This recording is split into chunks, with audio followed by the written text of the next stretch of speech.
One fine day, this young man suddenly woke up in his university dorm room. But here's the kicker. Lin Zile had graduated from university 10 freaking years ago. Lin Zile unlocked his phone. The wallpaper was his ex-girlfriend. He opened the camera app and his face was clean, no scars anywhere. No mistake. Lin Zile had been reborn to the day the apocalypse descended. Before his rebirth, Lin Zile had just become the 10th war god of Long Kingdom. Two of the war gods who established the faction threw a celebratory banquet for him. But while they were talking, a zombie king suddenly burst in. Lin Zile had fought a serious battle with that zombie then. But at the most intense moment of the fight, those two sons of bitches behind him stabbed him in the back. They teamed up with the zombie king to send him packing. But what Lin Zile least expected was that the person behind this whole thing was his girlfriend, Yao Jinghen. She was originally the campus belle, and no one understood why she'd chosen Lin Zile as her boyfriend amidst a pile of other talented people. Back then, he was always happy to be with her, unaware that before the apocalypse, she'd received instructions from young Master Li to get close to him. The Li family was one of the 3 great families in Long Kingdom, a force to be reckoned with. And young Master Li wanted to use Lin Zile to help his family expand its territory, and then find a way to get rid of him. He had to pay the price of ruining his face to be lucky enough to escape. For the next 10 years, Lin Zile lived under the constant pursuit of the Li family. In the end, he still died at the hands of Yao Jinghen, young Master Li's confidant. Fortunately, heaven had mercy, and Lin Zile had a chance to start over. Now the apocalypse hasn't descended yet, and Yao Jinghen is still. Is your girlfriend? I could totally just take her out right now. Just as that thought crossed his mind, Lin Zile received a message from Yao Jinghen. It said she couldn't celebrate his birthday with him tonight because she had tutoring to do. 10 years ago, Lin Zile naively believed her, but reading the message now just made his blood boil. Her tutoring was teaching young Master Li of the Li family how to spell in bed. Li Heiabo of all people. Lin Zile suppressed his anger and texted Yao Jinghen back, telling her to meet him tonight at the abandoned warehouse behind the training field. He had a surprise for her. In his past life, Lin Zile never understood why Li Heiabo hated him so much, even after he was selling salt. It was because of those two that he missed his best chance to level up. This life, Lin Zile was determined not to let that tragedy repeat itself, and he'd make those bastards pay. That evening, Lin Zile arrived at the abandoned warehouse as promised. The sky had turned a murky, blood-red color. It was an omen of the real apocalypse to come. At exactly 7 p.m. tonight, it would invade the real world, turning Earth into a world drowned in death. Lin Zile glanced at a few people in the schoolyard. He remembered them as people who managed to survive the apocalypse, but it didn't really matter. What mattered was that Yao bitch. With that thought, Lin Zile hurried toward the warehouse. Yao Jinghen was already waiting there. As soon as she saw him, she put on a sulky, pouty face and said, "What took you so long? Tell me what the surprise is. I have to get to tutoring." The word tutoring grated on Lin Zile's ears. In his past life, they even made a video of their tryst and sent it to him as a birthday gift. Infuriating. Lin Zile had that two-faced bitch still got that innocent, clueless look. Oscar-worthy performance, I swear. All right, I'll tell you. No need to rush me. Seeing Lin Zile stay silent, Yao Jinghen started getting antsy, already late for her tutoring job. What's with the silent treatment? If you're not gonna say anything, I'm leaving. Her impatience just fueled Lin Zile's anger. He stepped forward and grabbed her throat hard without a word. Yao Jinghen's phone clattered to the floor, her expression shifting to panic. Are you crazy? Let me go. Her voice was strained and weak, but Lin Zile wasn't buying her pathetic act. May 16th, 478. The Shanghai Grand Hotel, 53,239 yuan. Lin Zile's face was dark as he spat out each word. Yao Jinghen didn't immediately catch his drift. Then Lin Zile rattled off another series of dates, hotel names, and amounts. It took a moment, but Yao Jinghen realized the hotels sounded familiar. And then it hit her, those were the records of her trysts with that young master, Li Heiabo. Yao Jinghen trembled, stammering that she could explain, but Lin Zile cut her off. Her phone was still on, displaying their unfinished conversation with Li Heiabo. The contents of that chat were the ultimate proof of her betrayal. Even though he'd lived through this already, seeing it all again, Lin Zile couldn't help but let out a bitter, self-mocking laugh. He released Yao Jinghen for a moment, then quickly scrolled to that 1 minute and 36-second clip. This was the birthday gift they'd used to completely shatter his mind in his past life. Before, in that video clip, Lin Zile remembered everything clearly. He could recite every single word Yao Jinghen had said in that clip. Lin Zile, my weak, silly boyfriend. Happy birthday. Why don't you use your brain and think about why the campus belle of Shanghai University would fall for a penniless idiot like you, who has nothing but a pretty face? Lin Zile didn't miss a single word. The more he spoke, the paler Yao Jinghen's face became, but Lin Zile had no intention of stopping. His tone was even seemingly harmless, but it made Yao Jinghen's heart clench with fear.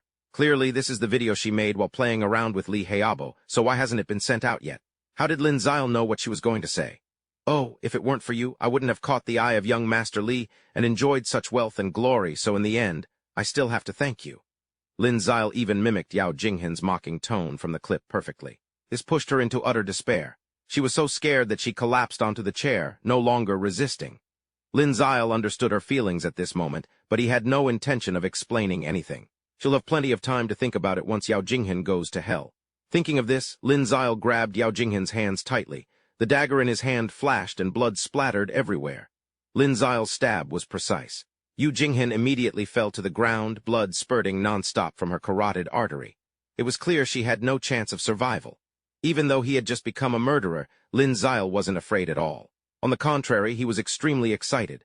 10 years had passed, and Lin Zile had finally taken revenge on this wretched woman. He was so excited that he laughed and cried at the same time. Revenge like that just isn't enough. After all, Yao Jinghen is just a pawn in Li Heiabo's hands. I absolutely have to figure out why that young master hates me so much, and make him feel like death would be a mercy.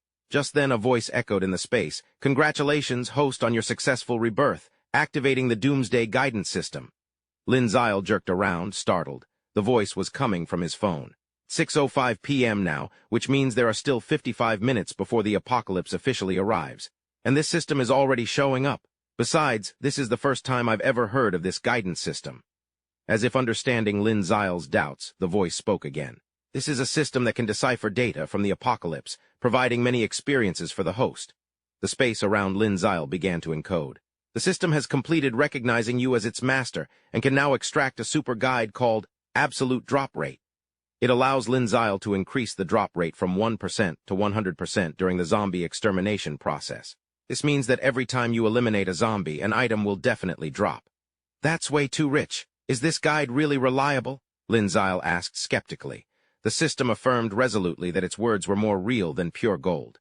Then the virtual window in front of him changed again, turning into a personal information panel. Lin Zile's current level is 0, with only one guide, the absolute drop rate, just received. Every time he increases by 10 levels, he can activate a guide attribute. This scene is no different from being a hegemon. It seems a bit too subtle. Having this magical system made Lin Zile overjoyed. With it in hand, he could totally crush the Li family's power. But the Li family was one of the 3 great families of Long Country, their strength deep and unpredictable. It was still better to be careful. Thinking back, he still wasn't sure why Li Heiabo had targeted him in his past life. Lin Zile only vaguely guessed it was related to his deceased father. Originally, Lin Zile wanted to eliminate Li Heiabo first, then escape and level up in secret. But with this system's guidance, it seemed he could infiltrate the Li family and take them all down at once. Thinking of this, Lin Zile's mood became extremely cheerful. Just you wait, Li family. He left the dilapidated warehouse. The sky was even gloomier than before. Outside the warehouse, several couples were still lost in their passionate embraces, unaware that the apocalypse was close. After that, Lin Zile found a hotel near the school. He rented a room by the hour and bought 3 bottles of water and 5 loaves of bread. After all, Lin Zile didn't completely trust this system that had fallen from the sky. He should still prepare a little for when the apocalypse arrived. After returning to the room, Lin Zile called and requested technician number 3 specifically. Because in his previous life, this woman had turned into a regional zombie boss, and he had been utterly humiliated by her. Now that he was reborn with the memories of his past life, Lin Zile wanted to strike first to get the reward, level up quickly, and verify the truth of this system. Before long, there was a knock on the door. "Come in, it's unlocked," Lin Zile said. As soon as he finished speaking, a scantily clad female employee with a curvaceous figure entered. She wanted to get straight to business, but Lin Zile wasn't having it. "I'm in no mood for girls right now, especially not with someone who's about to turn into a zombie in 5 minutes. So I told her to take a shower while I pulled a dagger out of my backpack." I slowly approached the bathroom. The girl was showering, and when she heard the doorknob turning, she smirked.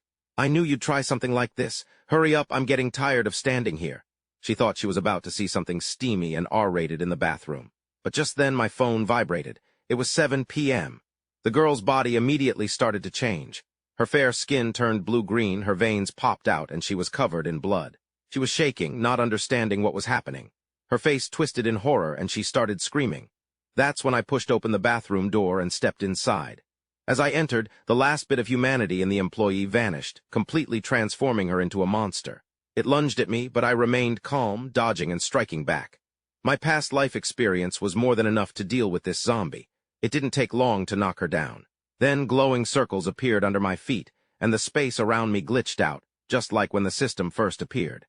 And just like in my previous life, all the players received the same notification. Welcome, players, to the apocalypse. The system has been activated and cannot be stopped. Please develop yourselves naturally in this world. The zombies in this world have very sensitive hearing but somewhat dull eyesight. They can only see moving objects. After the apocalypse, then only 20% of the human race survived. The rest, zombies, and get this, it's a permadeath game. You die, you're done. No respawn, period. Then came the wall of game rules. First, killing zombies levels you up, gives you stat boosts. Your game experience depends on your level. Second, zombies might drop gear, items, supplies, but the drop rate is crap. Pure luck. That's the low-level stuff. Higher levels. The system doesn't bother explaining because, humans probably won't make it that far. Linzile was pissed at the game's condescending attitude. I'll climb to the top if it kills me. Also, hidden quests are scattered all over with sweet rewards. Gotta search carefully to find them. As for human weapons and tech, useless. Can't even scratch the zombies. And at the start of the apocalypse, all human comms are jammed. Temporarily at least. Your phone, good for games and ebooks, that's it. Oh, and if a zombie bites you, you zombify, join the undead crowd, nighttime. Zombie stats get a boost, so hide your ass, and they can evolve, get stronger, so be damn careful. There were more warnings, but the point was, players had to survive the 7-day newbie protection period first. After. These 7 days will unleash a truly brutal battlefield. But during this newbie phase, the zombies are weak, so you can take advantage of the time to slaughter them at will. Tutorial complete. Next, name your character. Linzile decided on a deliberately awful in-game name. Yahello. He'd used this name to get revenge on everyone who'd hurt him. Just now, Linzile successfully took down the area boss zombie, earning enough experience to level up straight to level 2. He was also the first person in the world to kill a zombie, earning the unique global special achievement, First Blood. This feat would be immediately announced server-wide. Linzile was a little excited. He'd finally gotten a server-wide announcement achievement, something he couldn't achieve even as a war god in his past life. Instantly, the news that player Yahello had successfully killed the first zombie was broadcast to all other players. Some were still panicking, not understanding what was happening. Others hadn't even finished studying the game's announcements, and yet he'd already made his move so quickly. Linzile wasn't afraid of attracting attention. He was currently engrossed in studying his attribute panel. Right now, Linzile had 1,000 fame points, 1,000 QT, and a storage space with a volume of 1 cubic meter. His basic attributes included Strength 11, Spirit 15, Constitution 10, and Agility 13. Most importantly, Linzile possessed an epic-grade talent called Omnipotent Divine Power. It allowed him to understand many combat methods and skillfully use all kinds of basic abilities. Linzile was quite satisfied. His spirit and agility were so high, and adding the talent. Rich must be all those abilities I picked up during my 10 years in the apocalypse in my past life. The gold coins and reputation points I earned helped a lot too, since some equipment and items need a certain amount of reputation points to be used. And don't forget the personal discount in the shop.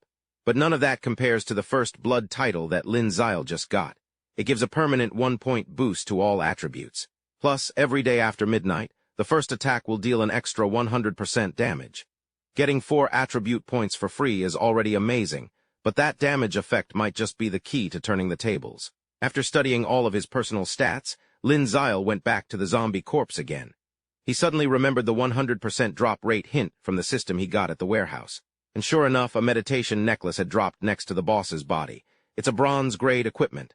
Using it grants 1 point of spirit and increases spirit recovery speed by 10%. Linzile's eyes lit up instantly.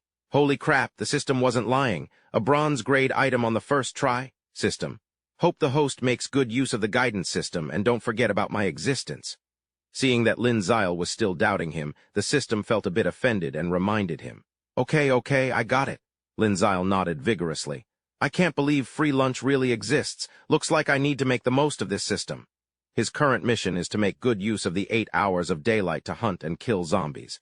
Because their attributes will increase sharply at night. Linzile picked up. Linzile was about to leave the room, clutching the meditation bead necklace and ready to start clearing the hotel, when he heard noises from the hallway. He carefully drew his dagger, edged to the door, and opened it to find another zombie. Zombies retained some of their characteristics from when they were alive. This one must have done physical labor. Look at those muscles. Still, even if it was a bit stronger than a normal zombie, it wasn't enough to trouble Lin Zile. The zombie attacked first, lunging at him. Lin Zile dodged its wild attack, then found an opening to strike back, plunging his dagger into its throat and pinning it to the wall. It still tried to fight back, but Lin Zile put more force behind his hand, driving the blade deeper. Finally, he killed it, gaining 1 experience point and 1 gold coin. The muscular zombie dropped a card representing a 9-piece bit set. These cards represented real supplies, which you got after activating them. Nothing rare, but not bad for the early game. Lin Zile put the card into his inventory, then started searching the zombie's backpack. Inside was a picture of the guy with his daughter, kind of sad, and a bunch of repair tools. Lin Zile grabbed a hammer and charged into the next room, ready to continue his zombie-slaying spree. But the scene inside stopped him dead. He saw 2 zombies, a man and a woman, going at it like animals. Back on the bed, he panicked and scrambled out, slamming the door shut. This hotel was definitely shady. The guests had turned into zombies and still couldn't resist getting it on. But seeing them like this wasn't hot at all. It was just gross. Lin Zile didn't want to get a sty from watching this crap, but he also didn't want to waste 8 precious hours until daylight, so he peeked back in again. The male zombie, pissed that he'd interrupted its fun, went berserk and charged. It was surprisingly fast. But compared to that repairman zombie from before, its stats were still 2 points lower overall. Lin Zile stepped back to gain momentum, then slammed his hammer straight into its forehead. While the zombie was still staggering, he followed up with a stab from the dagger in his other hand, finishing it off. Lin Zile spun the hammer in his hand, knowing without looking that the other zombie was trying to sneak up on him. The dagger pierced its throat perfectly. After quickly taking them both out, Lin Zile got 2 more experience points and 2 gold coins. And just like the last 2, these ones dropped equipment too. This guidance system was seriously amazing. In his past life, Lin Zile had to kill 100 zombies just to maybe get a bottle of water. Now he got a new piece of equipment every time he killed one. Talk about a stroke of luck. Lin Zile opened the loot box and got 2 scout eyes. These were one-time use bronze-level items that could detect any movement within a 10-meter radius. They would warn the user if anyone approached, and each use lasted 10 hours. Lin Zile grinned. Definitely good stuff. I'm loving this, but before I could even stash it in my pocket, I heard shouting and the thunder of footsteps from the stairs. Who's that? Who's making such a racket? Keep it down, will ya? Turns out it's the hotel owner. Looks like he got lucky and didn't turn into a zombie. The moment he sees Lin Zile, he starts screaming even louder. You little punk, you got no money, but you make enough noise for 10. You ain't leaving here today unless you get on your knees and call me Granddaddy. I don't know if this hotel owner's drunk or what, but he wasn't done yelling. He lunged at Lin Zile, trying to land a punch. Lin Zile's used to dealing with zombies. How could he get hit by some clumsy, slow human? But just to be sure, he kept his dagger hidden behind his back. You mutt, you dare dodge me. Just wait till I get my hands on you, the hotel owner roared as he turned his head. In that instant, his eyes locked with Lin Zile's, a gaze straight from hell. Lin Zile really didn't want to hurt living people. If it wasn't such a hassle, he'd let a zombie bite the guy and then take him out an hour later after he turned. But damn it, in that hour, Lin Zile could wipe out a ton of zombies. He didn't have time to waste on this guy. And to keep the guy from getting in his way, Lin Zile's knife struck again. In the apocalypse, it's kill or be killed. He wouldn't let anyone stop him. After taking care of that noisy pest, Lin Zile went from room to room, knocking on doors. And at a room in the corner, he found another zombie. Lin Zile immediately kicked the door open and charged inside. Even though that big guy had zombified, his speed wasn't slow at all. Lin Zile really liked opponents this agile and fierce, because they helped him regain the fighting sense that had faded somewhat since his previous life. The 2 sides exchanged blows in an intense struggle, and the result was quite predictable. Lin Zile successfully took down his opponent, and a bottle of good wine dropped from the zombie. Afterwards, he began to rummage through the room, looking for anything useful. The owner of this room was also a wealthy person, so the bedroom was quite comfortable. It was almost dark, and Lin Zile decided to rest here to avoid the zombies. He still needed 6 experience points, equivalent to 6 more zombie kills, to reach level 3. Glancing at the clock, there were only 20 minutes left until 8 o'clock. By then, the strength of the zombies would really skyrocket. And so, Lin Zile had barely sat down on the bed when he quickly got up and ran downstairs. He absolutely had to kill 6 more zombies to level up before dark. but the first floor was already deserted.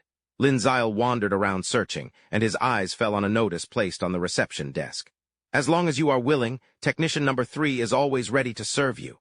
If there was a technician number 3, then there must be number 1 and number 2. The healthy female mage who specialized in serving male customers had been dealt with by Lin Zile. The other two had yet to show their faces. According to the game settings, zombies had very sensitive hearing. To lure them out, you needed to make some noise. Thinking this, Lin Zile took the hammer in his hand and slammed it on the table a few times. Sure enough, afterwards, some noises came from the room inside the cashier's counter. Lin Zile cautiously stepped inside, but the room was empty. He listened silently and again heard sounds. A sound rose from beneath the floor. Turns out there was another basement level down here. Lin Zile clicked his tongue and opened the hatch. It led to a vertical shaft. 2 zombies were groping their way up, but their eyesight was terrible. They'd climb a few steps, then tumble all the way back down. Lin Zile couldn't bear to watch their futile struggle any longer, so he just jumped down and took them both out in one go. 2 more zombies down. 4 more to meet the quota, but the dagger in his hand was so dull it was useless. Lin Zile really hoped one of the 2 items that just dropped would be a decent weapon for him, just wishful thinking. But damn if his mouth wasn't magic. The gear that dropped was a tang blade, a standard-issue, bronze-grade, long nation army saber. About 70 cm long, super durable with a strong armor-piercing effect. Equipping it boosted his stats by 1 point and ignored 10% of the enemy's defense. After a battle, any damage to the blade would slowly repair itself. Later on, standard weapons like the tang blade could be bought with gold coins, but at this early stage of the game, getting this was like adding wings to a tiger for Lin Zile. He glanced at his watch, only 10 minutes until 8 o'clock, time to pick up the pace. Lin Zile climbed back up from the basement to the ground floor, then went straight out onto the street. Finding zombies out here wasn't hard. He stood in front of the hotel and snapped his fingers, instantly attracting one. But these first-day zombies were seriously weak. Before Lin Zile could even move, they were tripping over each other and falling flat on their faces. Last time, when Lin Zile had groggily woken up, it was the second day of the apocalypse in the bedroom. The zombies had already evolved to level 2.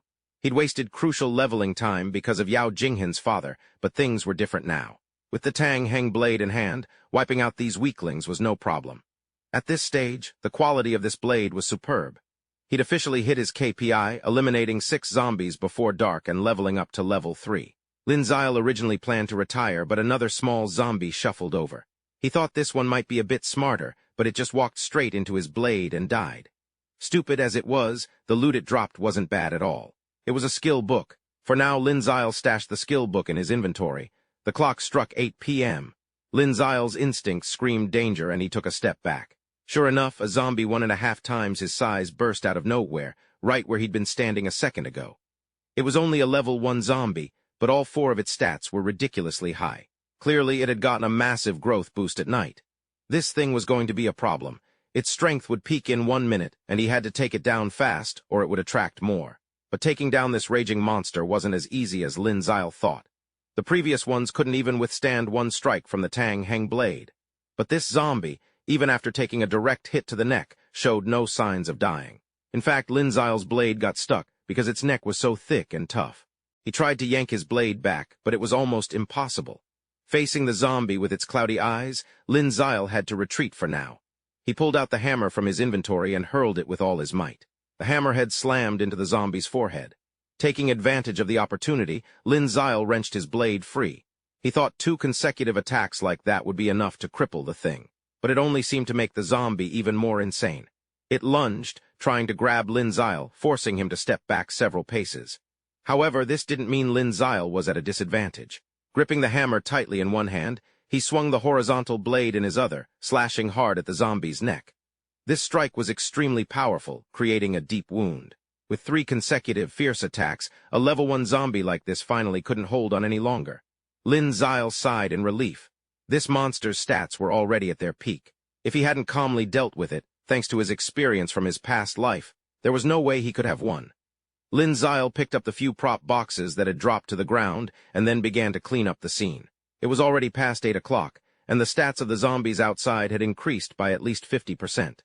The commotion from his fight with the last zombie had been huge. If he didn't take care of it quickly, he was afraid it would attract many more zombies.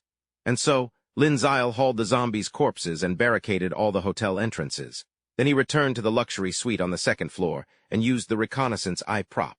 From now on, if a person or a zombie approached Linzile, the reconnaissance eye's shield would immediately turn red to warn him internally, no matter what Linzile was doing at the time, even if he was sleeping. Saying that, I immediately sobered up. Only after activating my detective eyes was I finally at ease enough to hit the showers. After a whole day of running around, I was starting to stink. Scrubbed clean, Linzile finally had the mood to check out the 5 unopened loot boxes. Inside was a nightshade ring, a liter of 3 Fists mineral water, 2 more detective eyes, and a Peking roast duck, all boneless. Tons of food and drink, weapons available, and now 4 detective eyes to boot. Linzile was stoked. All the valuable items from my past life are now so easily within reach. This is definitely the greatest blessing heaven could bestow. Besides the 2 newly acquired detective eyes, this nightshade ring is pretty sweet too. It's also a bronze-grade piece of equipment. When night falls, it conceals 30% of your presence and increases your agility by 1 point. Without hesitation, Linzile slipped it onto his finger. Then he remembered the skill book he hadn't had time to open yet. The drop rate for skill books was infinitesimally small. In my past life, I remember that an average player only had a total of 3 chances to acquire a random skill between levels 10 and 80, and there was no guarantee that the skills would even suit them. In Linzile's previous life, there was a guy revered as a skill god because he possessed a total of 25 skills, more than any other player in the world. I had a total of 10 skills, already surpassing 99% of all players globally. Now barely level 3, and I've already picked up a skill book. I'm seriously stressed out before opening it. Linzile mentally paid respect to every deity he knew, hoping that he'd get lucky. Gotta get a good skill that suits you. That's how you'll get a smooth start in this life. When the skill appeared before him, Linzile's eyes widened, seemingly in disbelief. He'd unlocked the full return strike skill. This was a warrior-type skill. When he threw the weapon in his hand, it would deal 120% damage. After the weapon hit an enemy or reached its maximum range, it would automatically return to his hand. The throwing and return distances were the same. During the weapon's return flight, if it hit an enemy along the way, it would deal 80% damage. The only weakness was that if it encountered an obstacle, it wouldn't be able to return to its master's hand. Linzile was incredibly excited because this was a rare warrior skill. It was both a long-range damage skill and integrated automatic retrieval and damage amplification. This type of skill currently had a fairly long cooldown, but when Linzile's mental strength was higher, he could shorten that time. After learning the skill, Linzile was so eager that he wanted to test it out immediately by throwing his Tang Heng saber. But before he could act, his stomach was rumbling. That's right, he'd been busy all day, and Linzile hadn't had time to eat anything. He opened his inventory and took out the pile of food from the supply card he'd earned today, then began to devour it ravenously as if he'd just crossed over from a famine. The aroma and taste of the food were comparable to a 5-star restaurant's chef, no joke. Linzile quickly annihilated the table of food. After his stomach was full, he resumed his pensive appearance, busy worrying about his life. He was thinking about his path to revenge. If he wanted that path to be successful, Linzile couldn't just follow the game's preset routes like in his previous life, or else. Just following in their footsteps, doomed to repeat the same mistakes.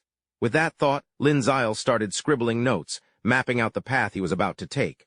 Players had to reach level 10 to unlock the job system and choose their specialization. Honestly, the 2 best classes were Warrior and Mage. If he chose Warrior, each level up would give him a fixed point in both Strength and Constitution, plus 2 free points to distribute as he pleased. He could pump points into Constitution to become a tank, Strength for a damage-dealing Warrior, or Agility for an Assassin build. As for Mages, each level would automatically grant a point to both Agility and Spirit, with 2 free points on top. Most players would focus on Spirit, but you could also invest in Constitution or Strength to become a battle mage. But what Linzile was waiting for wasn't anything ordinary. He had it in his past life, and he hoped to get it again in this one. An hidden class. These advanced classes were different from the normal ones.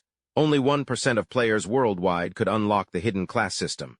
Each hidden class quest was incredibly dangerous, but the rewards were extraordinary. Linzile's hidden class in his previous life was the Phantom, a top-tier legendary assassin in the Doomsday game. When fully stacked, Agility would unleash pure damage.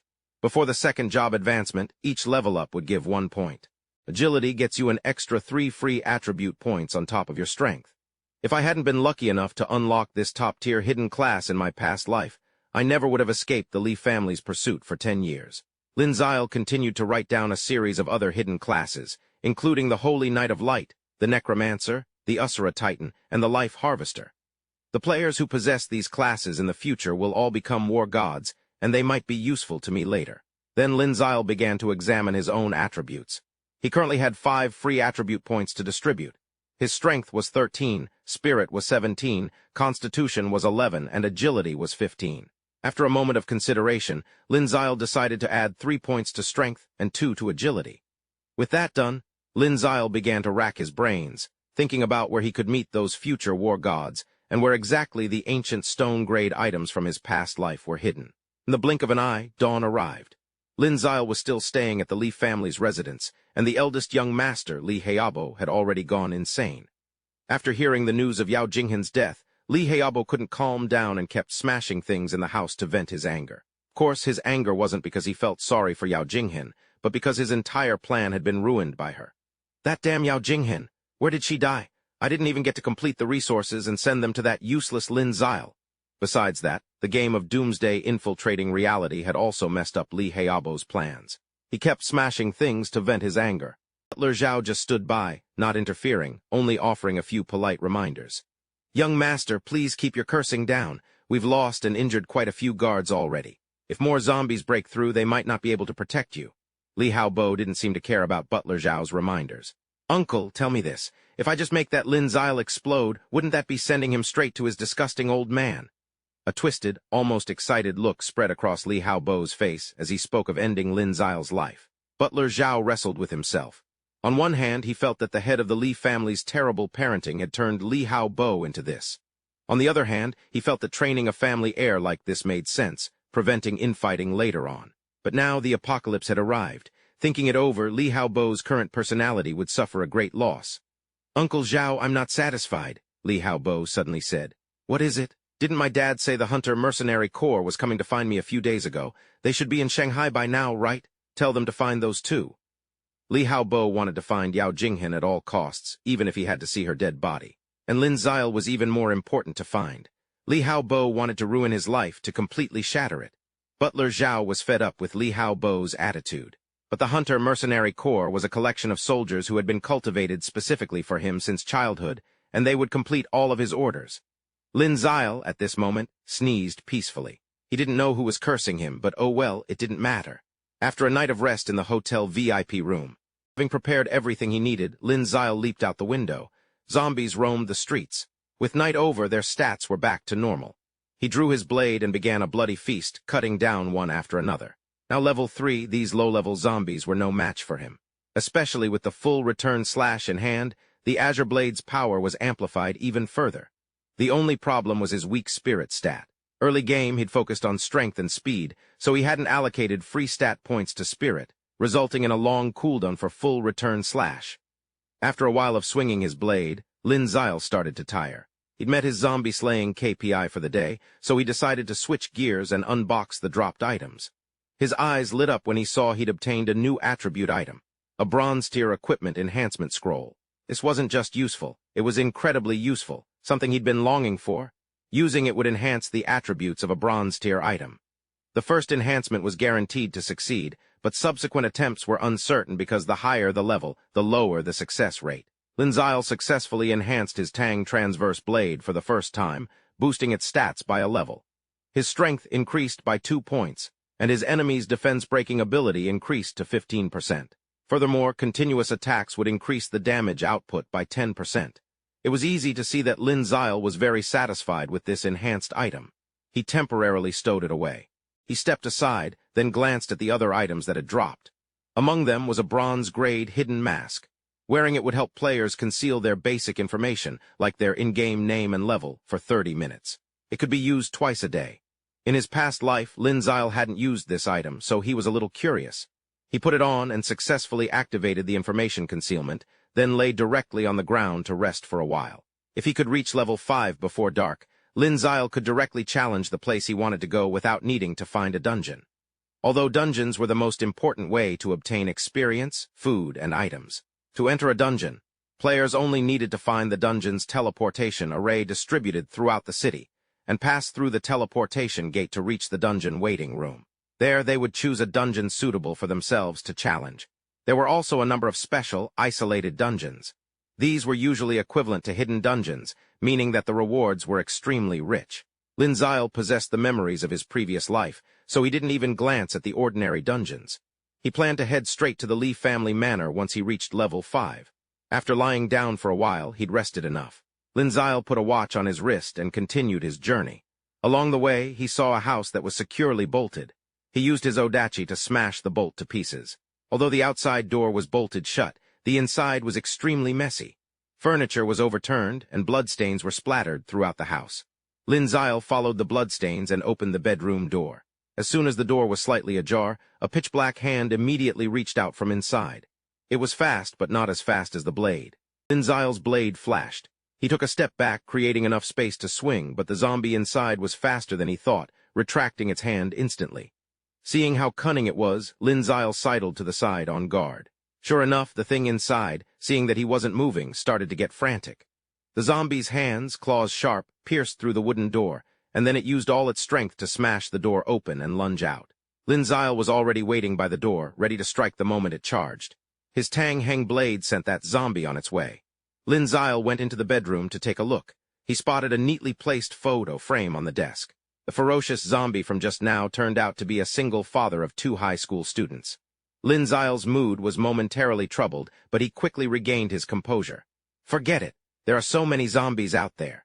How can I sympathize with each and every one of them? Linzile decided to use the house as a place to rest and eat. After wiping out so many zombies, his food supply was quite substantial. Linzile randomly picked out 4 dishes and devoured them, replenishing his energy after a busy morning of zombie slaying. Then, he sprawled out on the sofa with Zio Fan and started using his phone to check the map. Linzile's current location was Pingshan Road. If he headed east, he should be able to reach his destination by the afternoon. He was just a bit of experience away from level 5, but if he slashed his way through zombies along the road this afternoon, he should have enough. Just as Linzile stood up ready to leave, he heard a very faint sound coming from outside. He'd been too focused on filling his stomach and hadn't paid attention to those 3 little rats. From outside the front door came the voices of the zombie siblings he'd just hacked apart and a blonde guy who had been lying in wait. They had seen Linzile enter the house and smelled the food coming from inside. They figured he must have supplies that could conjure up delicious meals. So the blonde guy led the siblings to wait outside, planning to stab Linzile when he left and steal his survival supplies. But isn't it wrong to rob people? The girl hesitated. What's wrong with it? In this apocalypse, you have to do whatever it takes to survive, the blonde guy retorted coldly. Unbeknownst to the 3 of them, Linzile had already climbed out of the house through a window. He circled around, stealthily approaching the 3 rodents from behind. Chi Kaijai was confused. That's right, little sister, we have a point. He broke into our house. We can just consider him a thief. My mood isn't so good either. It's as if there is nothing wrong with that. The more she thought, the more worried she became. Add to that her empty stomach, her back stuck to her ribs, and the memory of her father suddenly turning into a zombie. She followed her brother and ran outside without taking anything. She hadn't eaten anything since noon yesterday. What could she do? Who told him to have food? Chi Jayatang roared reluctantly. Okay, rob him. We'll rob him clean. Before she could even process it, she froze as a viscous liquid splattered before her eyes. Her lifeless eyes widened, staring straight ahead. Zile had struck. He delivered a fatal blow, slashing his sword across Gao Jai's back in a resolute expression that revealed no emotion. He got stabbed in the back. Face planted right where Chi Jiao was standing, scaring her half to death. She plopped down on the ground with a shriek. Wah! Zile retracted his sword, holding it horizontally, and coldly said over his shoulder, I wanted to save some spirit energy, but I can't let you attract zombies here. He tossed the sword, sending it spinning like a buzzsaw. Zyla's expression was icy, not even bothering to glance over. The sword whizzed around Chi Jiao, slicing off her braids. Already terrified, she was now in a complete panic, her face ashen. Seeing the dire situation, the priest fled for his life, his collar stained with splotches of crimson blood, scared out of his wits. Once the blade had completed its circuit and done what it needed to do, Zyla casually raised his hand, retrieving his treasure. Instantly the sword nestled into his palm, his stance unchanged by even a millimeter. Chi Jiao lay at his feet, her upper body a bloody mess. Zyla turned to look at them one last time before leaving, a judging glint in his eyes. He stared with contempt at the motionless priest, now lifeless. A person who abandons his own sister is just a waste of resources to keep alive. Those siblings see she were exactly the same, tried to rob someone and got killed. Serves them right. They should thank me. I didn't torture them and even let them die quickly, saving them from countless hardships in the apocalypse. Finally, Zyla left, his eyes darting back and forth, looking bored and sighing. Doing good deeds again. The government should give me a Good Citizen award. Looking back at the house, only streaks of blood remained on the window frames. On the wooden table inside was a family photo. The three people smiling happily, now marred by a jagged crack, no longer whole. The twilight gradually descended on the street, and zombies roamed freely, their movements erratic as if someone were controlling them. Each of them took a corner, one of them climbing the wall with one pant leg torn open at the calf. The woman in the high-rise building looked down and called out hurriedly, "Honey, come here and see this superhero." Her husband, though busy, replied distractedly, "Superhero. I'm blocking the door to keep the zombies out." She kept her eyes glued to the scene below, pointing. "Over there, hurry and look. It's Zyla taking out zombies. He just knocked down 3 of them without even breaking a sweat." She exclaimed in awe, "Holy crap, he's a master." Zyla was wearing a mask, so his identity was completely hidden. She wondered, that's weird, why can't I see his information? She glanced at her husband beside her and suggested, "Forget it, let's just ask the superhero for help, ask him to save us." The Western husband held his phone tightly, frowning in displeasure. "Don't even think about it, that would just reveal our location and lead the zombies to us. We'd be done for." He retorted, "Besides, this superhero has hidden his information. He clearly doesn't want to reveal his identity, so why would he agree to save people?" Her eyes lit up as if she had realized a profound truth. "You're right, honey, you're so smart." In another apartment, a hot girl was live-streaming in a revealing red outfit. She saw Zyla and immediately opened the window, calling out with an eager tone, "Hey, handsome brother, I'm not shy at all. Come save me, handsome brother." He ignored her invitation, only smiling as he continued his work, leaving her stunned. Zyla knelt down on one knee, selecting items from his inventory. Steamed pork with vegetables, 666 cold remedy, black and white toothpaste. She was naturally extremely annoyed, slamming the window shut while expressing her anger. "Doesn't know a good thing when he sees it. I have over 30,000 fans online." She went back inside, still complaining. "Show off, I got Digi rolling up to pick me up every day in his fancy car. And you, with that ugly mask, you dare ignore me? You're gonna pay for that." She was already hefting a pot. Gathering all her strength, she lugged it towards the window, and as expected, she let it go, aiming right where Zyla was standing. He was absorbed in studying the card in his hand, but his sixth sense tingled. Something bad was about to happen. He flinched almost imperceptibly and took a small step forward just as the flower pot smashed onto the ground, right beside his feet. Instinctively, he glanced back. In stark contrast to her earlier annoyance, the influencer, having successfully gotten his attention, excitedly called out, "I'm over here, handsome. Come rescue me. There are zombies and I'm so scared." Even through the mask, her smugness was clear. She pursed her lips, thinking she was all that. "Just save me and I'll hold your hand." Inwardly, she gloated, called it, "He's totally smitten. Men are so predictable, trying to play the charm game with me. He has no idea who he's messing with." Zyla said nothing, only subtly raised his hand, holding a piece of raw meat soaked in zombie virus. In the apocalypse world, players called this stuff the zombie bait artifact. Once it was out, every zombie within 100 meters would relentlessly pursue its scent. This raw offering was slathered in putrid juices. A second later, the meat sailed into the influencer's room. She stumbled backward, her eyes and mouth forming perfect circles, utterly bewildered. She started to rage at Zyla, not realizing she just kicked a hornet's nest. "I don't want food, I want you to get me to safety." Is he deaf? She thought to herself. She wondered, what's with this guy? The answer didn't take long. A noise came from outside the door, and she whipped her head around, face contorted in a frown. A horde of zombies had somehow opened the door and were crawling in. Uncontrollable, they swarmed like ravenous beasts ready to devour any prey.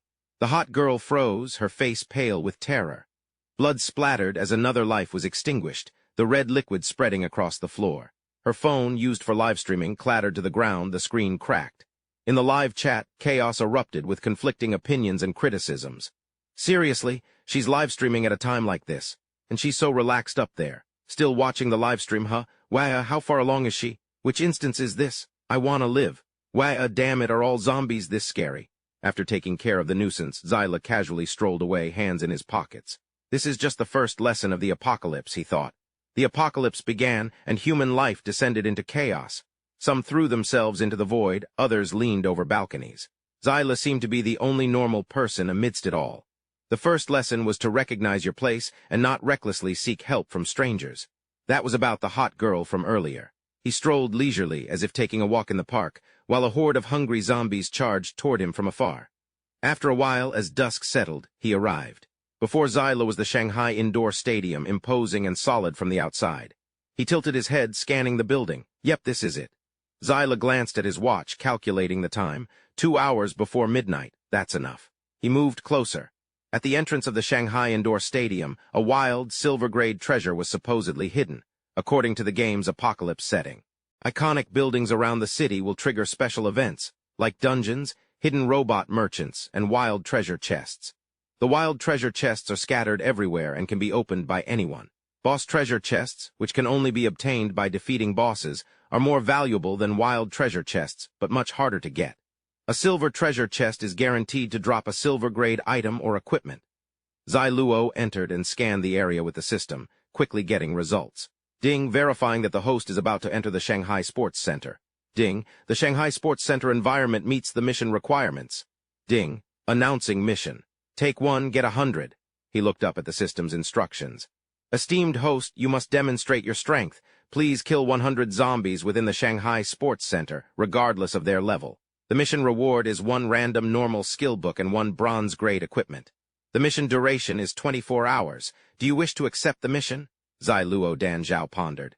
100 zombies. Most of them have already leveled up to Tier 2. I need to think this through before deciding.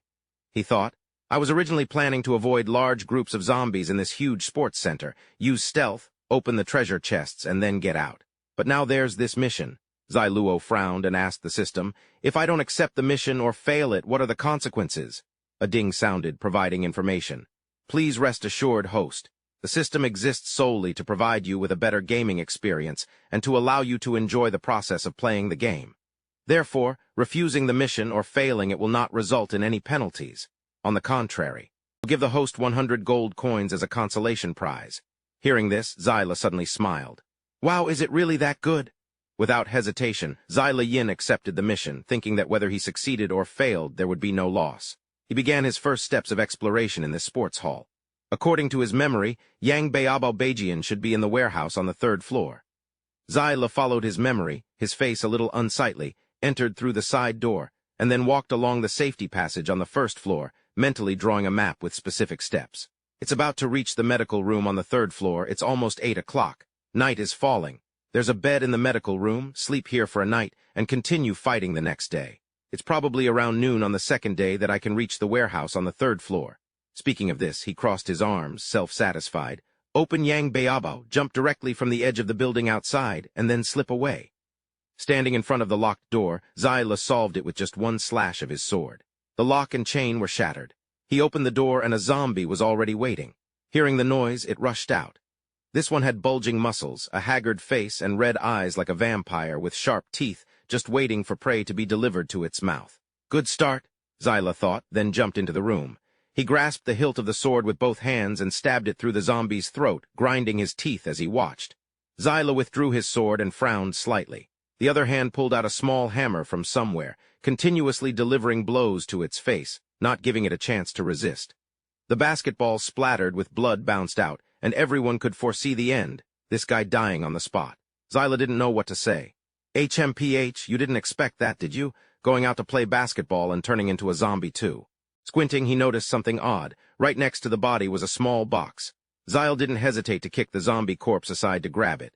Inside were images of his new weapon, a super flashbang and an old key. The flashbang's info, a one-time use bronze-level item that unleashed a blinding white light. Anyone caught in the blast would be temporarily blinded, the duration depending on exposure and light sensitivity. He excitedly picked up his loot, examining it carefully. Nice. Tomorrow night at the Lee Estate, this will be the perfect crowd control. Zyla grabbed his backpack from the floor. The key had the words Sports Hall Universal Key etched on it. He left the area, stashing his treasure in the backpack, pleased. At least I can skip breaking down the door. Less noise to attract zombies. Zyla moved to another room, the door ajar. He slipped inside, cautiously peering through the crack. His face tightened. Inside, a group of students in sports uniforms had long since turned into zombies. They were all irritable and looked identical. It was the ping-pong room. Rackets still lay on the tables from their last game. As the zombie students shuffled toward the door, Zyla successfully slipped inside unnoticed. He ducked under a table, peering out. Zombie footsteps echoed close by. Carefully, Zyla counted them.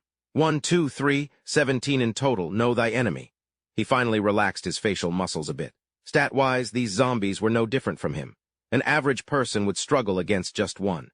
At full strength, if I play my cards right, taking down 17 isn't impossible. Zyle scanned the area, looking for anything to exploit.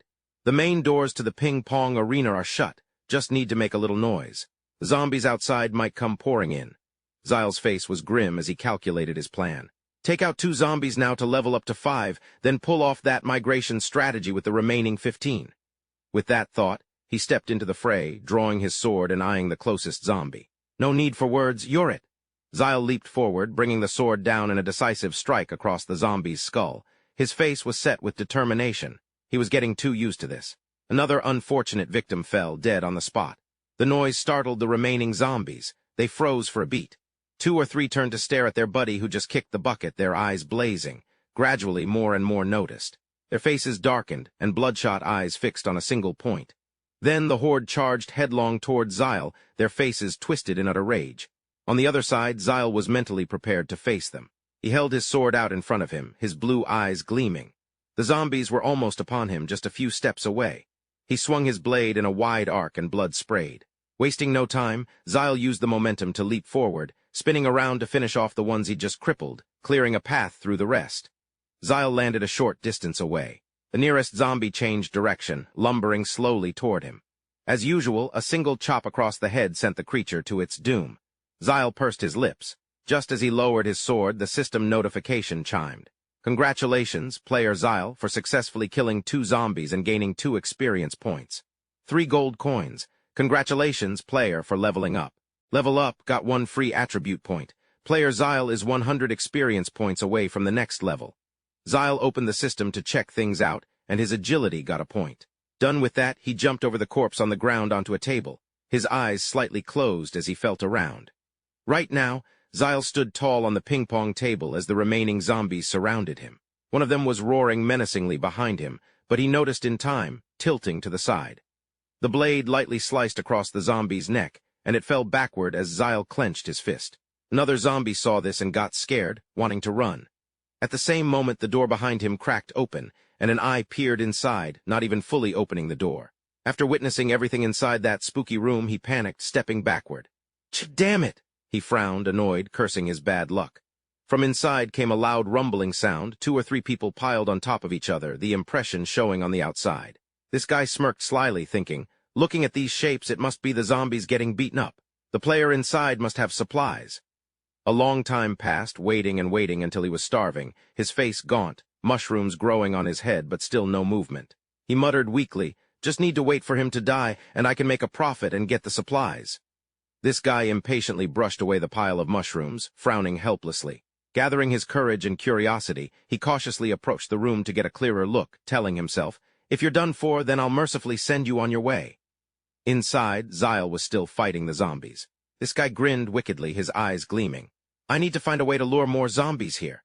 In the room, a ceiling tile was knocked loose, revealing a ray of light from outside. Another one, he just fought off a whole horde of zombies, and now this one wandered in. His body was exhausted, trembling, barely able to stand. Zyle clenched his teeth, his cheeks beaded with sweat. Damn it, the zombie's shriek would attract others from outside. A loud noise from the door made Zyle jump and turn. Cracks spiderwebbed across the door from the force of the impact, spreading into the surrounding wall. Then, silence. Everything went quiet. Zyle was spent. He knew he couldn't wait any longer, didn't know how long that door would hold. He had to kill these zombies and get out of here. He gripped his sword, pivoting 90 degrees towards the remaining gathering zombies. Not 1 but 3 rushed him at once, jostling each other, eager to tear him to shreds. Zyle wasn't about to stand there and take it. He leaped into the air, executing a somersault. The 3 were taken out in a flash, flying backward. Zyle landed lightly, his hand gently placed in front of him to brace against the momentum. His eyes were resolute. He'd taken out quite a few, but still, more zombies wandered aimlessly through the room. Some shambled towards him, howling, their mouths dripping with saliva. Zyle thrust his sword, impaling several at once. After the constant exertion, he plopped down on the ground, wiping the sweat from his brow, panting to regain his strength. Just then, the system displayed a prompt behind him. Zyle startled, turning to look. It was a stamina potion, a one-time bronze-grade item. Using it would instantly restore 20% of his stamina and recover 5% every minute for 5 minutes. After 30 minutes of hacking and slashing, Zilac sucked in a breath. instantly feeling the surge of yang energy coursing through him. Yahello stood to one side of the table, flinging a flying sword, its blade slicing through the zombie's neck, killing it instantly and causing another yang item to drop. He carefully approached the item and opened it to examine, still wary of the zombies nearby. Yahello found a secure spot where he wouldn't be disturbed and happily opened the yang item, the fatigue from earlier completely gone from his face. This time he got a thorn bracelet, a bronze-level equipment that enhanced mental magic attributes by 1.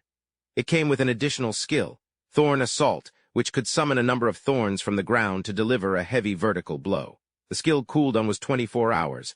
Yahello cautiously held the bracelet in his hand, suddenly speechless and embarrassed. Holy crap, he thought, an item with an additional skill. Is my luck really this good? He immediately put it on his wrist, eager to try out his new weapon. The door finally gave way under the pressure from outside, collapsing inward. Several people standing outside fell to the ground from the momentum, raising a cloud of dust. Yahello stood at a distance, quietly observing the situation. Through the thick smoke, he could see a group of uninvited guests.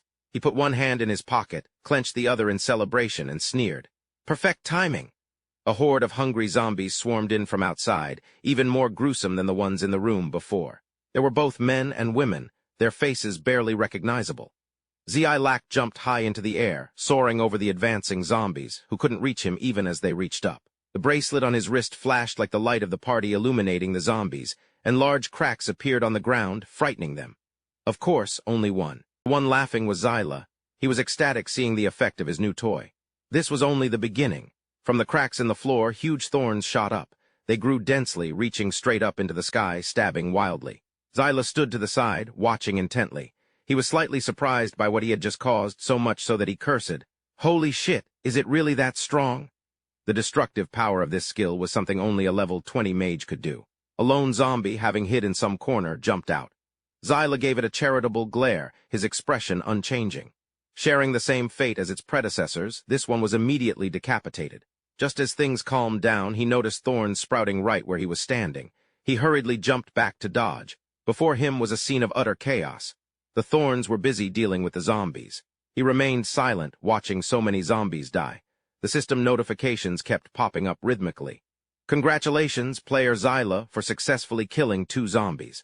You have gained 2 experience points and 3 gold coins. Congratulations, player Yahello, for successfully killing 3 zombies. You have gained 3 experience points and 5 gold coins.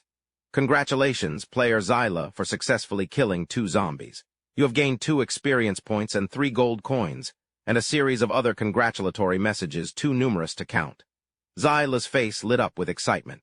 Motivated to fight, he laughed loudly. This trip is a huge win. He knelt down before the unopened piles of corpses on the floor. Around him, zombies lay scattered. He tapped on the properties of the items. First, the short-range launcher. A one-time use bronze item that could launch an object loaded into the launcher to a designated location, the location not exceeding a range of 30 meters. Next was the Swift Wind Flower, a skill-type equipment. Swift Wind Boots, bronze grade. Stats +1 Constitution +1 Agility. Effects reduces footstep noise. Bonus skill Swift Run. Increases movement speed by 20% for 10 seconds. Cooldown 1 hour. Yahello equipped the boots instantly. System. Congratulations, player Yahello. You have successfully equipped the Swiftwind boots. Base stats, Strength 18, Spirit 18, Constitution 12, Agility 18. His eyes widened. Damn, these stats are insane. A normal person wouldn't even have stats this high at level 10, not unless they'd already changed their class. This is incredible. With things finally turning in his favor, his confidence surged. He clenched his fist, a determined look on his face. Just wait. Once I change my class, my stats will be double that of any normal person at the same level. But first, he had to deal with the massive horde of zombies snarling before him like a pack of starving wolves. With quick, practiced hands, Yahello loaded the zombie virus-soaked meat into a short-range launcher. He raised it and fired several times as the zombies charged forward. The moment they saw the meat, they descended into a feral frenzy, a mindless swarm clawing and snarling over the single piece of bait. GRRRAAW. From a safe distance, Yahello watched them tear each other apart. He pulled up his system menu, selected the Swiftwind boots, and activated Swift Run. His feet became a blur. Inside the chaotic room, the zombies, completely consumed by their fight over the meat, noticed nothing else. Seizing the opportunity, Yahello shot out of the room. He finally found a relatively safe spot in the stairwell and stopped, panting heavily as he struggled to catch his breath. The time was exactly 7 p.m. Only 1 hour until 8 o'clock. Once night falls, the zombie's stats will get a major boost, just like La warned. Dragging his feet up the stairs, Zyle weighed his options. Dealing with zombies like this was pointless. He needed to find a place to rest, then figure things out in the morning. He stepped into a room and slammed the door shut. Exhausted after his long ordeal, Zyle rummaged in his pocket, pulling out the key he'd found earlier and tried to unlock the door. No luck. The keys didn't match. Zyle's frustration grew. Why was the door locked? He thought hard, piecing things together. The apocalypse hit at 7 p.m. The sports center hadn't closed yet, but the infirmary staff usually locked up after closing time before leaving. This door must have been locked after the world went to hell. Peering through the keyhole, he saw a sliver of light. He stubbornly jiggled the key, and finally the infirmary door clicked open. Zyle stepped inside, hoping whoever was in there would be reasonable. The room was half dark, half dimly lit. He could barely make out the surroundings. He winced as he stepped cautiously inside, trying not to make a sound. Suddenly the door slammed shut in his face. A blade pressed against Zyle's neck. A stern voice demanded, "Who are you? How did you get the key to the infirmary?" He didn't answer right away. Waiting for the guy to stop, Zyle smirked. "He's cautious, huh? Good." In a flash, he grabbed the attacker's knife hand. It was that peeping Tom from outside. Zyle gripped hard, forcing the knife to drop. His face darkened. "Damn it. You just had to mess with the one person you shouldn't have." In perfect coordination, he kicked the knife upwards, twisted the guy's arm behind his back, and held the knife to his throat. The guy screamed, nearly bursting into tears. "Azai." Luo clamped a hand over the guy's mouth and nose. He struggled, but not much, and was quickly subdued. Zyle looked around the system's storage room, pulling out a polka-dot sheet, an idle doomsday item he hadn't had a use for. His face was visibly tired. Zyle stretched the fabric across the room, covering the openings. The nurse, seeing this, said, "Turning on the lights will attract zombies." "Does it look like I didn't cover all the light sources?" he ordered. "Turn on the lights." The guy knelt on the ground, trembling, hesitant, but forced to obey Zyle's orders. The nurse flipped on the room's lights. There were 6 people in the room now, including him. Everyone watched Zyle fearfully. The guy in red gritted his teeth, furious but afraid to speak up. "It's him. So many zombies and he didn't die? I was going to wait for him to die before coming to get him." Zyle, as if reading his thoughts, looked at him with disdain. "I've seen eyes like yours before. Why do you have to pretend to be so crazy?" He squatted down in front of the man, mocking him. "Let me teach you something. In the apocalypse, never ever look at someone with resentment." The guy looked confused. A second later, Zyle struck, treating this man no differently than the zombies, exuding an aura of lethal intent. The others in the room shrunk back, pale with fear, except for the brown-haired doctor, who remained expressionless. Zyle glanced at him, noticing the small knife peeking out from his sleeve. "Looks like this guy came prepared. If I hadn't dealt with him earlier, I'd be the one getting dealt with." Seeing the atmosphere becoming heavy, Zyle scratched his head and smiled sheepishly. "Don't get the wrong idea, everyone. I'm a good guy." The crowd was even more stiff-legged, picturing the scene of screaming and shouting. "If I'm a good person, then we're all paragons of virtue." A strange atmosphere enveloped the paragons of virtue. He kept coming up with reasons to justify his actions, pointing around. "You all saw it too. He provoked me first. I was forced to retaliate. I'm an extremely reasonable person. As long as everyone loves each other, nothing will happen." A clicking sound echoed on the floor as the female doctor approached, looking a little uncomfortable with a lot to say. Unexpectedly, the first thing she said was in his defense. "That guy got what he deserved. We all saw it." Although she felt awkward, she still had to ask the rest of the people in the room, "Don't you all feel that way?" Those who were mentioned felt guilty and scratched their heads awkwardly as they answered in unison, "We feel that way too." Zyle finally felt truly at ease and smiled contentedly. "That's good." He walked past and the crowd fell silent, standing at attention, as if holding their breath. He didn't care at all and was only thinking about his own affairs. Today's match in the ping-pong room was a bit lacking. If he was in top condition tomorrow morning, he could definitely do better and complete the task faster. Zyle found a spot, plopped down, and yawned, ordering, "You guys dispose of the body and hide the blood." The group turned green with fear, sweating profusely, but still had to comply with his wishes. Yes, they split into pairs to carefully dispose of the body. Some covered the body with cloth and carried it away, while others wiped away the bloodstains. Zyle looked at the figure of the woman, and a thought popped into his head.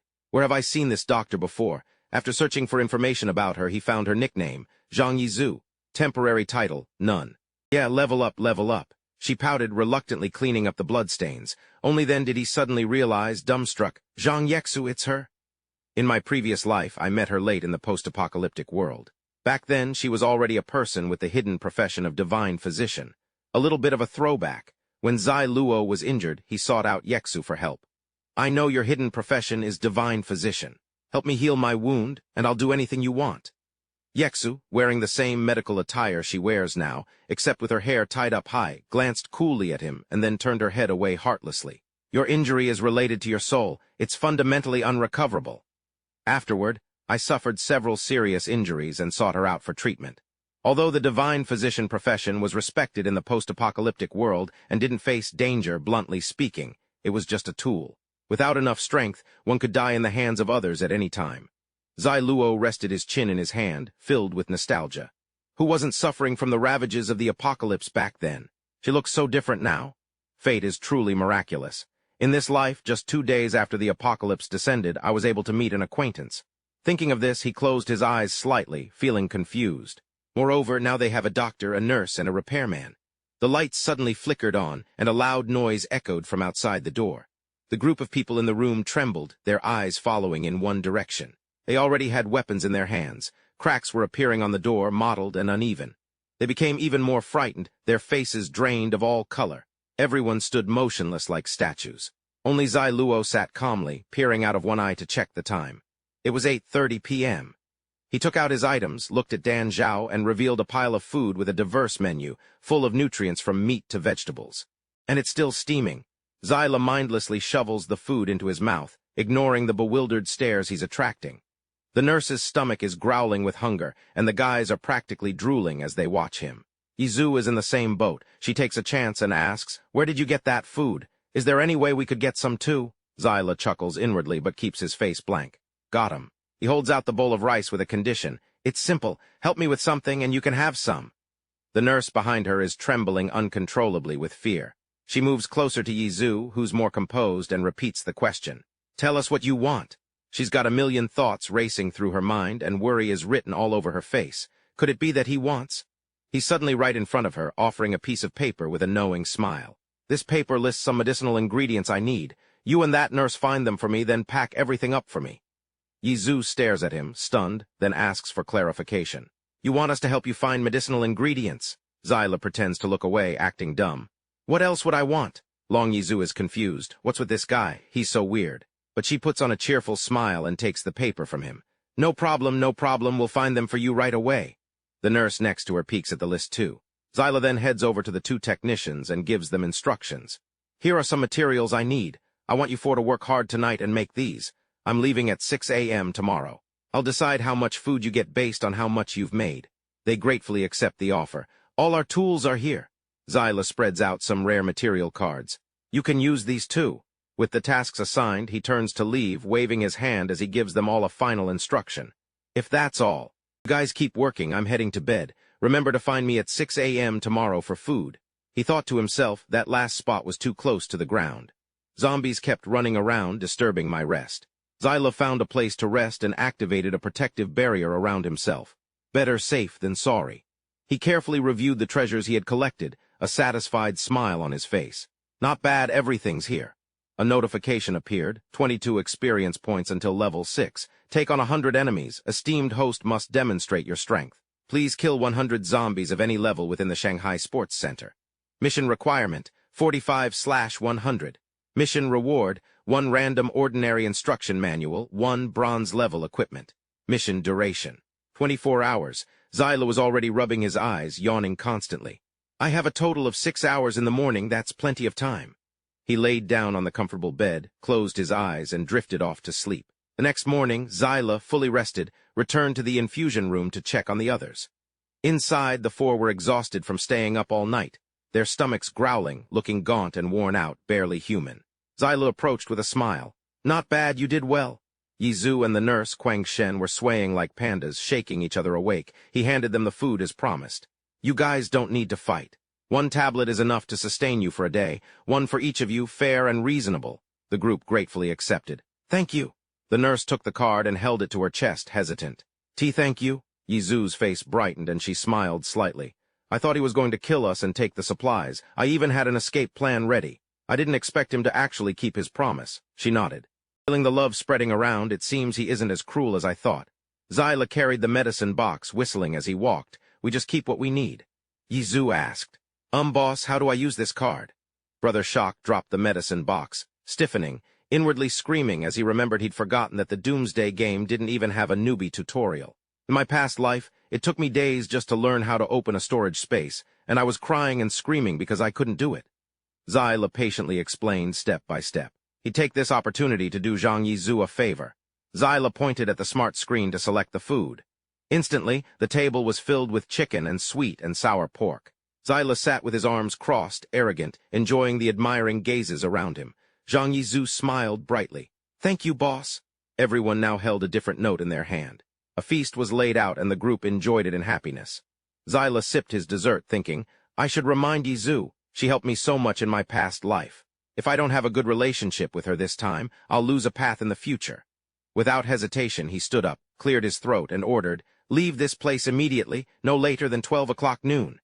Then Zyla snapped his fingers, pulling open the curtains to let warm sunlight flood into the room. The zombies at the sports center should be all taken care of by now. Zyla turned towards the door, his face expressionless. Before grabbing the handle, Zyla frowned, glancing back at Yizu with a warning. Remember, don't get the time wrong. Yizu looked frightened, her voice trembling. There are zombies outside. It's dangerous. Zyla was speechless. Smiling, he casually replied, You should worry about yourself. He left immediately after, closing the door as carefully as possible. Lin Zyle glanced around the hallway. Once he identified his target, he quickly rushed forward to attack. Zyle swung his sword, decisively stabbing the zombie right in the neck, killing it and obtaining a fishing rod. He used his other hand to support the corpse, constantly reminding himself, easy does it, easy does it. I absolutely can't alert the zombies outside. Seizing the opportune moment, Zyle successively took care of the fierce monsters, fresh blood splattering around, reeking with a disgusting, nauseating odor. The hallway became significantly quieter. Zyle cautiously advanced, carefully observing and listening, his hand still gripping the sword to defend himself. Zyle forcefully pushed open a door, creating a rather loud noise, and the scene inside startled him. What the hell, zombies don't wear pants anymore? It turned out to be a restroom, and the zombie was relieving itself when it was startled by the loud noise from behind. The four eyes just stared at each other. Why would it let go of the delicious prey in front of it? The zombie bared its sharp teeth and charged forward without bothering to do the most basic thing, pull up its pants. The wrinkled trouser legs looked ridiculous, contracting with the force of the zombie's legs. The zombie sprawled in front of Zyle. If it still had any sense, it should have considered buying a pair of looser pants. Zyle stood like a god, the surrounding space supportive, extremely quiet. He waved his hand a few times, uttering some nonsense. Can't we fight normally? Did you have to rush out like that? I'm very upright, you know. The zombie was then given a one-way ticket to hell for a stroll. Zyle lifted one of its arms. Looking around, Zyla noticed several eyeballs scattered on the sink. He concluded that the survival rate in this sports hall was extremely low. Moreover, most people who came to the sports hall had excellent physical qualities. After turning into zombies, their attributes increased significantly, which was a disaster for ordinary players. The sign on the next room caught Zyla's attention, a women's restroom. He scratched his head, his expression a bit awkward. If there are zombies in here, there probably aren't any survivors, right? Zyla clenched his fist, his cheeks flushed, and his eyes closed tightly. Come on, it's just a women's restroom, right? It's the end of the world. For the mission, I can't worry about these details. He slowly pushed the door open, but there was really nothing inside. After a quick check, Zyla noticed that the toilet stall at the end of the room was closed, and there were faint moans coming from inside. He thought excitedly, judging by the sound, it's two zombies. Zyla slashed downwards at the wooden door, revealing a scene of two zombies embracing each other intimately. Zyla gaped in shock. Holy crap, are they playing it rough? Annoyed by the intrusion, the two zombies became agitated and lunged at Zyla. Unfortunately, there was a soda can right under their feet. The female zombie slipped and fell, dragging her ally down with her. Then somehow they both lunged straight into Zyla's blade. While he was still confused about what was happening, the system sent a notification. Congratulations, player, you have successfully killed a level 2 zombie, gaining 4 experience points and 5 gold coins. Zyla reached into his pocket and fumbled for something. He pulled out his phone and started snapping pictures like crazy, then leisurely typed. So zombies really are just people who got their brains eaten. Other than that, they're not much different from us, like with all these random hobbies. He zoomed in on the picture and realized something was off. Shanghai, the sports center, 2 zombies, the male zombie's height, the female zombie's height. A thought flashed through his mind. No way, these are the famous zombie couple, Zilluo exclaimed in surprise. He recalled from his past life that the zombie couple was first discovered at the Shanghai Sports Center. They were inseparable, had amazing teamwork, and were incredibly strong. They were like zombie royalty. If they teamed up, they could go toe-to-toe with even a war god or a zombie king. Zilluo grimaced, feeling a bit sorry for them. I didn't expect them to end up so miserable this time around. They were taken out by me on the third day of the apocalypse. Inside the box was something called a fusion stone. According to the system, it was a one-time use item of the bronze rank. It could fuse two bronze rank equipment of the same type to create new equipment and had a high chance of upgrading the equipment to silver rank. Zilluo grinned, extremely pleased. He turned to leave the women's restroom, but after only a few steps a strange noise stopped him. He pointed his sword forward, carefully approaching the stall emitting light. He cautiously peeked inside. A glittering box. Zilluo couldn't help but get excited. Damn, I'm having a lucky day. I even found a wild bronze yang treasure chest. System notification. Player Yachi has discovered a bronze yang treasure chest. Reward, +10 reputation. Do you want to open the bronze yang treasure chest? Time required 30 minutes. Lin Zilluo didn't hesitate. Open it immediately. System commencing. Counting down. 25-2019-18-5-4-3-2-1. The smart card slowly floated up. Zyla grabbed it, his heart pounding, hoping it would be a strength or agility boost. Bronze tier one-time use item, physique fruit, also known as the immortal attribute fruit. Effect, permanently increases physique by 2. Rarity, uncommon, one of the few items that can permanently boost attributes. Limited to 2 points for players at the rank of N-Z. The attribute increase for players of other ranks is currently unknown. If a party of 2 uses this item, each party member will receive an attribute increase of 1 point. Lin Zyle grinned. Even though it was just a physique fruit, a permanent increase of 2 points wasn't bad. He quickly rinsed the treasure under the tap, then brought it to his mouth and took a big bite. The delicious flavor spreading through his mouth made Zyla feel relaxed and happy. Suddenly, his eyes widened. Zyla shouted with joy, "Delicious! This is amazing! Even in this apocalypse, there's so much good food!" At the same time, another notification appeared. Player NZ has used the physique fruit, permanently increasing physique by 2 points. Player NZ attributes, base strength, 18 spirit, 18 physique, 14 agility. 18, not only that, but he'd also received a thick, heavy rug. Zyla walked along, whistling, seemingly very happy. The sports hall had truly given him too much. He was even more eager to see the zombies outside. Outside the hall, the number of zombies had more than doubled. They immediately noticed Zyla standing in the distance. As the zombies swarmed closer, Zyla waved his hand and summoned the rug he'd just obtained. The monster's footsteps were noticeably lighter when they stepped onto the rug compared to before. Zyla laughed gleefully. This way, they won't alert the zombies in other areas. He waved his hand. Sword swung mercilessly as system notifications chimed incessantly. Congratulations, Player Yazai. Successfully eliminated a Tier 2 zombie. Acquired 2 experience points and 3 gold coins. Congratulations, Player Yazai. Reached level 6. Awarded 1 free attribute point. Player Yazai is 200 experience points away from the next level. Congratulations, Player Yazai. Obtained a supply card and a bronze tier equipment, super flashbang grenade. At the same time, Zyla lowered his sword and lightly touched the system screen. Congratulations, Player Yazai, for unlocking new bronze tier equipment. Player Yazai's attributes have increased by 1 point in strength. 19 points now, a 100-fold return. Elite host, you must demonstrate your power. Please eliminate 100 zombies within the Shanghai Sports Center, regardless of level. Mission progress, 62/100. Zyla reached out and took the Yang Bao bracelet that was floating before him. Lionheart bracers, bronze tier equipment. Fortified with the Lionheart force, possesses the effect of suppressing others. Strength attribute +1, Constitution +1. Attacks have a 10% chance to suppress the opponent for 1 minute. The suppression effect reduces the opponent's coordination. Using skills will directly interrupt the skill release. Zyla examined his avatar in the information panel. The head can only wear a helmet or mask. Wearing both will only activate one's effect. The neck can only wear jewelry, the upper body can wear chest armor or a jacket, the lower body wears pants, the feet wear shoes, and the arms can be equipped with arm guards, gloves, bracelets, and rings. Only one of each type of equipment can be effective. Super rare equipment exists, so it won't increase attributes. Each piece of equipment has a different function. Players can choose what to wear based on their needs. Attribute strength. That makes it 20, Zyla muttered, adding 2 to the count. He walked into another dark corridor, a glass of soda in his hand, his eyes darting around nervously. The long hallway was littered with corpses sprawled everywhere. Normal zombies don't do this, Zyla thought tense. At most, they just bite people and turn them into their own kind. They only eat people and suck out brains when they're in a crazed frenzy. So only two things could cause a scene like this. He considered. 1. A zombie boss. Bosses are much stronger than normal zombies of the same level. They prefer humans as food and even eat their own kind if there are no humans around, satisfying their hunger. Zylu examined the scene.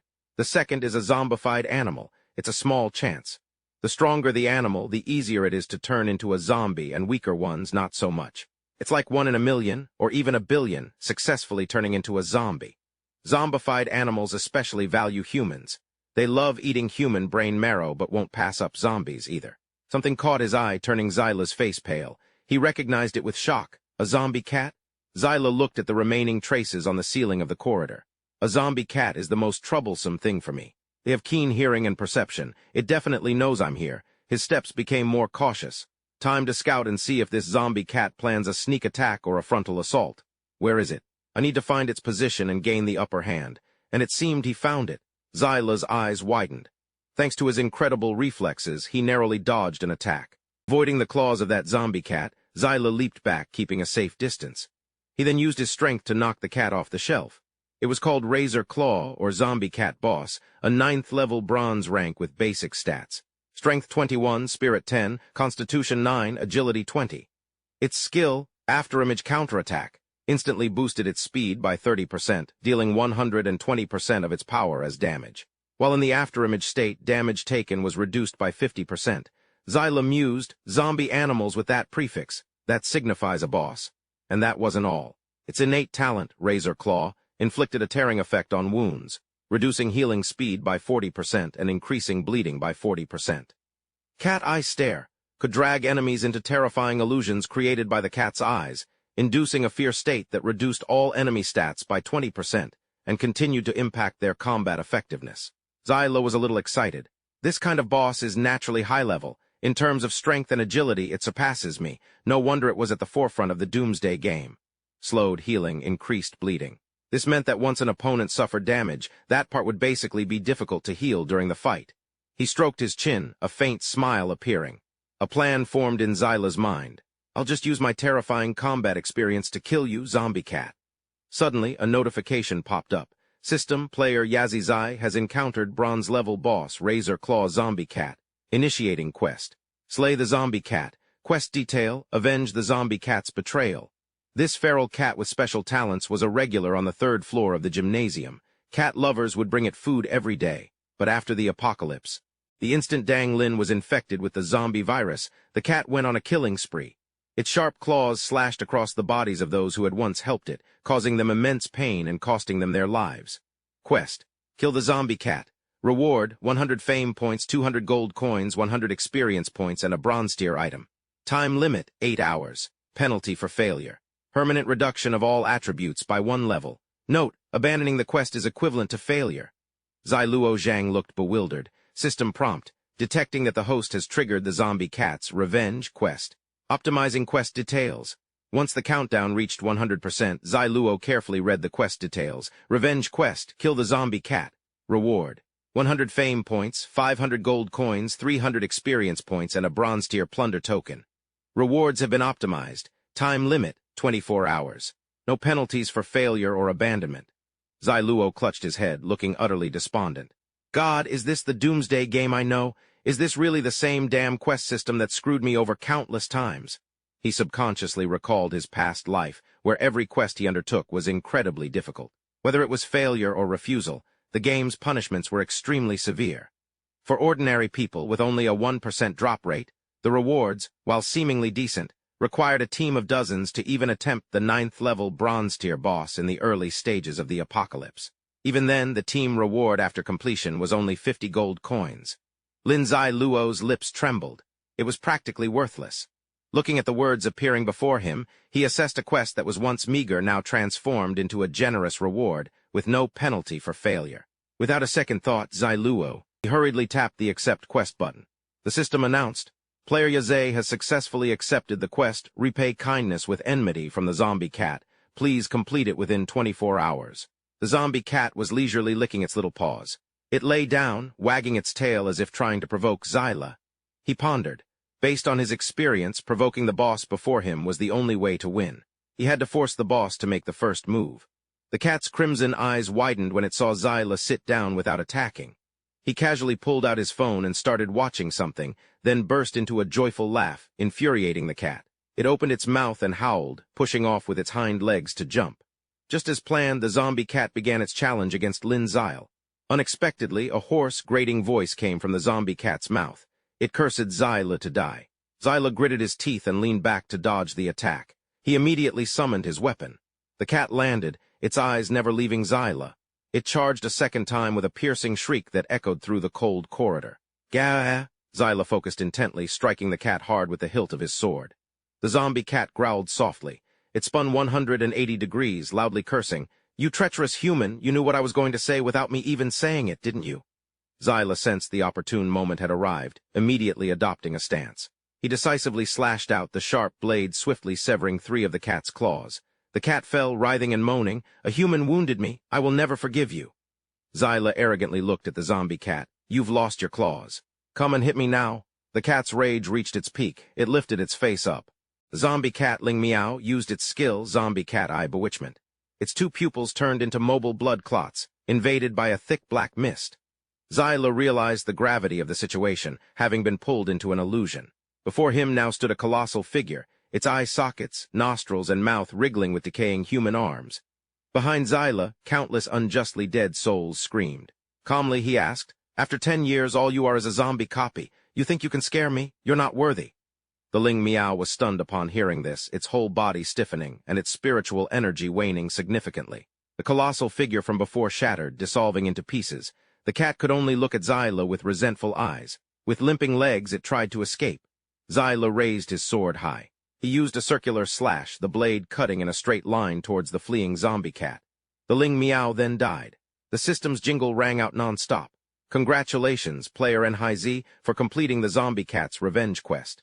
Successfully killed the bronze-level Sharp Claw zombie cat, gaining 50 experience points, 100 gold coins, leveling up to level 7, gaining 1 free attribute point, 400 experience points away from the next level up, becoming the first player in the Doomsday game to kill a bronze-level boss, gaining the unique global title, Bronze Spear, broadcasting the announcement to the entire region. A blue-haired guy leaned against the bathroom door, looking annoyed. NZ, it's NZ again. Who the hell is this guy? Why are all the world announcements about him? A different orange-haired girl looked extremely excited. Wow, NZG just so cool. When will he ride a 5-colored cloud to marry me? What the hell? Touched head after just finishing off 2 zombies grumbled at the notification. Bah, showy nonsense. I despise these announcements. In the still of the night, a figure sat by a large window, swirling a glass of red wine in his hand, and said with a sigh, "This long kingdom name, steeped in mythical color, must be one of our own." The luxurious apartment was nestled in an area quite far from the city center. The red-haired man took a leisurely sip of wine before saying, "A powerhouse like that, if willing to join us, would greatly enhance our strength." His subordinate understood and immediately responded obediently, "Yes, master." Meanwhile, Zyla smiled contentedly upon receiving the notification. The player touched head's defeat of the zombie cat boss has concluded. He rubbed his chin and casually muttered, "Well, the shockwave this time was a bit much. Looks like I'll have to be careful to hide my handsome face in the future." Zyla tapped on the selection bar and pulled a small stool from his inventory. He sat down, feeling somewhat tired. The zombie cat's stats were higher than his. Although it took a lot of spirit energy and wit to defeat it this time, managing to clear a bronze-level boss without injury could be considered a breakthrough. Suddenly, a thought occurred to him. What if he encountered a higher-level zombie cat boss next time? 2 information panels appeared unexpectedly, surprising Zyla. Congratulations to player Touched Head for obtaining the global notification. Bronze first clear. Reward, 1,000 fame points, 1,000 gold coins, 3 free attribute points, item space increased by 1 cubic meter. Zyla tapped on the game control panel. Inside was information about the rewards he had won. Fame 2,000 points, gold coins 5,000, free attribute points 4. Your inventory space has been expanded to 2.4 cubic meters. Congratulations, player Yazai, on reaching level 7 and earning the achievement Bronze Spear. Stamina Potion, a one-time use item. Upon use, it instantly restores 20% of your stamina. Afterward, it restores 5% of your stamina every minute. This effect lasts for 5 minutes, followed by a 30-minute cooldown period. Bronze Spear is a unique title. The first player to defeat a bronze-level boss in the Doomsday game will receive a bonus to all attributes. Against bronze-level bosses and below, or common enemies, it weakens their base attributes by 5%. Zyla chose to equip it with praise. This skill is awesome. Greetings, esteemed player Yazai. Would you like to replace your current title, First Blood, with the Bronze Spear title? Zyla firmly selected to swap. Immediately, a notification arrived. Congratulations, player Yazai, you have successfully equipped the Bronze Spear title. The effect will be active in 1 hour. The player's base attributes have changed. Strength 23, Spirit 19, Constitution 16, Agility 21. Zyla massaged his shoulders. With these attributes, even if that zombie cat revives, I can beat it to a pulp. I wonder how high my attributes will be after the job change. Half an hour later, Zylu arrived at the spot where the zombie cat had died. A rather large treasure chest had appeared there. He opened it and obtained the zombie cat command horn. Blowing this horn summons a razor claw zombie cat. The player can command the zombie cat to fight for 30 minutes. The cooldown time is 48 hours. The zombie cat will inherit the player's base attributes. Experience and coins are entirely yours, but the zombie cat will not drop any items upon defeat. Zylu excitedly shouted, Awesome. Summon type or growth type? Jackpot. Looks like I've got a permanent sidekick now, out of nowhere. Zyle boldly picked up the zombie cat's corpse, assessing its fur, meat, and claws. I remember they can all be crafted into clothes, food, or attribute-less weapons. Seriously, this thing is a walking treasure trove. He tossed the corpse into his inventory without a second thought. All right, all done. He casually walked away. Standing before the locked door, Zyle mused, If I remember correctly, Yang Bayar's silver treasure is in this warehouse. Screech. The scene inside was horrific. Skulls and eyeballs scattered everywhere, the stench of blood thick enough to choke on. Zyle was stunned. This cat's taste is seriously messed up. Drawing his sword, Zyle sighed inwardly. Anyone seeing this would get goosebumps, huh? Lucky for me it's the apocalypse. A cat that collected this many eyeballs, definitely a global sensation. He rummaged around the room. What if the zombie cat stashed some treasure? Wouldn't want to waste it. Lost in thought, a cat teaser suddenly caught his eye. He imagined himself as a tiny cat, playfully batting at the stick.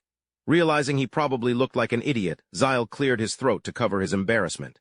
Besides the cat teaser being somewhat new, everything else is trash. Guess I had a little too much hope for you. He touched a large piece of cloth, then sighed.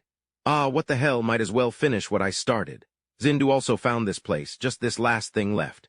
As the white cloth was pulled away, light burst from a chest, dazzling Zyle. Seriously, that's how it is. System check, player Yazai.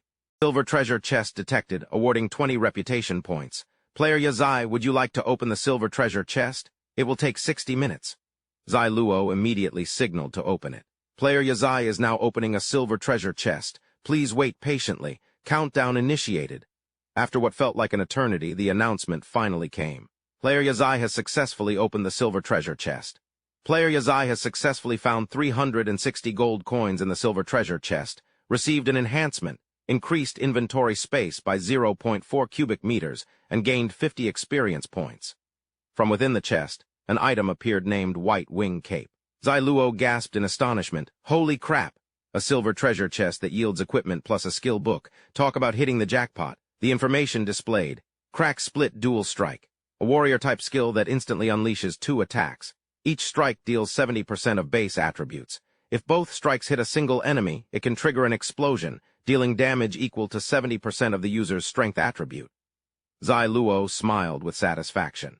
Not bad, exactly the warrior skill I needed. But this kind of skill has a high degree of difficulty. A newbie wouldn't be able to instantly unleash 2 consecutive strikes, let alone trigger the subsequent critical hit. But I'm confident that in my hands the dual strike will absolutely not fail. System detects the special skill, Crack Split Dual Strike. Player Yazai, do you wish to learn the Crack Split Dual Strike skill? Lin Zai Luo accepted immediately. Ding, congratulations, Player Yazai, you have successfully learned the Crack Split Dual Strike skill. On the smart screen were a total of 5 small slots containing equipment. Zai Luo lightly touched the White Wing Cape. It was a silver-grade equipment crafted from multiple, woven from the feathers of rare birds. Zai Luo read aloud, clearly surprised.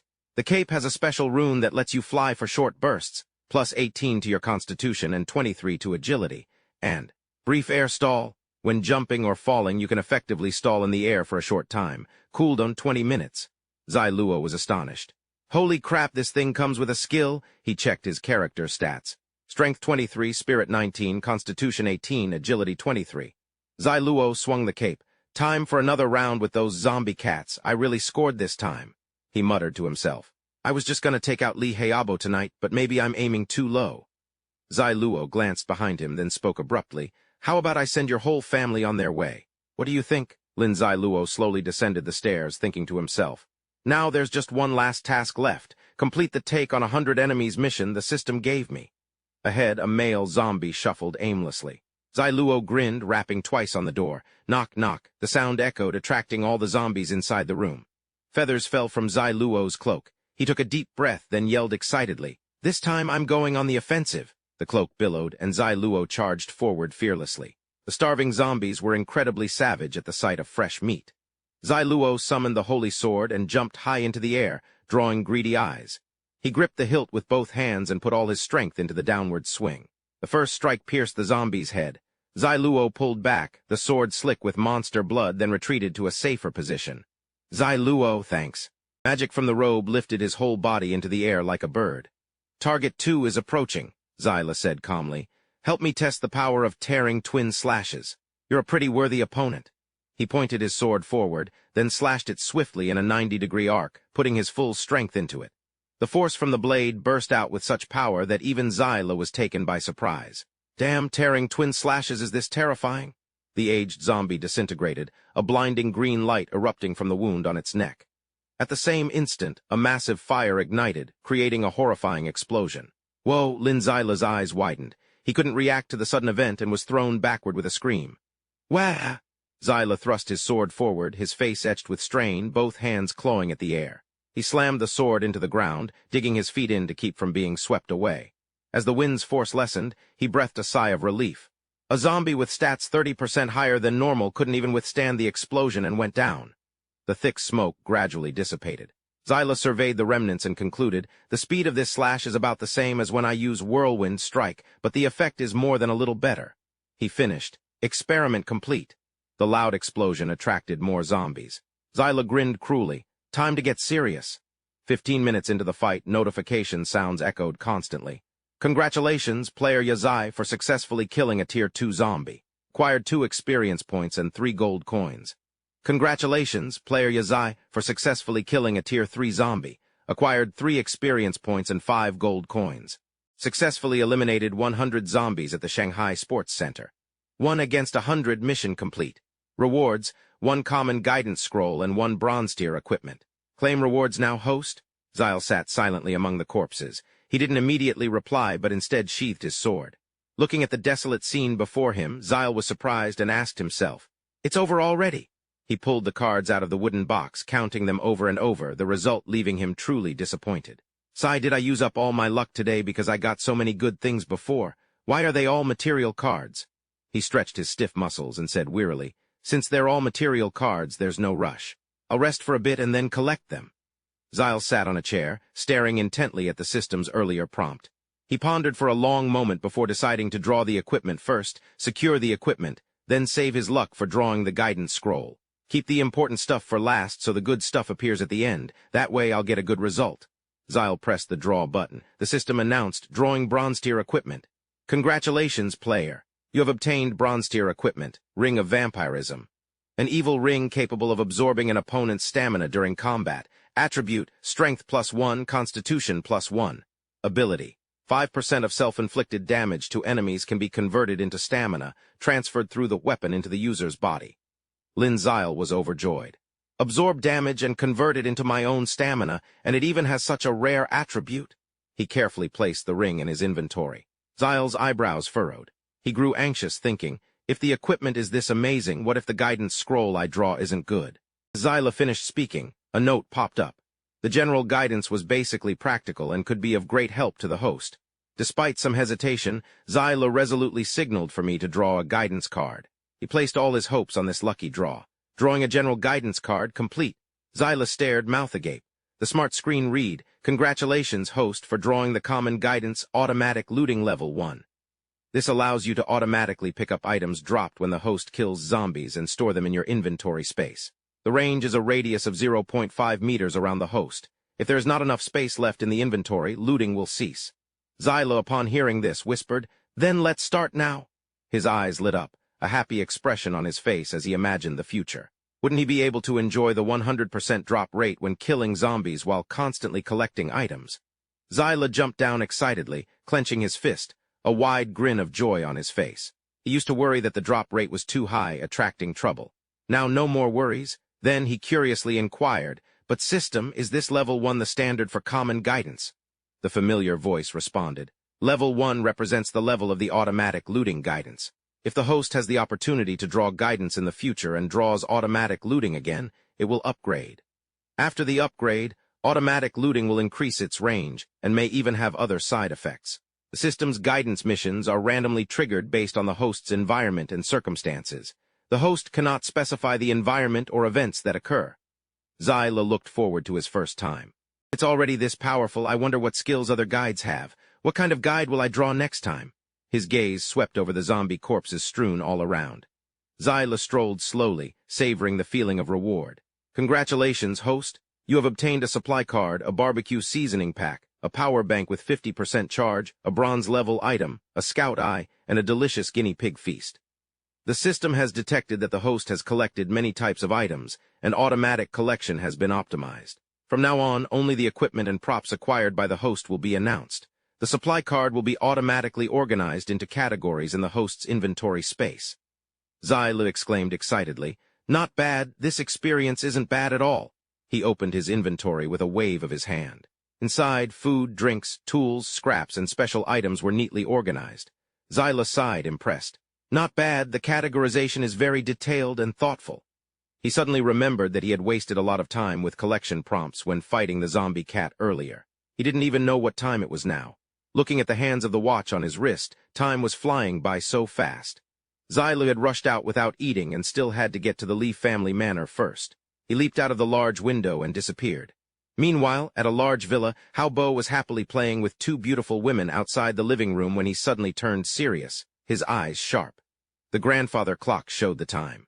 It was currently 12:10 p.m. Ignoring the bewildered and confused expressions of the two women, Li Haobo stood up abruptly. He viciously slapped one of the girls across the face, sending her staggering backward. Li Haobo growled, his tone furious. "Why haven't they returned yet? Are they just wasting my food? How long does it take to find two people?" "Young master," Zhao Kai-guang approached respectfully. "The Lai Sha mercenary group arrived at Shanghai University at 7 a.m. The situation is complicated with many zombies in the university, so the search will naturally be a bit difficult." Haobo ground his teeth and cursed. "Damn it, more zombies. I'm sick of these zombies," he roared in resentment. "What kind of messed up game is this? I'm the one killing the zombies, so why don't I get the experience?" Li Haobo recalled how he thought leveling up in this damned game would make up for his weak body. He even had his bodyguards beat the zombies half to death so he could get the last hit, but he barely got any experience points. The doors suddenly burst open, and a tall figure strode in. Haobo angrily questioned Uncle Rong, "You're back. Did you find that bitch and the orphan?" Rong Zhan dropped a large sack on the floor and coldly stated, "Young master, we found the woman, but not the man." Haobo lost it and screamed, "Found her. Where is she? Tell her to get over here and see me. How dare she sneak off like that?"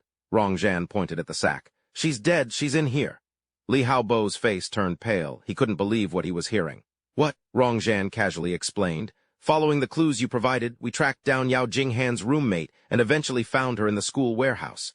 He bent down and started unlocking the sack, the sound grating in the frigid air. A stiff corpse was revealed with streaks of red staining the collar. Rong Zhan continued, "She was stuffed into a large barrel after she was killed. We also found a set of men's clothing soaked in blood lay there." Haobo stared blankly, utterly panic-stricken. Rong Zhan continued, "Before this girl died, she suffered terribly. The wounds are all located on incredibly painful nerve points on the body." The stench of blood made Haobo gag, clutching his mouth and retching, while Rong Zhan continued his analysis.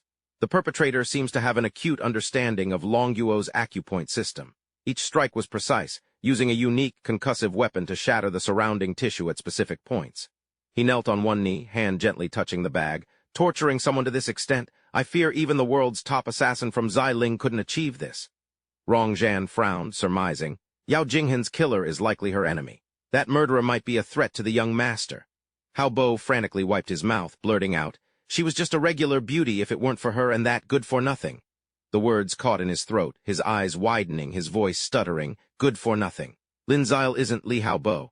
He spread his arms wide, trying to argue. No way, absolutely impossible. He's an orphan with no parents. How could he have the strength you describe? Haobo leaned forward, adding, besides, the big surprise I prepared hasn't even been sent to him yet.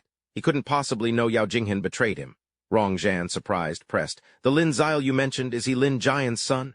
Haobo didn't deny the claim. Yes, it's him. Rong Zhan closed his eyes tightly. Young master is right, but we can't rule out he has accomplices. Something the world's top assassin couldn't do, his accomplice managed. This enemy is extremely dangerous. The man's worry was clear. Furthermore, facing a top-tier assassin, even the 100+ men I brought might not be enough. I need more security. This astonished Li Haobo. What? Uncle Rong, aren't you enough? You're a top 10 expert in the spirit country, not to mention the fully equipped team you brought.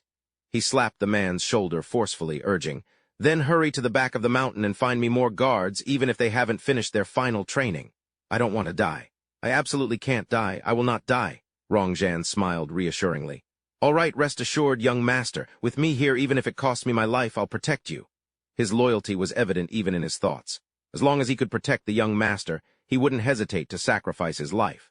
Twilight descended across the vast sky as the system announced.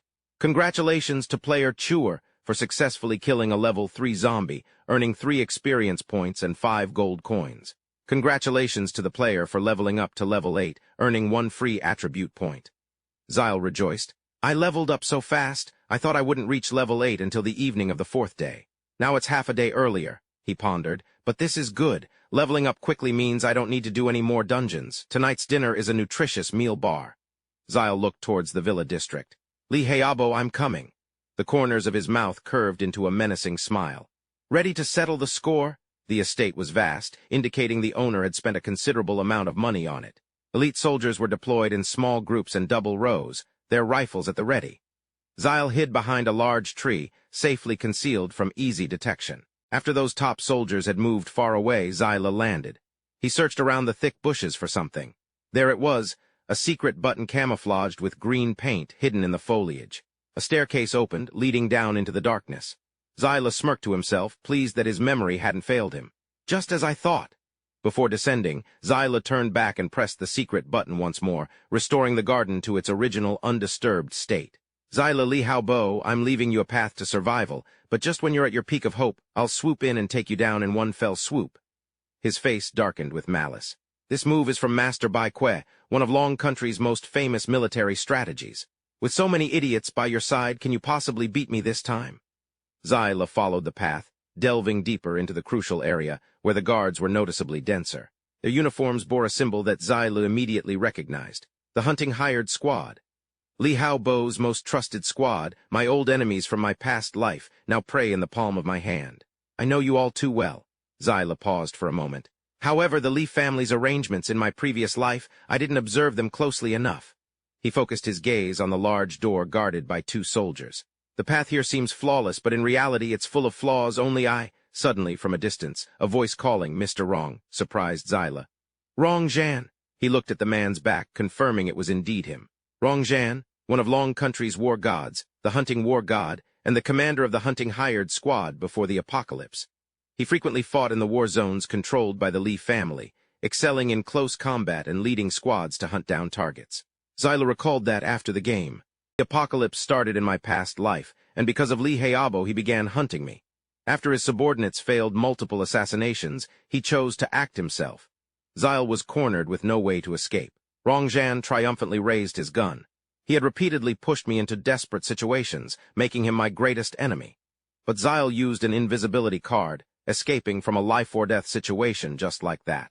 I am Rong Zhan's greatest shame, leaving him standing alone, consumed by unspeakable hatred. I heard it's because I escaped from under his nose so many times, breaking his legend as a hunter, that I earned the title of greatest shame.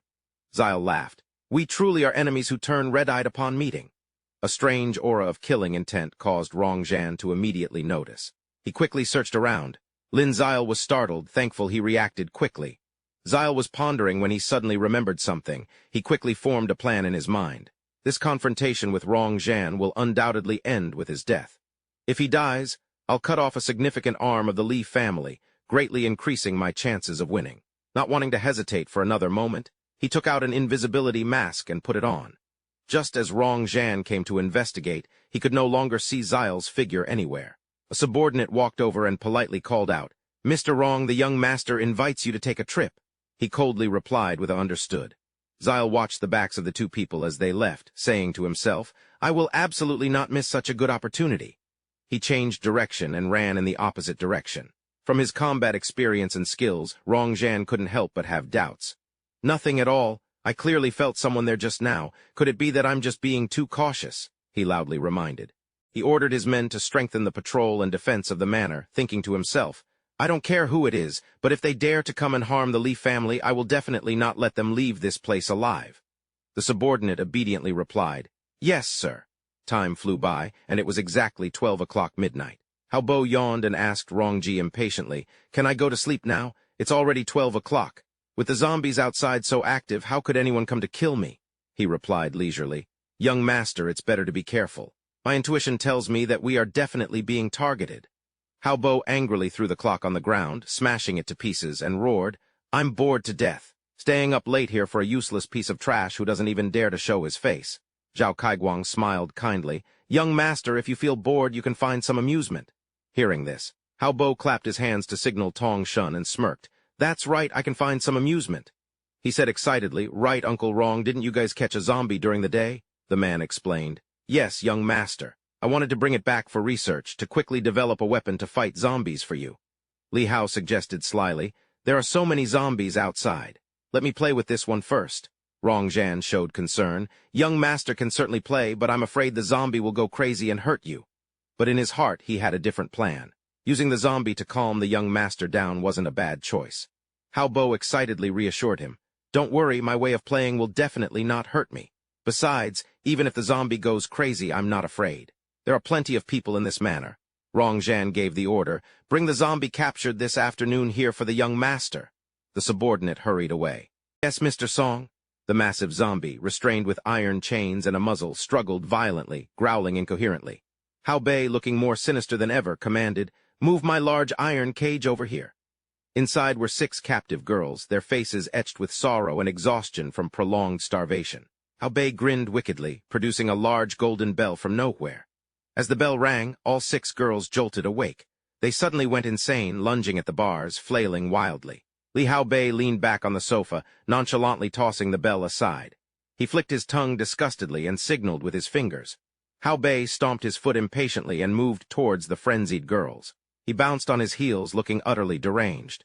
2 soldiers nearby understood the signal and smirked. The skinny one stepped forward, handing Hao Bei a key and receiving his order. "Open it now." The lock clicked, signaling an impending massacre. The zombie, stimulated by the scent of fresh flesh, grew even more ferocious. The skinny soldier cautiously approached, quickly removing its muzzle. The savage zombie bared its sharp teeth at the young man. Hao Bei, with excited anticipation, ordered, "You two, restrain it. Wait until the handcuffs and shackles are off, then throw it into the cage." Suddenly, someone clueless and reckless ran forward, pleading, "Young Master Li, this is too cruel. Please let them go."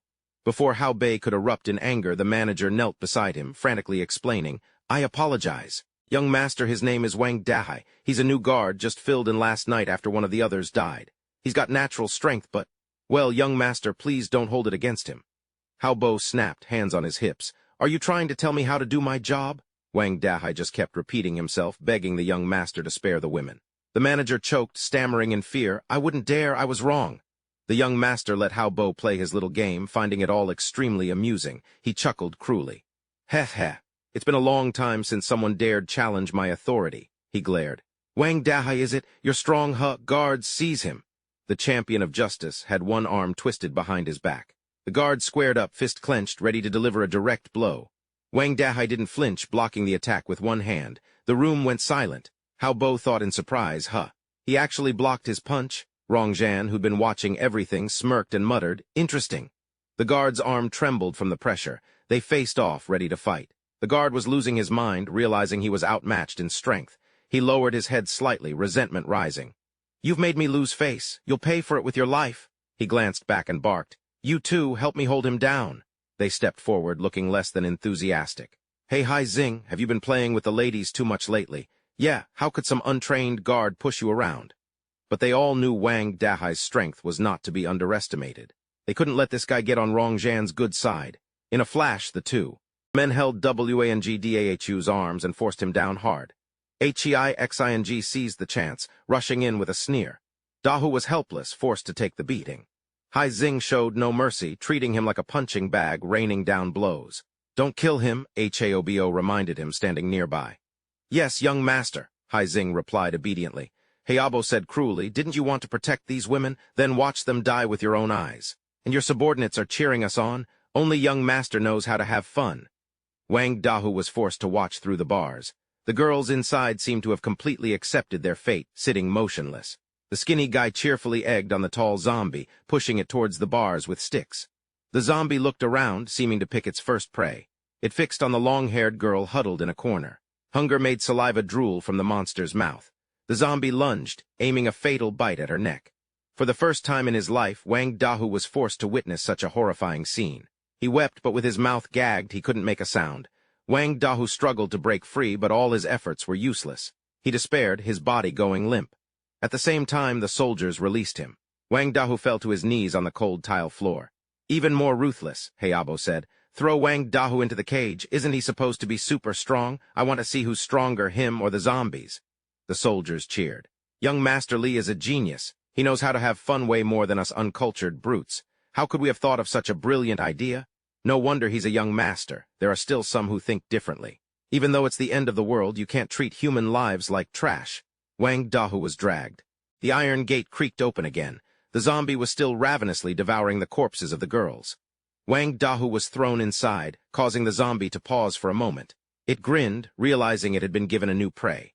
The zombie lumbered closer. Dahu, be careful. I'll be waiting for you at home. His mother's voice echoed in his mind. He sobbed, Mom, I can't come back to take care of you. Suddenly, Wang Dahu's eyes widened and he snapped back to attention.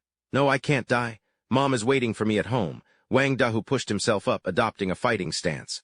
The zombie roared and dragged its heavy body forward. Wang Dahu threw a punch, aiming for its head, successfully knocking the monster backward. He seized the opportunity, wrapping his arms around the zombie's waist to limit its defenses. Ah! Wang Dahu roared, using all his strength to slam the monster against the iron bars, ignoring its struggles. The impact created a loud crash that echoed throughout the entire villa. Wang Dahu suddenly coughed up blood. The zombie's sharp claws had pierced his abdomen.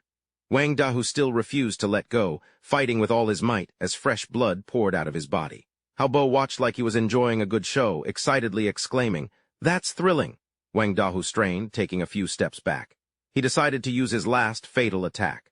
Wang Dahu clutched his festering wound, collapsing from exhaustion, gasping for air.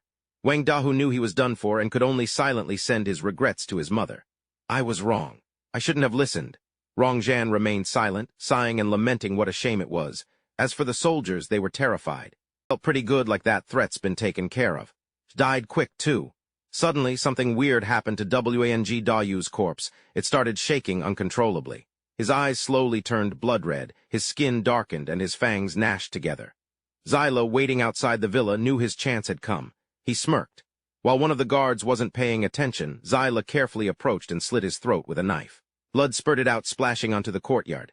Zyla swapped clothes, figuring out his next move when he suddenly heard someone calling out. Adai, what are you doing here? Zyla froze, spotting a sleepy guard. I came to wake him up, Zyla replied. The chubby guard yawned. All right, whatever. The squad leaders and battalion commanders are having fun in the main hall while we're stuck out here pulling guard duty. 2 more guards chimed in. Yeah, spent all night dealing with the aftermath yesterday, and we don't even get a break during the day. They really don't treat us like people. You're lucky. I haven't slept in almost 24 hours. I'm beat. They just want to make sure they're safe. Why don't the commanders come out here and stand guard themselves? Zyla pointed. Let's be real, they don't see us as people. We're just cannon fodder. The chubby guard finally noticed something was off and asked, puzzled, Dai, when did you get so tall? Zyla looked at him, a wicked grin spreading across his face.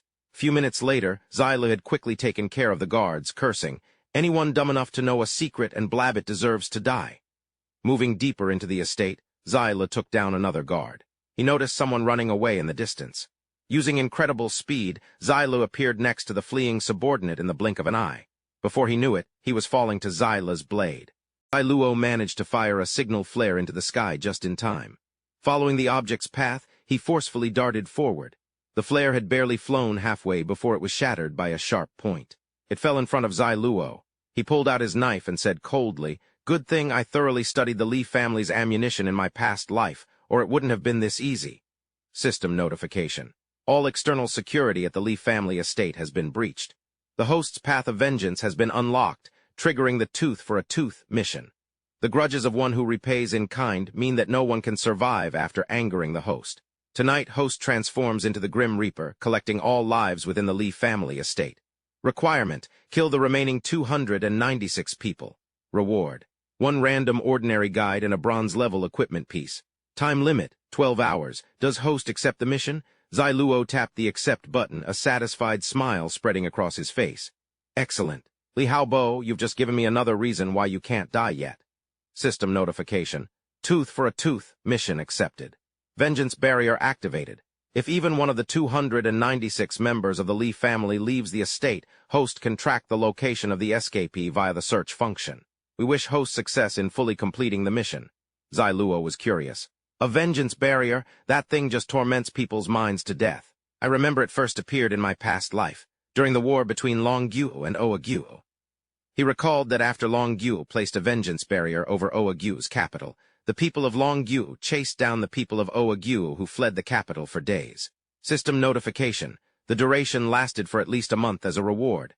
Zai Luo rubbed his chin, then beat the entire Oa country to the point where they were crying for their parents. He looked excitedly towards the building. I have to make good use of this opportunity today and test out the tool. He moved with incredible speed. Before he had taken more than a few steps, the system issued a second notification that surprised Zai Luo.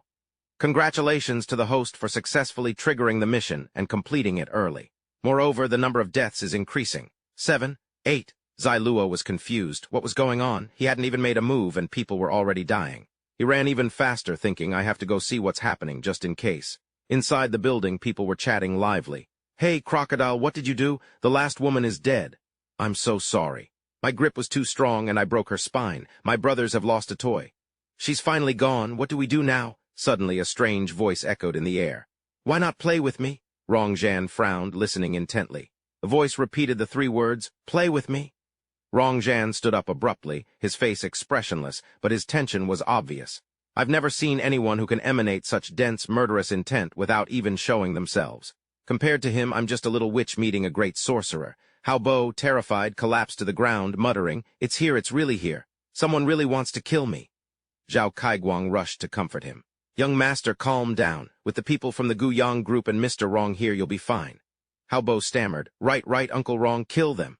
Rongzhan stood up straight and suggested loudly, I don't know what brings you to the Li family, but can we sit down and talk? To get here, he must have taken care of everyone I positioned outside. The strange voice replied, Though I am human at this moment, I am death here to reap. Your lives end here. Rongzhan waved to his men, Tong Meng, immediately. The 3 thugs began to search the area, trying to pinpoint the source of the sound. Suddenly, a bomb fell from above, startling them. The device shook for a moment, then a blinding light erupted, sending them into a panic. I'm blind. Am I blind? What is this? Am I going to die? Help me. A pair of feet, crackling with power, stepped into the scene. The thugs were too panicked to notice. Zile conjured sharp spikes from the ground, launching a sneak attack. The spikes pierced through the bodies of the thugs. Zile then used a spinning slash to sever their necks. Just as Rongzhan noticed, Zile vanished into thin air, leaving another bomb as a parting gift. A huge fire erupted instantly, and Zile disappeared completely. Rongzhan, barely touched by the blast, gnashed his teeth in fury. Damn it! I didn't even see the enemy's face, and I lost a ton of men. He stood amidst the scattered corpses, feeling heavy with rage. His subordinate called out anxiously, Boss, his earth manipulation is like magic. It seems like Li Sheaji's guards and mercenaries are all dead. The blade is slashing non-stop behind us. Black Bear, Crocodile, White Wolf, our own brothers are being slaughtered. Rongzhan, enraged, roared, Enough. Just tell me, how many usable men do we have left? The subordinate stammered. Besides you, Sheaji, and Uncle Zhao, including me, there are 66 brothers left. 10 of our allies are heavily wounded, and more than a dozen still haven't recovered their sight. Haobo was nearly driven mad. Who did this? Who's the bastard that ruined my plan and spoiled my fun? Uncle Vin, you have to avenge me. Hack him to pieces. Vin Qin ordered through gritted teeth. Search for him. He's actually capable of taking on 100 men.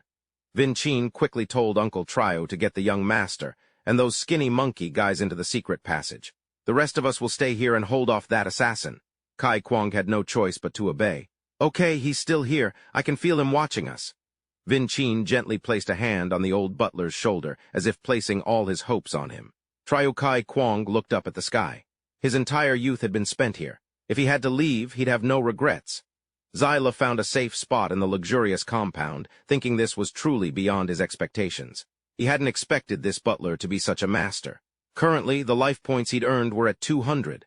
Zyla pondered, thinking they probably had to split half their men to protect the outside.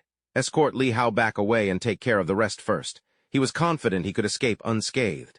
He lightly tapped the system button and 2 clear information panels appeared above. Zyla marveled, as expected of Vin Chin. He's obtained 3 bronze-level snatching equipment in such a short time. A scream echoed from the room. Come out and meet me. Hiding is too disrespectful to your status, don't you think? Zyla scoffed. Trying to stall for time so Li Hao back can leave first, huh? I won't let you have your way. He opened his inventory bag. He wanted to control the zombie cat's command horn. The first type allowed him to designate a target. The second to control it with his own consciousness. Finally, the spirit cat inherited 60% of its host's base attributes.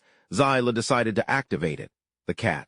Appearing like a god, Zyla held a small dagger in his hand for 55 years. He forcefully threw it, aiming straight at the ceiling. The blade cut through the chain of the large chandelier, which fell right where Rong Zhan was standing. Luckily, he managed to dodge it, but countless shards of glass from the chandelier exploded outwards, piercing the eyes, mouths, and necks of the soldiers behind him. While Rong Zhan and his close subordinate were panicking, the zombie cat suddenly lunged at the young man, who screamed in agony. Ah! Zyla seized the opportunity, swiftly and cleanly taking care of the remaining soldiers. The perfect combination of man and beast left Rong Zhan standing there in helpless disbelief. The server can't find even the most basic data, Rong Zhan exclaimed in shock. Why can't I find any information about you? What's going on? He clenched his fist, looking impatient. Enough. Who the hell are you? Rong Zhan roared, nearly losing his mind. Arrogant. Zyla Sizun tilted his head, inwardly sneering. Terrible skills, low stats, and even his personality isn't as mature as it will be in a few years. He doesn't even plan to kill these mercenaries. The more I expect, the more disappointed I become. Then he softly replied, Look closely. This is what you call despair. In the blink of an eye, Zyla easily defeated the surrounding nobodies and stood right in front of Rong Zhan, turning his face ashen. His body trembled uncontrollably, his mouth felt blocked, only able to utter, Ah! And the next moment his body froze and collapsed to the ground with a soft thud. The cat glanced at Rong Zhan and said almost imperceptibly, Go after Li Hibo's group. Then it leaped away, leaving Zyla standing there, dagger in hand, staring at the system display. Vengeance Demon muttered to himself, They probably haven't escaped the manor yet. He nudged Rong Zhan's shoulder with his foot, taunting him, Move it, captain of the mercenary slaughter squad. Rong Zhan, face still frigid, retorted, The mercenary slaughter squad practically wiped out is no more. I'm hardly worthy of being called captain anymore.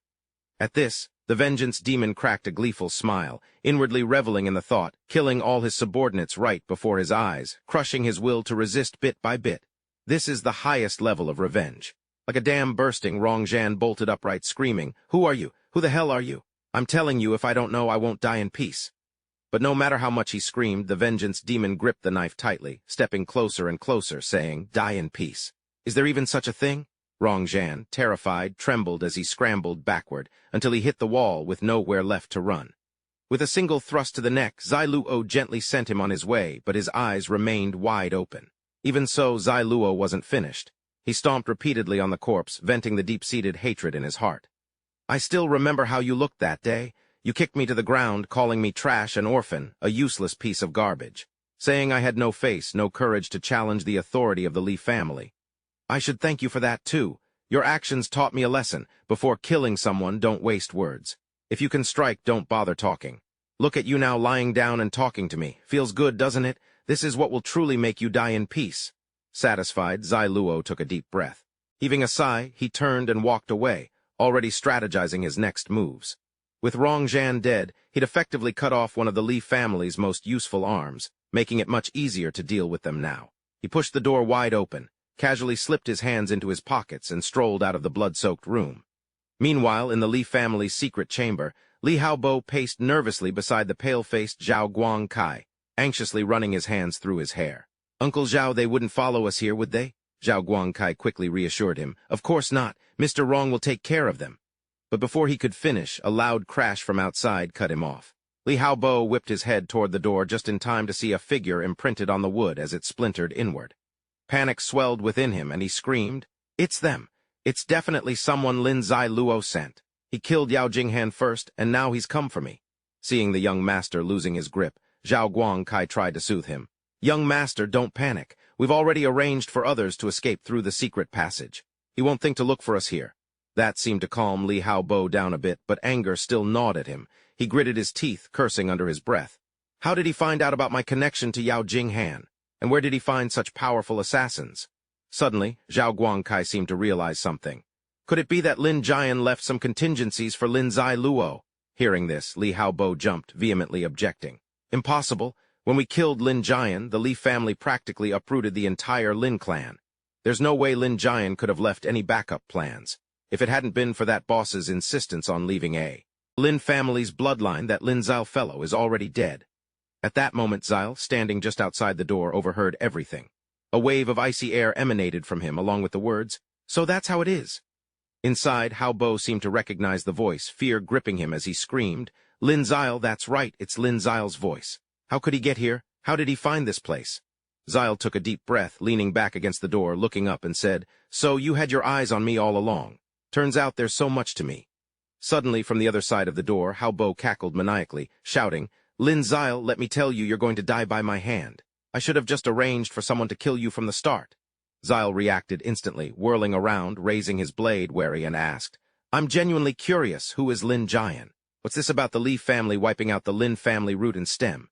Hearing this, Haobo burst into laughter, replying mockingly, "Ha ha ha, you little orphan, you don't even know your own father's name. Serves you right. Back when my father was about to get promoted, Lin Jian reported him, causing our Li family's years of planning to fall apart. Based on that alone, your entire Lin family deserved to be wiped out. If it weren't for the chief speaking up, would a mongrel like you even deserve to be the sole survivor of the Lin family? I'm really curious, where did you find your helpers? If it weren't for them, I could have just sent one bodyguard to kill you." Zile wasn't about to back down, immediately firing back. "Saying all this doesn't really do anything, because whether you say it or not, I will make your Li family. I'll crush your entire family into dust." As he spoke, he slammed the door, startling Zhao Guanjia, who rushed to stand in front of his young master. Haobo, seemingly unaware of Zai Luo's danger, continued boldly, "You. Destroy the Li family? Don't overestimate yourself." Before he could finish, Zai Luo kicked the door, sending it flying. Seeing this, Zhao Guanjia quickly raised his fist, aiming straight for Zai Luo. But with his meager skills, Zai Luo easily dodged it. At that moment, the cat pounced, attacking Zhao Guanjia only to be noticed. He immediately changed direction, landing a powerful blow on it. Suddenly, the system notification appeared. The 30-minute summon time was up, and the cat vanished into thin air. Zai Luo thought to himself, "Perfect timing. How did I calculate that so well?"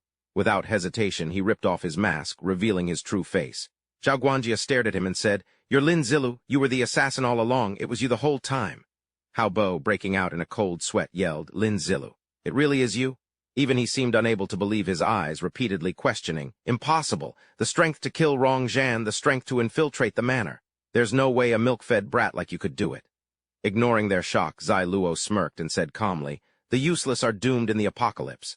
The 7-day newbie protection period of the apocalypse game is over. Your decades of hard training are worth less than a random street zombie." Haobo still refused to accept it, saying, "No way, it can't be just him. How could Lin Zilu become so strong?" Zai Luo's eyebrows. Frowning, he raised his blade into a ready stance and quietly replied, "I'll kill you all myself." "Enough." Zyla charged forward, his fist aimed at Butler Zhao. The butler hastily raised his hands to block, but he was still forced back in pain, causing him to cry out. That's more like it," Zyla mused, his eyes lighting up, stroking his chin with interest. "This old butler has a good physique. If his punch had landed on Rong Zhan, it would have knocked him down instantly." Conversely, Zhao's heart was ablaze. He narrowed his wrinkled eyes, making a silent decision. Things had come to this, and he had no choice but to resort to this method. He clenched his fists, and his shirt was immediately torn apart, revealing a muscular body with a six-pack. But this didn't faze Zyla. He swung his blade and attacked. Zhao dodged and said, "You don't speak of martial virtue." Zyla's expression remained unchanged as he replied, "Right now I want your head. Do I need your permission? Or do I need the consent of your 18 generations of ancestors?" Without waiting for a response, Yahello immediately unleashed his blade techniques. Exploding cleave, severing strike. The blade slashed across Zhao's arm, and it didn't stop there. It suddenly flew back and attacked again, causing the butler to cry out in pain. He suppressed the pain in his arm and stared at Yahello in disbelief. How is this possible? I've trained in fist and foot techniques for 50 years. How could I lose so quickly? I'm not resigned to this. Suddenly, an explosion occurred. Seizing the opportunity, Yahello quickly stabbed the blade straight into Zhao's neck, saying, "Never leave behind trouble for yourself. Only by killing all enemies can one truly be at peace." Looking at the corpse at his feet, Yahello said, "What a pitiful and stubborn person, it's over. The apocalypse is here, and you're still stuck on the idea that martial arts is about trading moves one by one. Truth is, just having power isn't enough. You need to control the situation with precision and adapt to the times, or you're just signing your own death warrant." He turned to see Jing Heabo, face pale with terror, scrambling backward until he collapsed on the ground. Lin Zile sneered, "Useless trash." Without a change in expression, he raised his sword and plunged it straight into Heabo's leg. "Ag!" Heabo screamed, clutching his leg. Zile's lips curled into a smile. "Woken up, huh? Done playing dead?" He punctuated his words with several more stabs. Heabo's eyes bulged as he screamed for his life. "Lin Zile, my parents, my family will never forgive you." Zile chuckled softly, his sword descending again. The torture seemed to reach Heabo's breaking point. "Please, just kill me, please, kill me now," Zile replied. "Kill you? Oh, I definitely plan to. Oh, right, almost forgot." Zile opened his system panel and selected a weapon. A dull, worn-out knife. The duller the knife, the harder the cut. He thrust the knife into Heabo, eliciting another scream. "Ag!" Zile feigned, scratching his head. "Oops, my bad, this knife is too dull to pierce through. My mistake." But in an instant his demeanor shifted, his voice turning cold. "This stab is for me." He put all his force into the blow, making Heabo's face contort with pain. "Ag, aha, not stopping there," Zile continued. "Each cut of this knife represents the decade I spent running and hiding, my life hanging by a thread. Too bad the pain you're feeling doesn't even equal 1% of what I went through." Hearing this, Heabo's face twisted even more. 10 years? What 10 years? Heabo retorted, dumbfounded. "I only started thinking about torturing you 3 years ago after I found out about all this." Zailuo's face darkened, a mocking smile twisting his lips as he stabbed. "This one's for me, this one's because it makes me happy." The pain was so intense that Heabo frantically begged, "Stop, stop it, Ignoring his pleas, Zailuo aimed for the left side of Heabo's chest and plunged the knife in with all his might. "This one's for the Lin family. I never met them, but it's only right for a son to avenge his father. As for the others, I'll stab you for whoever I damn well please." A moment later, Zailuo brought up the system panel and activated the metal clamp weapon. Seeing Zailuo approach with the clamp, a bizarre grin on his face, Heabo was terrified. His body trembled uncontrollably as he stammered, "WH, what are you going to do?" Without hesitation, Zailuo replied, "I should thank you for this. It's a punishment I invented myself. You used this hand to torture countless people to death. I have to commend you, you really have a knack for torture." Hearing this, realization dawned on Heabo, his eyes widening in horror as he screamed incessantly. "This is what I used to do." "No." Before he could finish, Zailuo sliced off a piece of Heabo's flesh and quickly shoved it into his mouth with the clamp, silencing his screams. "No, no, no." After a long struggle, Heabo lay sprawled against the wall, covered in injuries, his eyes unfocused. Looking at his ravaged state, Zailuo scoffed, "Is that all you've got? In your past life, you researched so many tortures, tormented so many people, and you're not even 1% as good as you were to others." Suddenly, Zailuo stroked his chin, a gleeful expression on his face. "Forget it. Looking at your pathetic, dying face, it wouldn't be fun to torture you any further. It's just a shame about all the tools you. I've researched every possible method, but there's just no help for you." Even so, Zailuo had no intention of letting Heabo off the hook. He kept stabbing him in the neck as he said, "Isn't he just faking it? I thought so highly of him. With his acting skills, there's no way he could fake this state. Forget it. I've pushed his mental state to the extreme that his body can endure. Paralyze, then behead." With that, he waved his hand and turned away. Suddenly, a strange light flashed from Heabo's body, followed by a shocking explosion. But it seemed Zailuo had seen through it, as he gently opened his umbrella, shielding himself. Night enveloped the surroundings. Zailuo looked ahead, unable to help but sigh. The night view from the Li family's villa isn't bad. Suddenly, the system displayed a notification. Player Lin Zailuo's mental state has changed, successfully activating the Heart of Revenge talent. Seeing this, he exclaimed in astonishment, "Huh," the system displayed. "Heart of Revenge checking," Zailuo said in a daze, "so I've activated a talent." He then tapped to check. The system displayed a reminder. Talents and skills in the Doomsday game are two different concepts. Skills can be learned through skill books, while talents can only be activated autonomously after one's attributes, thoughts, mental state, experiences, abilities, and so on reach a certain level of suitability. Skill activation can rely on skill books, but talent activation relies entirely on luck and strength. Talent skill, Heart of Revenge. Lin Zimo's resentment, a debt of hatred must be repaid. Against enemies, you possess even greater strength and attributes. Once you identify someone as an enemy, your own attributes will increase based on the degree of hatred. The higher the hatred, the higher the increase in attributes. Damn, the higher the basic stats, the better. It can increase them by up to 20%, Cal thought excitedly. I didn't expect this Heart of Vengeance to be so awesome. Up to 20% boost to basic stats, Lai mumbled to himself. The higher my basic stats in the game get, the more significant the boost from this talent will be. So this is basically an ever-growing talent. Score, suddenly the system chimed in again. System. Host has successfully killed 269 members of the Lee family manor, completing the quest, Lin Zile's Inevitable Revenge. Congratulations. You have been awarded a random common instruction scroll and a bronze tier equipment piece. Would you like to draw your rewards now? Cao tapped the draw button without hesitation. A piece of bronze tier equipment appeared with an explanation. System, congratulations. You have drawn the bronze tier equipment, Lesser Magic Staff. Lesser Magic Staff, bronze tier, class-specific equipment. Enhances magical power and casting speed. Skill power plus 5%, magic skill casting speed plus 5%, spirit recovery speed plus 20%. Looking at the staff for a long moment, Zile tapped his chin thoughtfully, a hint of disappointment in his voice. I can't use this thing. But for a mage, this is top-tier gear. I could make a fortune selling it at the store. He put it away in his inventory. Checking his inventory, he thought, this auto-loot feature is amazing. I don't have to worry about missing any equipment. He couldn't help but admit, this game's murder mechanic is seriously messed up. Remembering the rules, he thought. In this Doomsday game, when you kill someone, their inventory space vanishes forever. You can't loot their stuff. Players can only check the body for items right after death. But everyone knows that after a while, people go for a scorched earth policy when they die. It's a way to discourage senseless killing in the game. He suddenly spotted an item from Rong Zhan's remains. Curiosity piqued, he tapped to check. Purification necklace. The system chimed in, Purification Necklace, Bronze Tier, Necklace grants +1 to Spirit. Skill, Purification, instantly removes 1 negative status effect, petrification, stun, blindness, etc. Cooldown 12 hours. Comparing the necklaces on the screen, Purification Necklace versus Meditation Necklace. He frowned, calculating. This necklace's stats aren't as good as the Meditation Necklace, but the skill could be a lifesaver in a real fight. Finally, he decided the other two are useless. I'll stash them for now. Zailuo took a deep breath. System, give me a normal guidance draw. System, processing. Initiating normal guidance draw. Draw complete. Congratulations. You have received a normal guidance. Absolute Domination, Tier 1.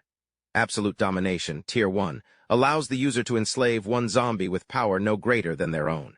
The enslaved zombie will absolutely obey all commands and consider the user as its master. Even if it costs me my life, I'll protect master's safety. Heads up.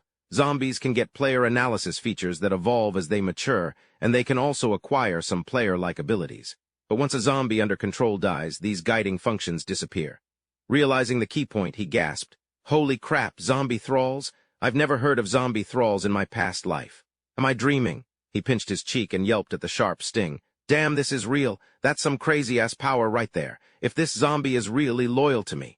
Zile chuckled, thinking, does this mean I don't have to do all the hard work myself anymore? Ever since Yao Jinghen betrayed me, I've been wary of everyone. I thought I was destined to be alone this lifetime. But what if a zombie could tirelessly follow me around? Could that even heal my broken heart? A thought struck him, and he urgently asked the system, if I level up Absolute Domination, what kind of benefits will I get? The answer came quickly. Absolute Domination. Leveling up increases the number of zombies you can enslave. Each level adds 1 zombie to the total. A childhood memory, filled with the shrieking of a ha, flashed through his mind, snapping him back to reality. He vigorously shook his head, muttering, don't do it, don't do it. But just how high would I need to level up Absolute Domination to reach that point? That's something I'll have to study gradually. But what kind of zombie is best to enslave? Those guys who could become zombie kings later on aren't bad either. Not bad, they have potential, but I still feel like they're lacking. More importantly, I don't even know if they'll end up like they did in my past life after being enslaved. Forget it, I'll worry about that later. In my past life, I heard that the Lee family's underground vault had a lot of treasures. I'll go take a look and see if there's anything I can use. As he spoke, he headed straight downstairs. The moment he opened the door, his eyes sparkled like stars, but he quickly snapped out of it. Looking at the pile of gold, silver, and jewels, he scoffed and said, "In the apocalypse, this stuff isn't worth a dime. I wouldn't even use it for toilet paper. It's too rough on the butt." So Yahello turned his attention to other things, gleefully saying, "I remember these portraits having some use, but I can't recall exactly what." He unceremoniously stuffed them into his bag and then began eyeing another weapon. Only the Lee family would do something like this. This knife is studded with jewels, as if they're afraid people won't know they're rich. After a good bit of struggling and rummaging around, he happily sang as he left, having looted everything he could. Wandering around the Lee estate, he decided that he had lived 2 lives and never stayed in such a luxurious villa. "Tonight, I'm sleeping here." As he entered a room, a figure appeared, startling him. He pulled out a light, thinking, there shouldn't be anyone alive in this manner. As he approached, he discovered it was a zombie locked up. The system displayed information. Level 4 zombie basic attributes. Strength 25, Spirit 3, Constitution 26, Agility 18. Attributes increase at night. Innate talent, extreme bliss. Talent level, city level. Your strength will increase with each level you gain. All strength-related equipment and items in your hands will have enhanced effects.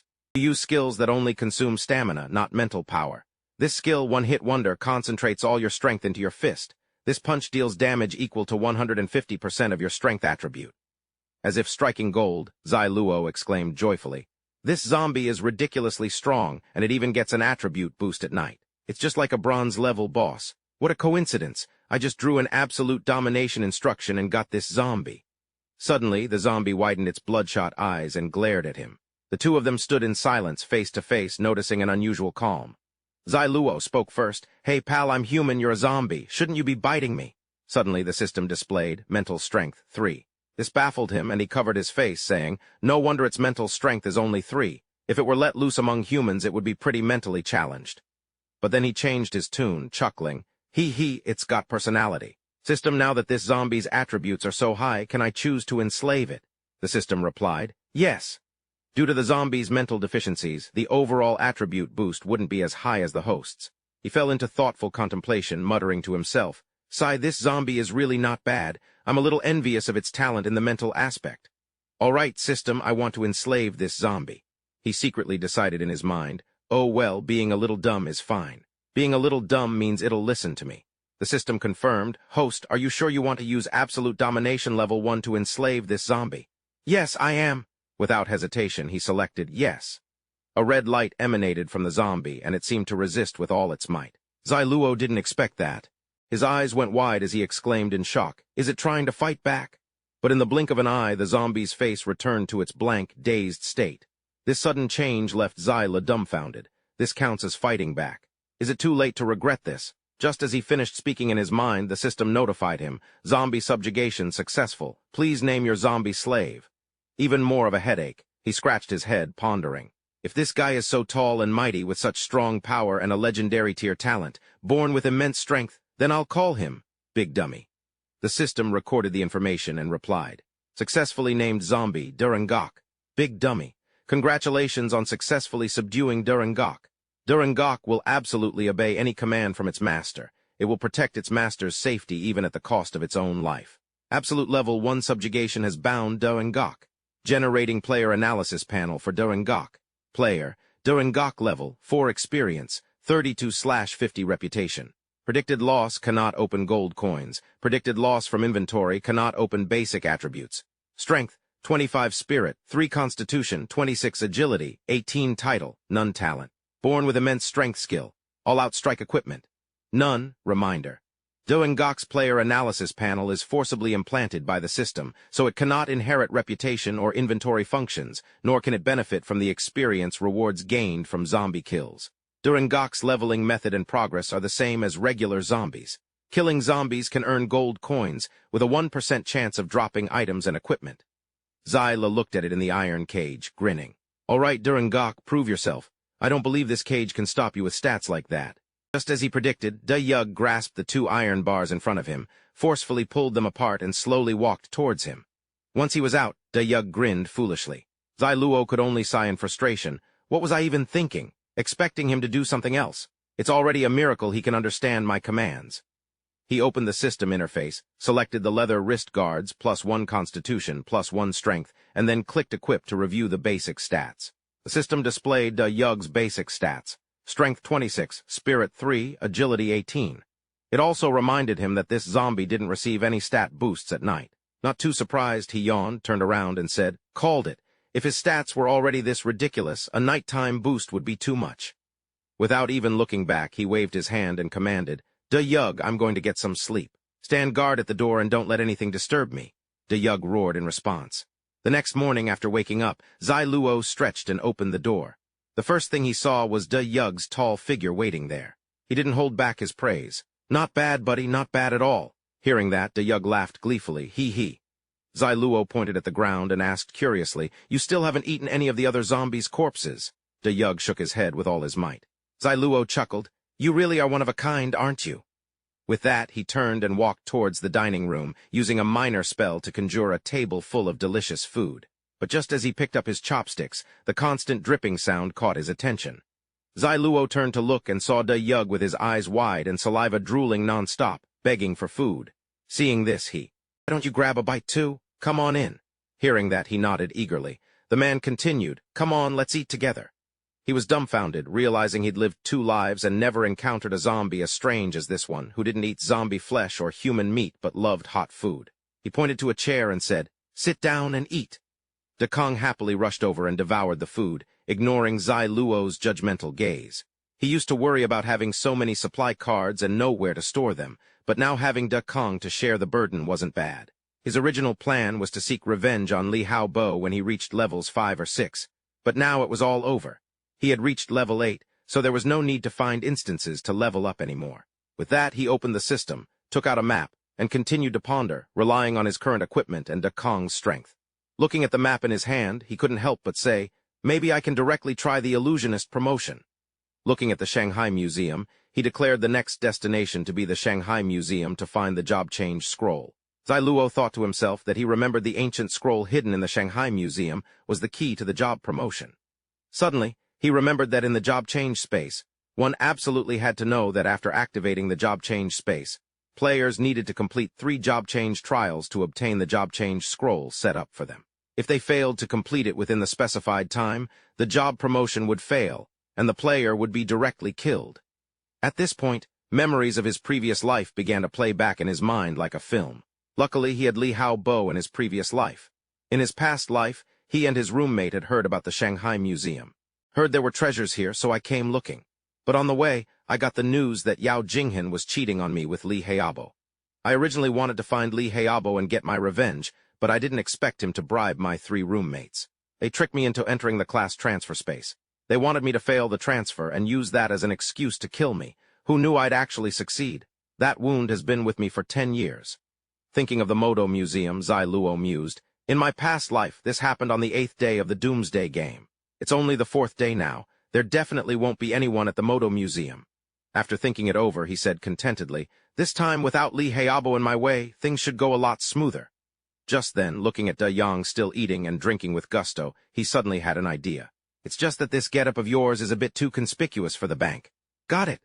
A moment later, the two stood right in front of the villa gate, Yang completely covered up, a large saber slung over his shoulder. This pleased Zai Luo immensely. He thought it was perfect. At the Shanghai Museum, many zombies milled about outside. Zai Luo and Yang stood huddled in a hidden corner. He quickly came up with a plan. "Looks like someone's here. I need to be careful." And in the blink of an eye, he had taken down 3 zombies single-handedly. System notification. "Congratulations, host, you have obtained a one-time use bronze-grade item." He tapped his inventory, and immediately a breakdown appeared. Scroll of Fireball Technique. One-time use bronze-grade item. After use, releases a fireball technique with fixed energy. Player can control the ball to attack enemies or choose to detonate the fireball, causing great damage.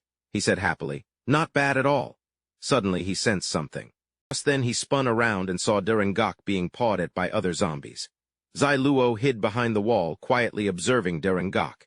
He couldn't help but think, Durengak doesn't attack zombies, and the zombies don't attack him. That's really interesting. Durengak can sneak up on zombies to attack, and he can open Yang treasure chests without being attacked. If that's the case, we can avoid a lot of unnecessary trouble. It's just a bit of a waste that Durangok doesn't get rewards like experience, fame, or storage space when he opens the Yang treasure chests. We'll see how it goes. Suddenly, he remembered his memories from the past and couldn't help but worry. In my past life, by the 8th day of the apocalypse, the zombies here were almost all taken care of by players. Now just the two of us, me and Durangok, are going to have a hard time. Zai Luo used binoculars to observe the situation inside the museum, looking at the people inside. That job change scroll can't be here. Otherwise, I'd just have Durangok go into the museum and get it. That would be much simpler. Something's not right. Suddenly, he noticed something was off and pondered. Wiping out these zombies, we don't have enough manpower inside the museum. These guys' accents aren't standard. They need more practice. It's making it hard to tell if I'm guessing right or not, but the signs of battle I just saw were left by them.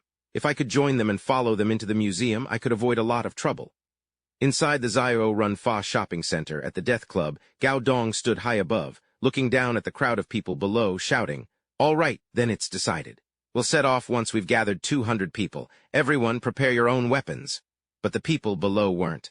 "Putting up with this? No way, we ain't waiting no more," they shouted in protest. "Waiting for 200 people? That's an insult to our strength. Let's just charge in now." The others chimed in, "Yeah, I want a whole roasted goat." "That's right, our supplies are running out. Gaodong, what are you worried about? You trying to starve us to death here? You gonna steal our supplies?" Smack. De Huomao went sprawling. Deng Ningjing glared at him, furious. "De Huomao, calm the hell down." He struggled to his feet, rubbing his stinging cheek. "Hey, Deng Ningjing," he sneered. "Don't think you can boss us around just 'cause you got that big iron rod and snatched some bronze. You slapped me, huh? Just listen to me and I'll let it slide. So, you gonna think about it." He reached out to stroke her face, but her expression darkened. Her grip tightened on the iron rod. "I know what you're scheming, De Huomao. Listen to you, I'd rather spit. You think you're worthy." Enraged, he roared back, "What? Don't get all worked up. I'm being a gentleman for now. Just wait till I get my chance. I'll mess you up so bad your own mama won't recognize you." She spat back. "You think you can mess with me? Why don't you piss in a bucket and take a good look at yourself first?" "You're a joke," the crowd roared with laughter and his face burned with shame. He snatched up a wooden stick, ready to fight. "Don't blame me for getting rough," the others egged him on. "Go get him, Huomao. Don't be a chicken. What are you so scared for? Hit her hard for us, Tian Niu. Let's see that bod of yours." In a fight, how would they writhe around? Seeing the chaotic situation, Cao Dong quickly spoke up to dissuade them. "Everyone, please calm down and listen to me." Suddenly, a voice from behind the door grabbed everyone's attention. A second later, Lin Zile, wearing a mask, appeared with De Yu behind him, protecting him. Recognizing the people there, Zile was a bit surprised, thinking it was him. As Zile stepped into the party, he saw a familiar figure. In his past life, on the day he activated the scroll, he seemed to have met him before. "What's his name again, Cow something?" A girl dressed in a full pink outfit spoke up with an extremely annoyed attitude. "Who are you guys? What are you doing here?" After that sentence, all eyes turned to him and De Yu. Cao Dong walked closer, asking somewhat politely, "May I ask your name, brother? What brings you to our death club?" A young man in the distance was staring intently at them. The man repeated the question, wanting to know their names, but their attempts to scan his information came up empty. What kind of information was this? Turning to the person next to him, the information was in full HD. Basic information, nickname De Yu. No title, level 4. Long was full of questions, wondering why someone would name themselves De Yu. Zile raised his hand, signaling himself and De Yu to introduce themselves. "This is my brother, and I am. We saw that you all were having a lot of fun here and wanted to see if we could join." Cao Dong's expression changed immediately upon hearing this, discarding all his previous wariness. "You want to join our death club? We definitely welcome you. Let me introduce myself. I'm the president of the death club, Cao Dong." He then pretended to be delighted, shaking hands. Extending his hand as if greeting a long-lost friend, Gao Dong was momentarily stunned to see it was Lin Zile. Zile scratched his head. "Me? I'm Lin Zile." He glanced at the massive knife slung over the shoulder of the man beside him and continued. "This is my brother, Da Nang. He's a bit slow and a big eater, used to be a bodyguard for some rich folks." Gao Dong adapted quickly, clasping both hands and grinning. "Great, great, great! Brother Lin Zile, I represent the Grim Reaper Club in welcoming you." He secretly cheered, "This guy is a bit slow. Doesn't that mean he's easy to fool?" Zile smoothly played along. "Good, good, now we're part of an organization too." Beneath the ugly mask, he chuckled inwardly. Didn't expect it to be this easy to join. The two followed Gao Dong into a private room to chat, starting to get acquainted. "Brother Lin Zile, Brother Da Neng, I feel like we're old friends already. What are your hobbies? As brothers, I'll arrange everything for you." He began crafting a new persona for them. Well, Brother Gao, my brother and I love fighting. Our biggest goal is to become stronger. We usually spend our free time killing zombies to level up. We mainly came here to join a faction. Gao Dong sweated slightly but still feigned composure. Ah, you want to become stronger. I have many skill books I've been holding on to. I'll give my treasures to my brothers. Hearing this, Zyle blanked out, unable to grasp the sudden generosity. Skill books for free? Seriously? He waved his hands, shaking his head. This skill book, it must be very valuable, right? Gao Dong chuckled. We're all family here. Valuable or not, what does it matter? Here, Brother Lin Zyle, take it. Gao Dong pushed the book closer to him. Zyle stared intently, thinking to himself, damn. Is it just me, or am I opening skill books all wrong? Are all the players in this life of the game so damn generous? Zyla flipped through the book, and a berserker card popped out. This is a warrior-type skill. After use, you enter a state of berserk, lose all consciousness, and become a madman who only attacks living creatures nearby. All attributes increase from 20% to 50%, depending on the level of rage.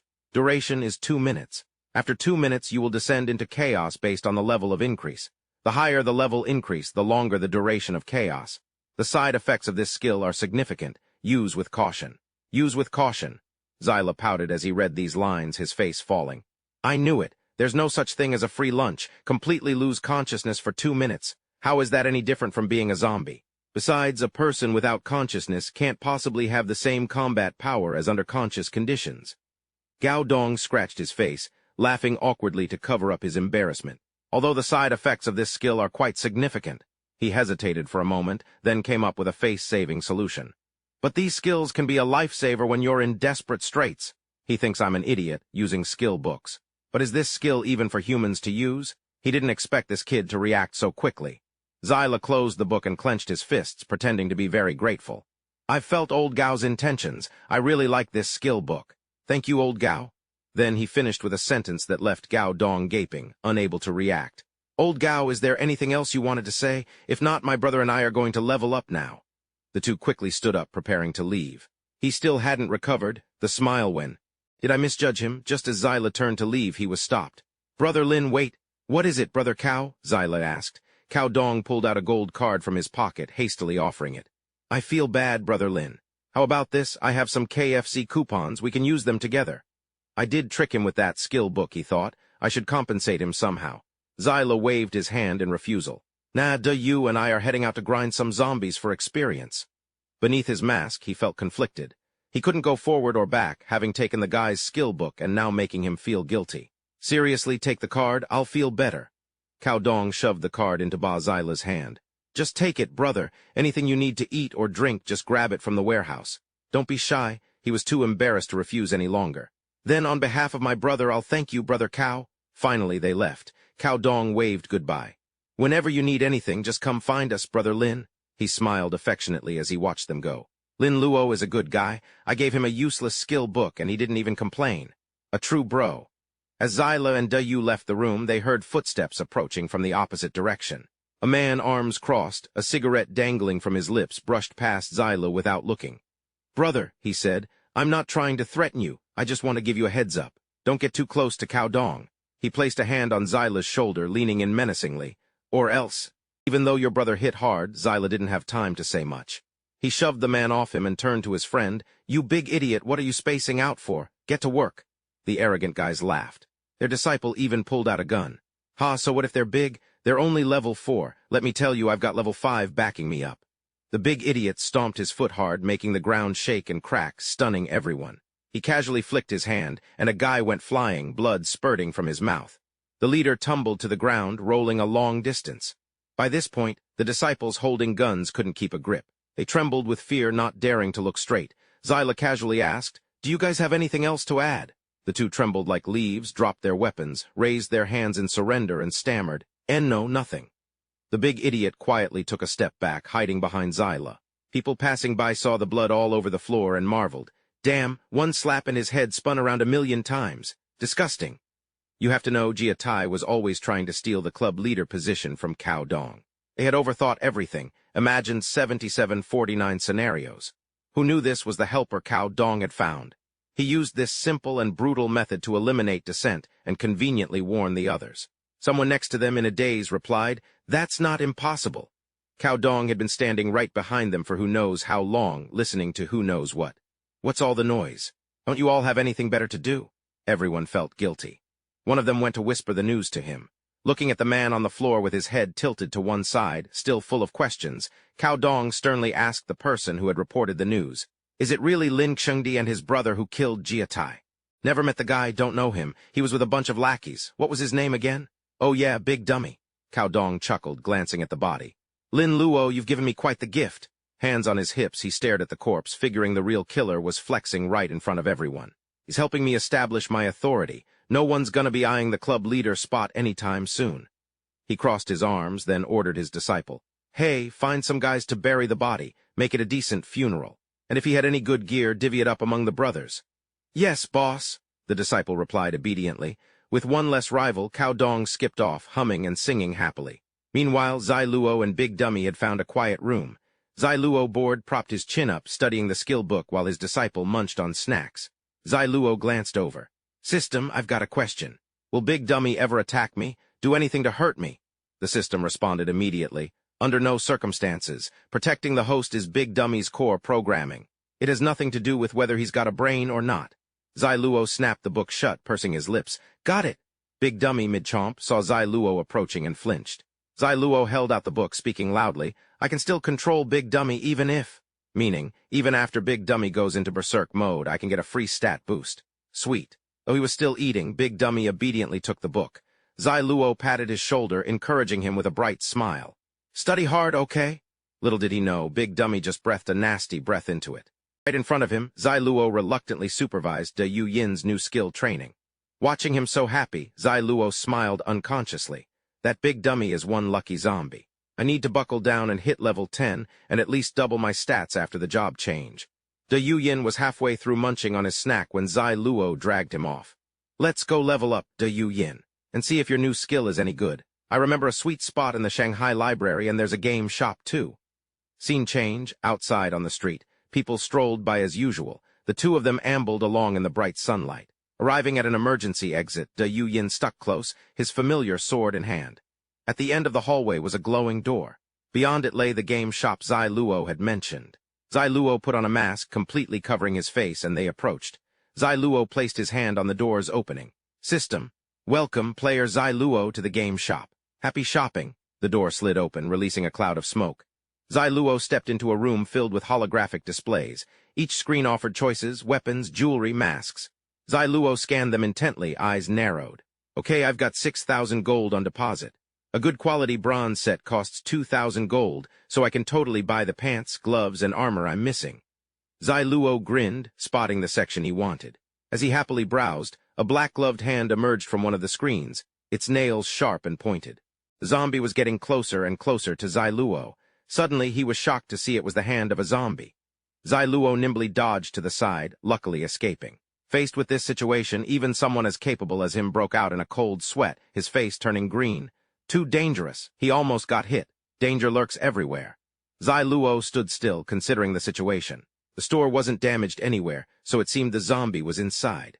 Just now, only an arm came out, but now half the body of a zombified woman crawled out of the screen, howling terribly. Zai Luo had no choice but to draw his sword. This zombie actually lived in a game store? He grinned, nodding to himself. In his past life, had he ever met a zombie who was favored by a game like this?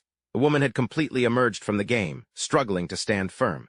She lunged at him, arms outstretched, mouth wide open and drooling. One basic strike was enough for Zai Luo to deal with this zombie who didn't know her place. He turned, glanced at the target, and struck swiftly. The woman fell to the ground at his feet, now in a state of death. "Please don't mention it." Zai Luo crossed his arms triumphantly and ordered, "System, automatically collect." A large supply box appeared, and Zai Luo's whole body lit up. His face brightened with the hope that it would be a weapon with explosive attributes or equipment with abnormal stats. He opened the box, and before he could see anything, he saw a blue light.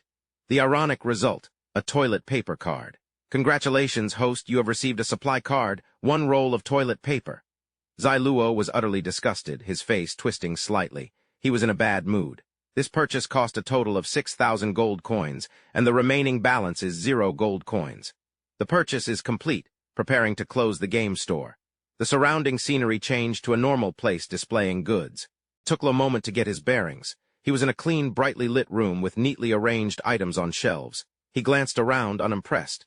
Zile reached for a bag. Forget it, let's check out what you got.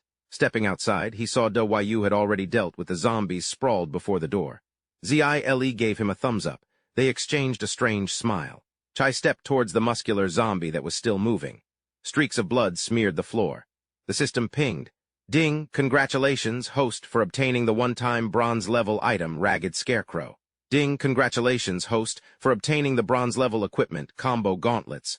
Ding, congratulations, host, for obtaining the bronze-level equipment, Parry Dagger. Zile gathered everything. Congratulations, player Zile, for obtaining new items. The new item has a high compatibility with your katana and can be upgraded using fusion stones. He turned towards something, his brows slightly furrowed. The experience bar appeared, showing he still needed 40% to reach level 9. Zile followed his gaze, stroking his chin, smiling and nodding in satisfaction. Autoloot is amazing, you basically don't miss anything. Then he tapped the button to check the attributes of the newly acquired items. The Ragged Scarecrow card popped up, one-time bronze-level item. Once the player places it on the ground, it can redirect the hatred of creatures hostile to the player onto the Scarecrow. Only after the Scarecrow is completely destroyed will they resume attacking the player. Not bad, it can save lives. Next was the Combo Gauntlets, bronze-level equipment.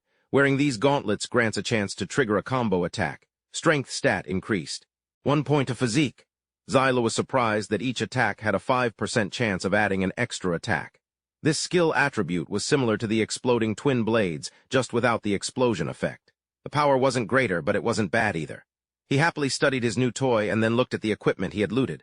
A bronze-grade Huan Shu Dao, a long blade forged from steel, tempered and quenched multiple times, with an attribute of +3 strength. Zile drew the blade, his eyes shining. If he maximized his strength, removing all supplemental effects and focusing entirely on strength, this would be top-tier bronze equipment. He scrolled through the other equipment to choose what to use. The combo gloves were already equipped. The system spoke up. Player Zile, would you like to use a fusion stone to fuse the Tang sword and the Huan Shu Dao? Equipment fused with a fusion stone has a certain probability of being 1 grade higher than the original equipment.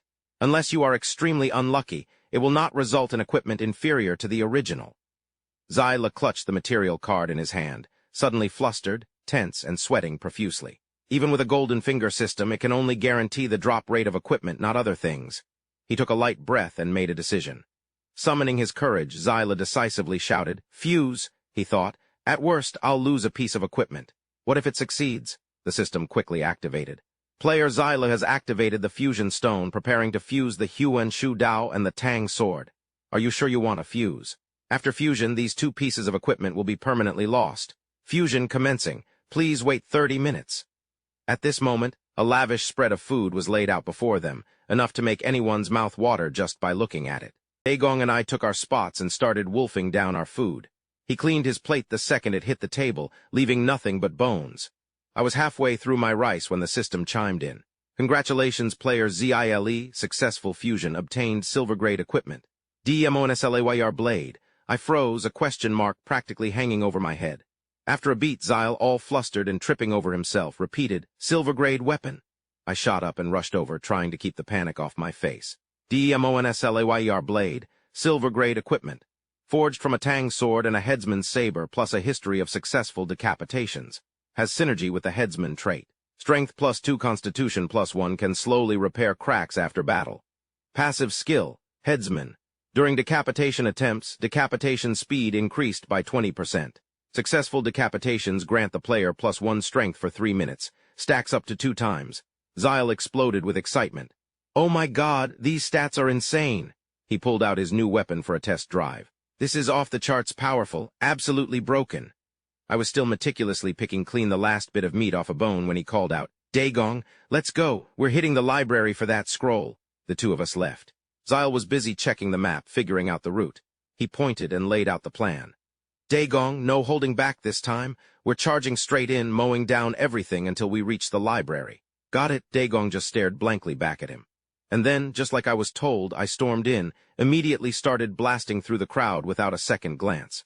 Zile followed right behind with his new sword, like a tiger growing wings.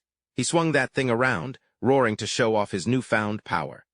Zyle dropped to one knee and hurled the Demon Slayer blade into the middle of a group of zombies chanting, then back to him like a boomerang. A whirlwind, he grinned, congratulating Zyle on leveling up to level 9. Gaining 1 free attribute point, Zyle needs 1,000 experience points for the next level up. The previous strike made 3 of them bleed, lying face down on the floor. He slung his blade over his shoulder and exhaled. Phew. Suddenly something strange made him jump when he saw Zyle about to faint at the sight before him, utterly bewildered. What the are you doing? At this moment, Daigo was fighting so fiercely that his clothes were torn, his long trousers now shorts, his face contorted in anger, smoke even emanating from his mouth. Zyle glanced over, utterly dejected, at a loss for words. He staggered back, dumbfounded. Daigo's initial humanoid form ... It wasn't that humanoid beast, was it? With that, Zyle left, not forgetting to instruct his brother, Grandpa Daigo, hold on here for a bit. I'm going to sweep through the restrooms. In 10 minutes, go to the rooftop. I'll wait for you up there. He only growled softly in response. Half an hour later, as promised, the two of them reunited on the rooftop with a horde of zombies. Zyle stood with his hands in his pockets, looking down at the world, while Daigo activated Divine Fury. Instantly, the beast within him was summoned. Divine Fury, his muscles grew larger, bulging, tearing his shirt. At this moment, he leisurely commanded Daigo. It was those dozen or so zombies in front of you that ate all of his roast chicken. He wouldn't have any roast chicken to eat tomorrow. He seemed to be poked right in his sore spot, his strength leveling up madly, gnashing his teeth in fury. Daigo had only just warmed up, but the zombies were already scared stiff, frozen in place. Zyle leisurely sat and enjoyed tea, a cup of top-grade Longjing, as if he were chilling at a cafe. Little did anyone know that a storm was brewing, as the fire in front of him kept. Is earth-shattering, god-defying rage really this powerful? Durangok's relentless flurry of punches is taking down the whole bunch single-handedly. Zyle marveled. Durangok's stats have doubled under stimulation. He seems to enjoy this violence. He beamed. This combat power is insane, truly a born powerhouse. Durangok roared, gearing up for the cooldown phase. His muscles gradually shrank back to their original size. He collapsed to the ground, his body covered in bruises and scratches, his face etched with pain.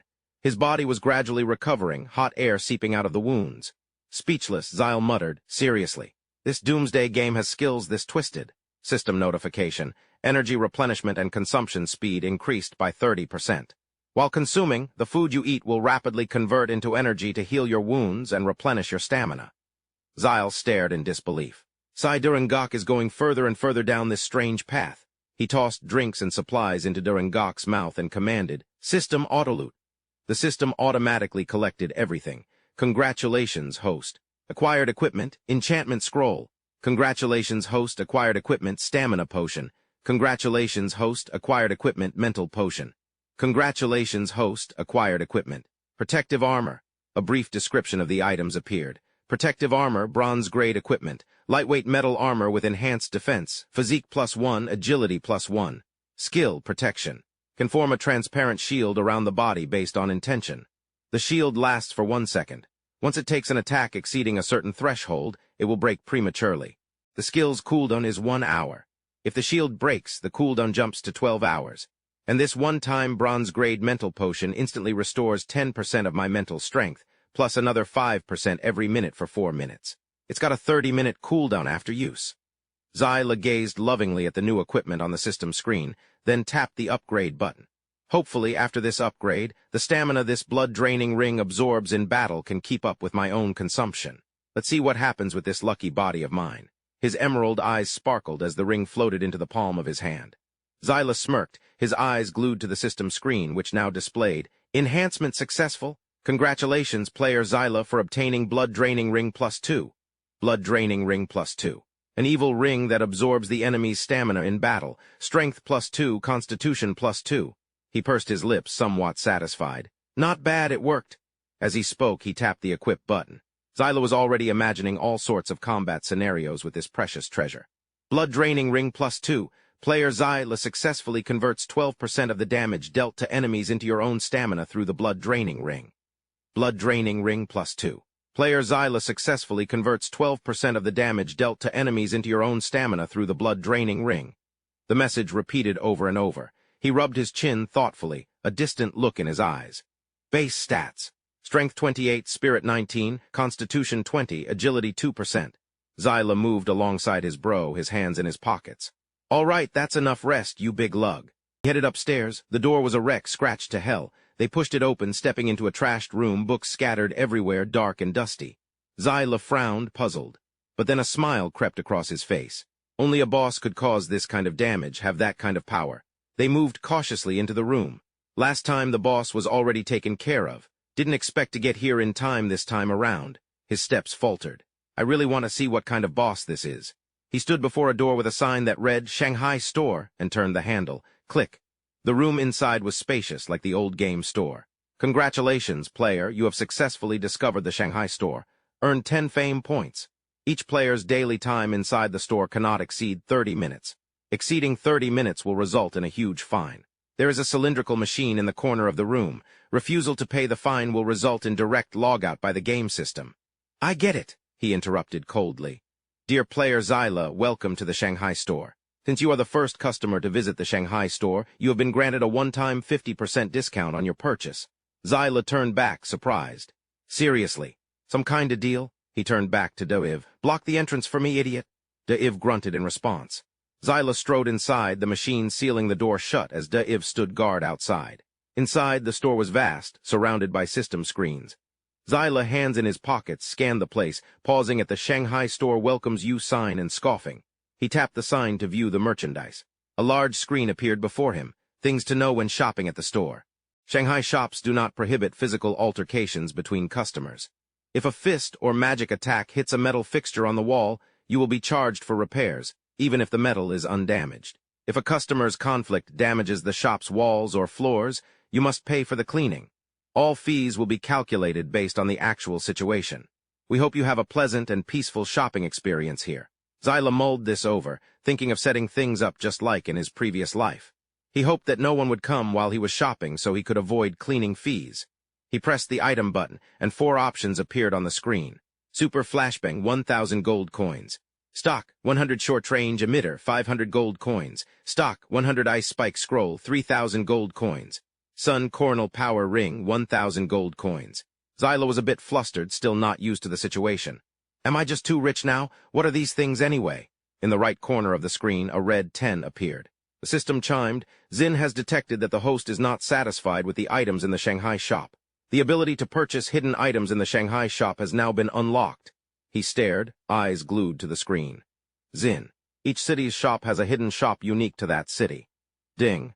These hidden shops can only be accessed by players who have made significant contributions to the city. Purchase permissions have now been unlocked for the host. Zyla gasped. He scratched his head, thinking, did I contribute a lot to this city before? Zyla, as obedient as a kitten when praised, thought, let me see what kind of great treasures the Shanghai shop has. He spotted something that made his eyes widen. Welcome, contributor.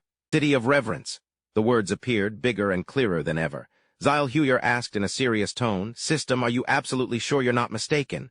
The system responded firmly, Host, go inside the store and see for yourself.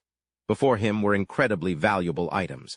Fake Shanghai Honorary Badge, 200,000 RMB. Stock, 1. Fake Shanghai Order Uniform, 12,000 gold coins. Stock, 10. Fake Shanghai Guardian Insignia, 10,000 gold coins. Stock, 20. Zyle scratched his chin, glancing wearily at his store balance of 65.45 gold coins, thinking he could barely afford the second item. He selected the fake Shanghai Order Uniform, reasoning, well, it's on sale now. Might as well buy the expensive one. The system confirmed. Final confirmation. Purchase fake Shanghai Order Uniform, requiring 6,000 gold coins, original price 12,000 gold coins, crossed out below. Confirm payment? Yes. Zyle perked up quickly, encouraging himself. Next time I'll buy the fake Shanghai Guardian Insignia. The system continued. Does player Zyle need to purchase any other items? He turned away, replying succinctly, no need, and walked out of the Shanghai store leisurely. Thank you for your patronage. Welcome to visit again. The machine puffed out gray smoke. With loot in hand, Zyle felt even more at ease. Fake Shanghai Order Uniform, diamond-grade special equipment. An extremely valuable uniform, exquisitely crafted with exceptionally outstanding effects. Only those with outstanding contributions to Shanghai are qualified to own it. Illusion ability. After equipping the fake Shanghai Order Uniform, all of your clothing-type equipment can be hidden within the uniform, with the effects still activated freely. The uniform has a self-cleaning function and also possesses functions such as partial temperature adjustment, automatic recovery, and isolation. Majesty, in Shanghai, all players whose reputations don't surpass yours will suffer a 10% reduction in their stats for 5 minutes if they attack you. Decree. You can set the order of Shanghai. Each day, you can assign a quest to a player other than yourself that passes the system's verification. The rewards and punishments for the quest will be determined by your reputation value. The difficulty of the quest determines the specific content, and you don't need to pay the reward. Not bad for a city-exclusive equipment. Zyle took off all his equipment, revealing his sculpted six-pack abs. He waited patiently, eager to see how this equipment performed in combat. He activated the Shanghai Order Enforcer uniform. Instantly, the new outfit materialized onto Zyle, fitting him perfectly. He looked down, excitedly testing the virtualization properties. System, will activating the armor protection trigger the Shanghai Order Enforcer uniform's virtualization effect? Zyle raised his hand and replied, activate. The outfit's color shifted. He squinted, too excited about his spoils. Zyle kept activating and deactivating, changing his outfit, which made Daigo gasp in admiration. System alert. Player Zyle, you've been in the store for almost 30 minutes. Please be mindful of the time. He smiled, ignoring the warning. The virtualization effect isn't bad, so in the future, just wearing the uniform will allow me to maximize my flexibility, agility, and stealth. He grabbed his buddy's hand and dragged him along. Daigo, hurry up. Suddenly, Daigo knelt before Zyle for no apparent reason. He grinned, revealing his teeth. Using the power of order on Daigo, destroy the whole world. Daigo was cowering. Shivering, whether from the cold or from fear of what was coming, the system declared the mission failed.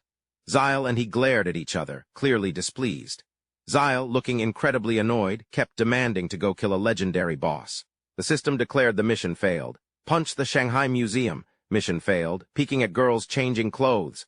Publish mission completion announcements, the system asked. The moment he got the go-ahead, his eyes lit up, his cheeks flushed crimson as he rushed to explain. I was just kidding. Not really, not really. Yu, who'd been sitting there the whole time, still hadn't grasped what was going on. As if remembering something, he frowned slightly and repeated, Go kill a boss in the Shanghai Museum? Sure enough, the system asked. Publish mission completion announcements. He pressed yes, then stared at the mission reward screen, chuckling to himself. From now on, I can use this function to check if there are bosses nearby. The two moved again. Yu, let's go hunt hidden bosses. Night fell. In a metal container, two siblings huddled together. The younger sister, eyes brimming with tears, whispered, It won't find us here, right? The brother turned to reassure her, his tone confident but unable to completely mask his unease. Probably not.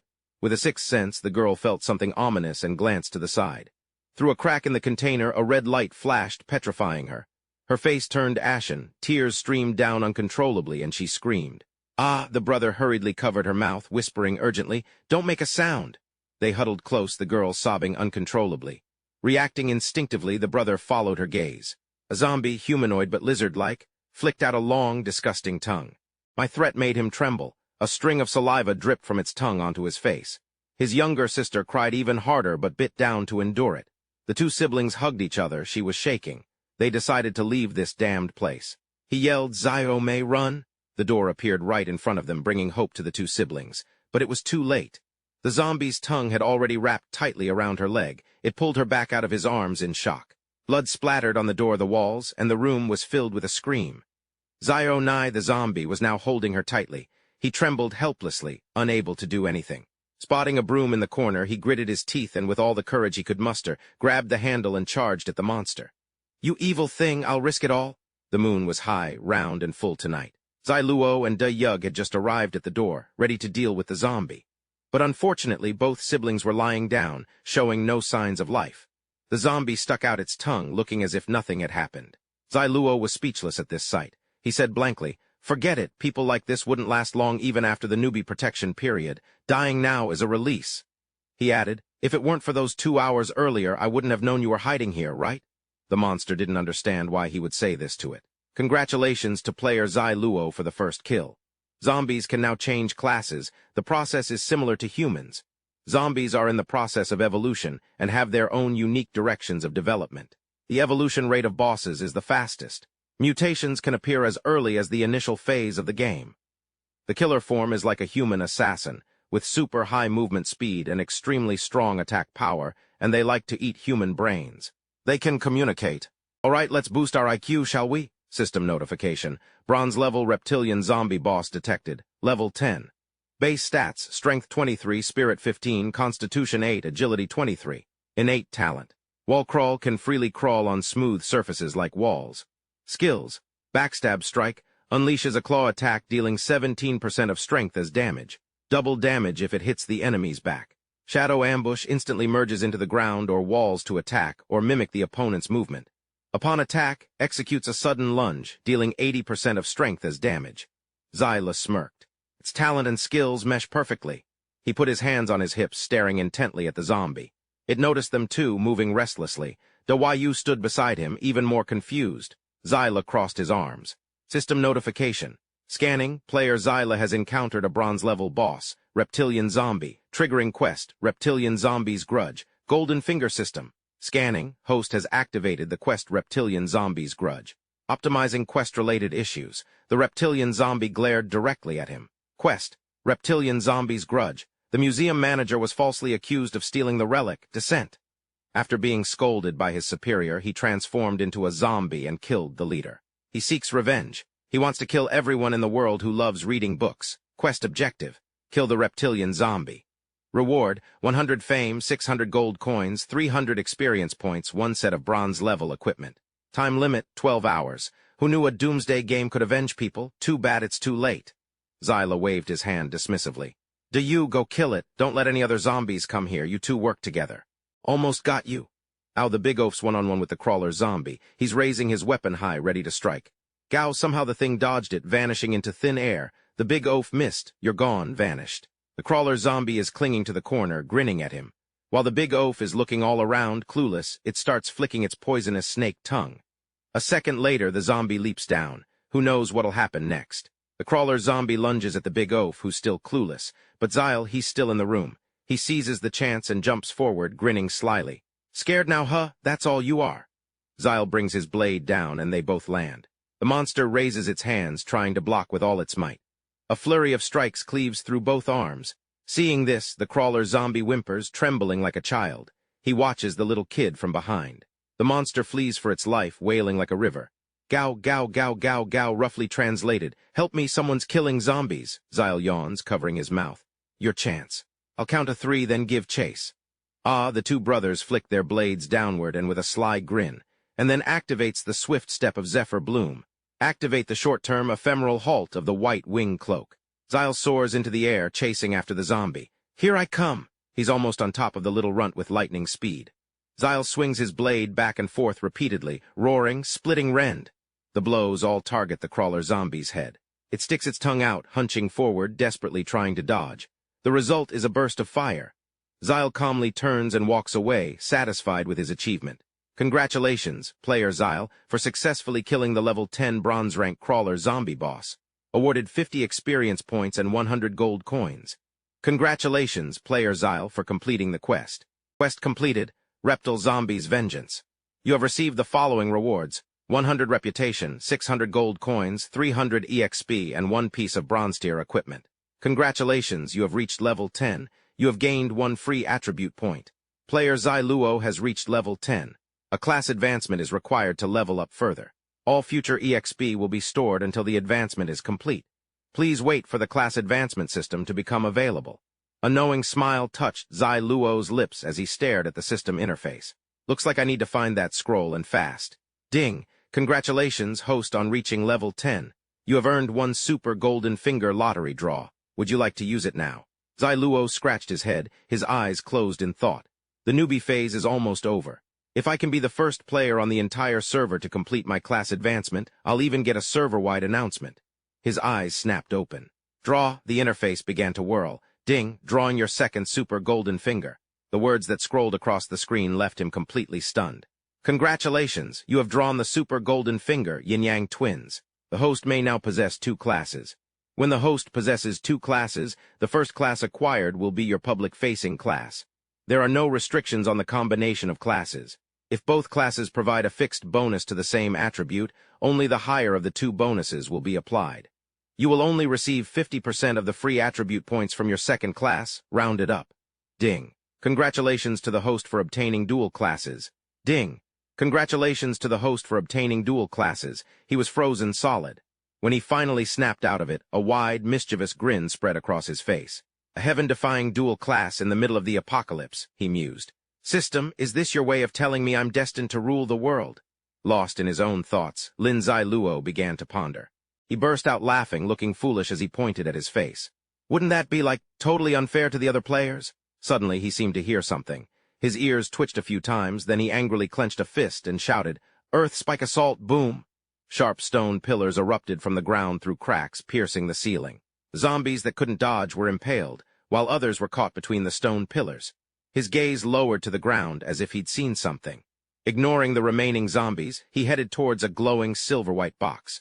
He knelt down, touched the lid, then picked it up and immediately took off, brushing past Da Yug.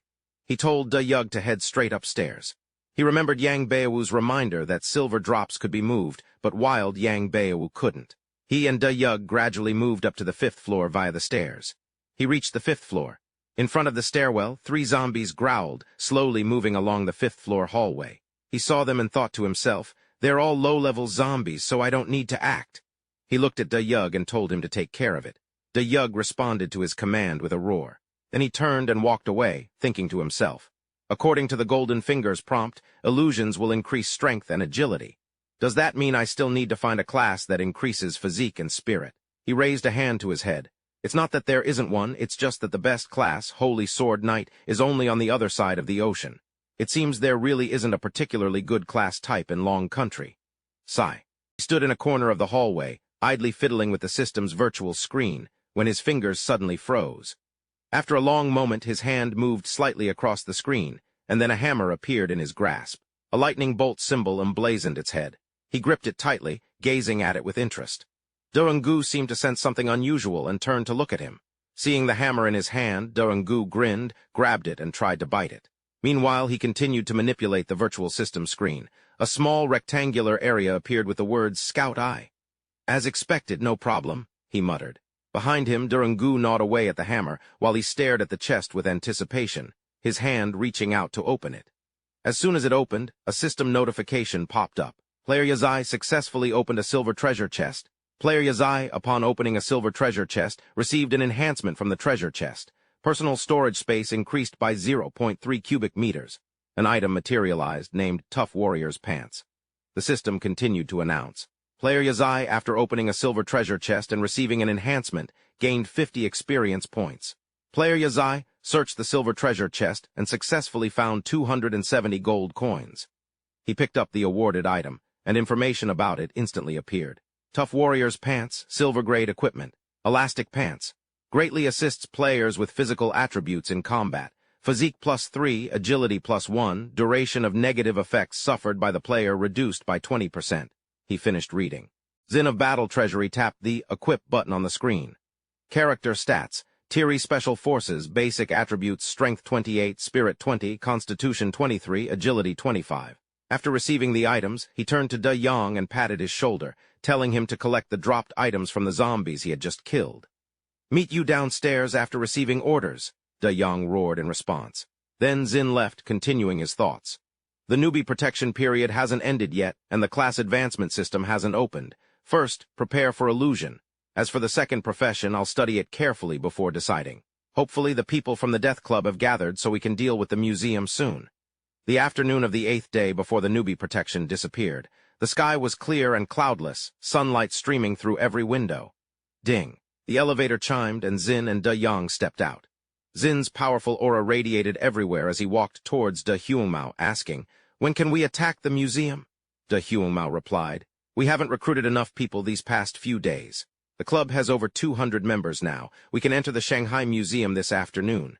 He added, "Now that Brother Lin is here, I'll go mobilize the brothers." "All right," Zin replied. Hearing Zin's agreement, Da Huomao secretly smirked, thinking, "As long as this operation succeeds, no one will be able to compete for the position of president with me. I must also find a way to keep this useful pawn by my side." Just then, an announcement blared over the loudspeaker. "Dear members, today is an important day for our Death Club. We are about to welcome a great."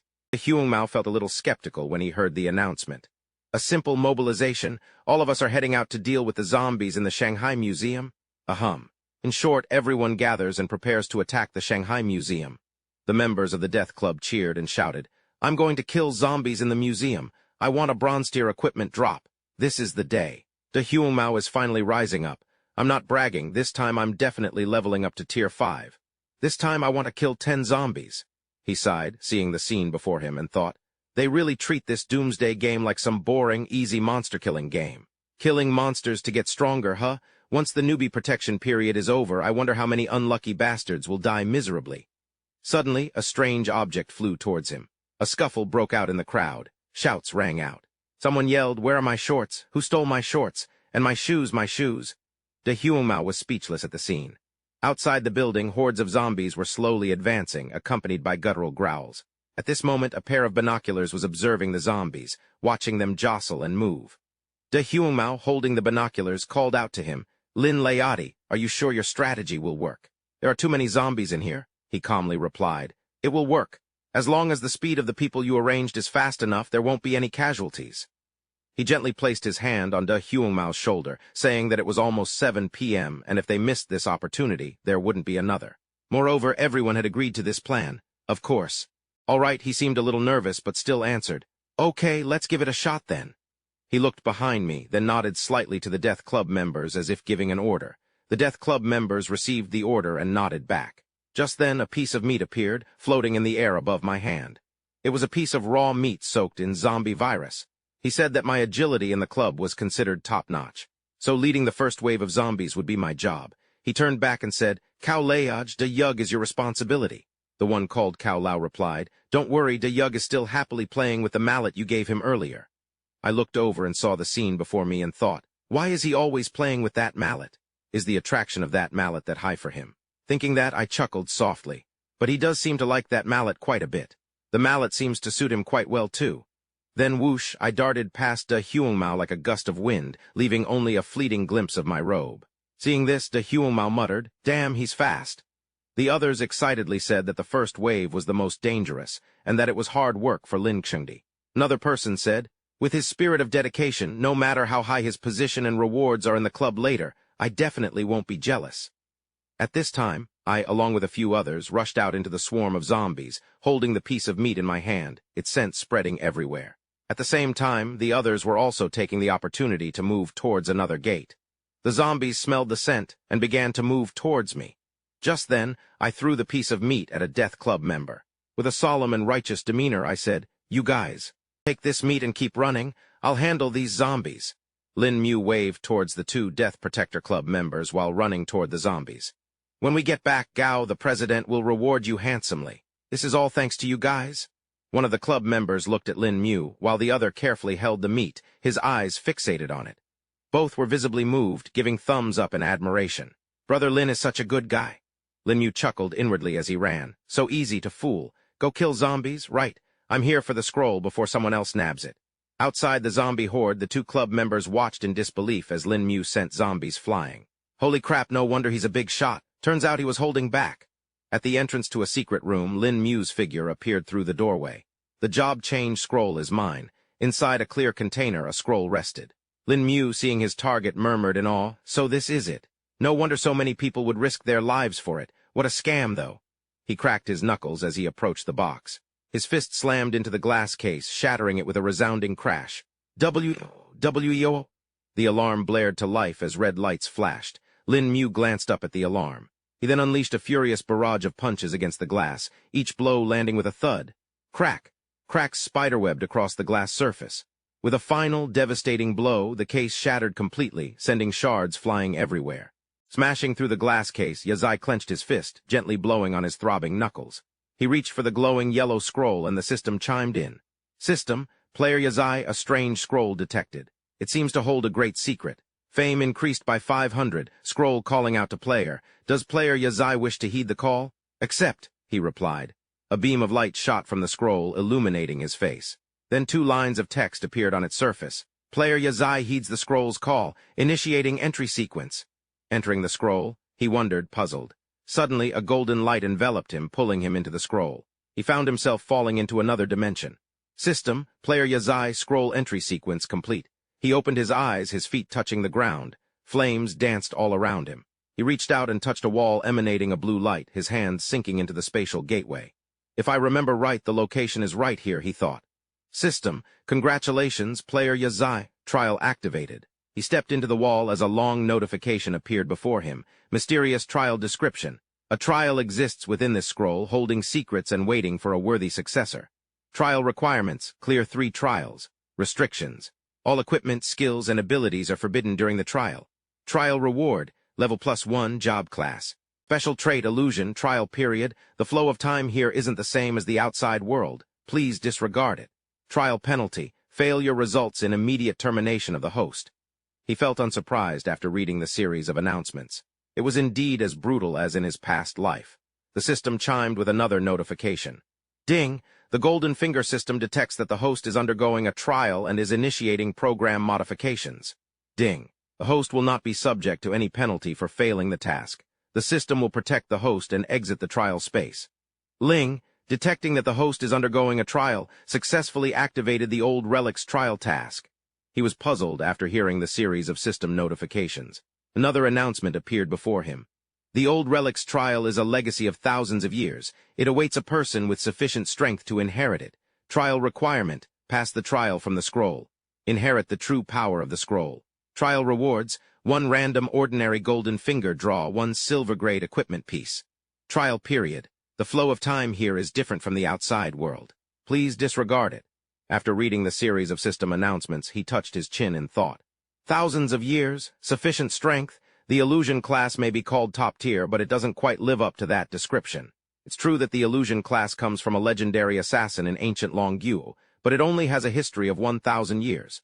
Moreover, illusionists at level 50 will undergo their second job change to become Phantom Assassin, and at level 80, their third job change to become Phantom God, which doesn't quite fit this description. After a series of speculations, he turned his head and asked the system, Golden Finger System, what's going on here? What's going on? The system responded with a string of ellipses, as if it hadn't answered at all. I felt like asking the system was pointless. Then the system disappeared, leaving me dumbfounded as a flock of crows flew overhead.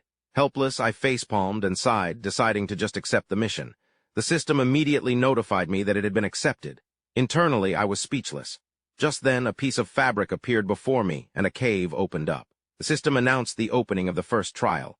On the surface of the fabric, a lustrous golden sphere appeared. The system announced, inviting the player, Li Zhou, to place his hand on it. Hearing the system's announcement, I did as instructed, slowly placing my hand on the sphere. The moment my hand touched the sphere, movements of power gradually appeared within it, and golden light flashed brighter. Then red chains of light radiated from around the sphere, enveloping my hand and the sphere.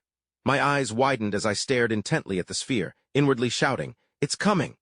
Then my entire body was enveloped by a red and gold power, and I floated upwards.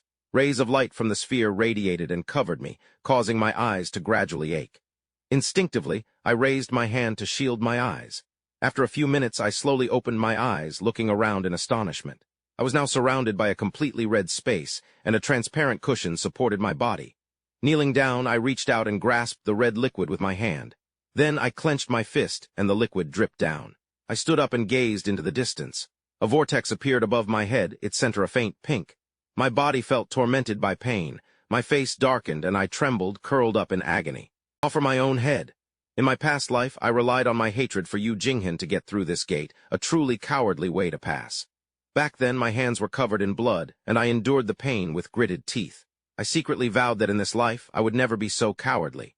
This time, a beam of purple light emanated from my head, radiating a tremendous power that formed a vortex. The red liquid also gradually began to churn violently. I straightened my back, puffed out my chest, my hands relaxed, without the slightest fear I had in my previous life. My hands, body, and clothes were gradually covered by the red liquid. My face was also slowly enveloped. But unlike before, my expression was now filled with a sense of enjoyment. After enduring the sensation caused by the formation, I uttered each word, "I've made it through." Then I laughed happily, clenching my fists and shouting with joy, "Finally, I've proven myself." At that moment, a voice rang out from above. "Good, good, good, let's go back." Hearing the voice, I looked up at the faint pink light above my head, then assumed a defensive posture, raising my hand in front of me. A flash of light streaked across my eyes, and then I was back at my starting point. System announcement. Congratulations, player, for passing the first trial. Please proceed to the next trial gate. My hand reached for a round object placed on the flat surface. I tossed it a few times, then looked at it with a sigh. Oh, I didn't expect such a small pearl to throw someone into such a terrifying situation. A blue portal opened, and the system immediately prompted, opening the second trial gate, player Ecchi, please proceed forward. I stepped into the portal, thinking as I walked, the second gate in my past life. Before, I used hatred to keep going, but in the end, I couldn't hold on and collapsed. When I woke up, I was already at the third gate. But this time, Ming will definitely see the dawn at the end. A series of gloomy voices echoed, give up. Anyway, you can just faint and directly enter the third gate. Give up, give up. Each step forward he took was met with terrifying sounds trying to pull him back. Give up, give up, give up. But now each of his steps grew more firm and his resolve strengthened. No, how could I think like that? Absolutely not. Why give up? I already experienced it once in my past life. His expression darkened, but he gritted his teeth and endured. This time I must see the end of the perception trial, wash away the shame of the past. I have a chance to do it again, so why wouldn't I persevere? Then he closed his eyes and calmly walked forward. Suddenly an image appeared, a man with a scraggly beard, arms crossed, gazing into the distance. He gradually recognized the figure. It was himself from his previous life. He looked to be middle-aged, but his eyes were filled with sorrow. Seeing that image, he thought of his present life. His body swayed slightly, but he clenched his teeth, his hands balled into fists, his feet powerfully lifting and stomping through the space, moving toward the gap radiating a brilliant golden light. It seemed to urge him, come here. He struggled against his staggering body, advancing toward the light before him. He stared in astonishment at the light, a rectangular frame glowing brightly. He asked hesitantly, is this the end? Did I really persevere? He reached the final checkpoint and he couldn't believe his eyes. Then came the overwhelming joy, his eyes glistening with tears. Finally! I finally did it! I finally proved myself. With newfound strength, he strode through the door before him. This was the true meaning of rebirth. He moved forward with purpose. The scenery around him shifted, transforming into a new landscape. A system notification chimed. Congratulations, player Yazai, for successfully clearing the second trial. Please proceed to the next trial gate. His eyes filled with animosity. Next is the final gate, and you. Images of his past life flashed before him. The agony he endured, his clumsy attempts to parry enemy attacks, and his desperate retreats. He cradled his head in his hands, his expression grim. The scars you left me in my past life. I've come to settle the score, and it's not a moment too soon. With that thought, he thrust his arm into the next gate, his body phasing through the barrier once more. The system announced, third trial initiated, player Yazai slay the guardian beast. Clutching his blade, he faced forward, his stance defensive as he surveyed his surroundings. Suddenly, a whooshing sound sliced through the air above him. A vortex materialized in the sky and his face darkened. From the swirling portal, a long-tailed black object shot out. It landed softly, then fixed its gaze on him. Disdain dripped from its eyes. He was still squinting, his sword pointing toward the black cat. It thought to itself, after all this waiting, this is the one who arrives? Images of his past self resurfaced. Him blindly blocking its attacks with his sword, eyes squeezed shut. One of his eyes had been mauled in the assault. A long red scar marked his body. Despite that, he fought on with every tool at his disposal. Just then, the system's voice echoed in his mind, detecting that Naya Z's cultivation level had reached a breakthrough point. His epic-grade talent, Omniscient Mastery, was evolving into the legendary-grade talent, All-Knowing Combat. The system began to explain, All-Knowing Combat. As a legendary-grade talent, your combat abilities will reach unimaginable heights. In all aspects of battle, fighting styles, weaponry, you'll be able to create on the fly. Suddenly, a blue square appeared around him. He shifted his feet, assuming a fighting stance. Flash! A beam of golden light erupted before him. He closed his eyes, gripped his blade, and attacked. His blade collided with the black cat, leaving a deep gash across its face. Blood splattered everywhere. The wounds he'd suffered in his past life, he was now repaying in this one. He unleashed several more strikes. The cat slammed against the stone wall, blood spraying before collapsing to the ground, howling in agony. The system announced, Player Nyazi, you have successfully slain the guardian beast. Congratulations, Player Nyazi, you have passed the third trial. Congratulations, Player Nyazi, you have received a trial reward, Class Advancement Scroll. An illusory scroll materialized before him, hovering in the air. Because the player has not completed the class change, the class advancement reward will be added when the player completes the class change. Nyazi chuckled softly and reached out to grab the scroll. He looked around at the scene, confused. I clearly completed the trial, so why am I still here? He began to analyze the situation. In my past life after I killed. So that's it, Meow got teleported out of the trial and I didn't even feel a thing? Am I stuck here? He walked over to the rock wall, touched it, and examined it. Then he mused, unless this isn't a doomsday game at all. Maybe it's a golden finger system. Just then the system popped up. Quest, pass the trial from the scroll and inherit its true power, not completed. Reading the message, he was stunned. Wait, so I haven't inherited the scroll's true power at all this whole time? Damn it, scroll job change. Could it be that obtaining the scroll was just the first step? Step 2, activate the scroll to unlock its power. A bold idea flashed in his mind. He slammed his fist into his palm. Let's try this first. The system announced again, ding, host has successfully passed the trial. Please continue forward and accept the true power of the scroll. He touched his head and sighed in relief. Thank goodness I didn't explode in this cave. He clenched his fist and looked up, asking, how do I get out of here? The system remained silent, playing dead. He kept his fake smile, waiting for an answer. Then his face turned serious. What kind of scroll is this that makes the golden finger system shut up? Or, is this golden finger system an old acquaintance of the scroll? Does it know what I went through in my past life, and it is deliberately not saying anything? Whatever. I'll just follow its instructions and move forward. He started pushing against the stone wall, grumbling as he pushed. Man, I really didn't expect this.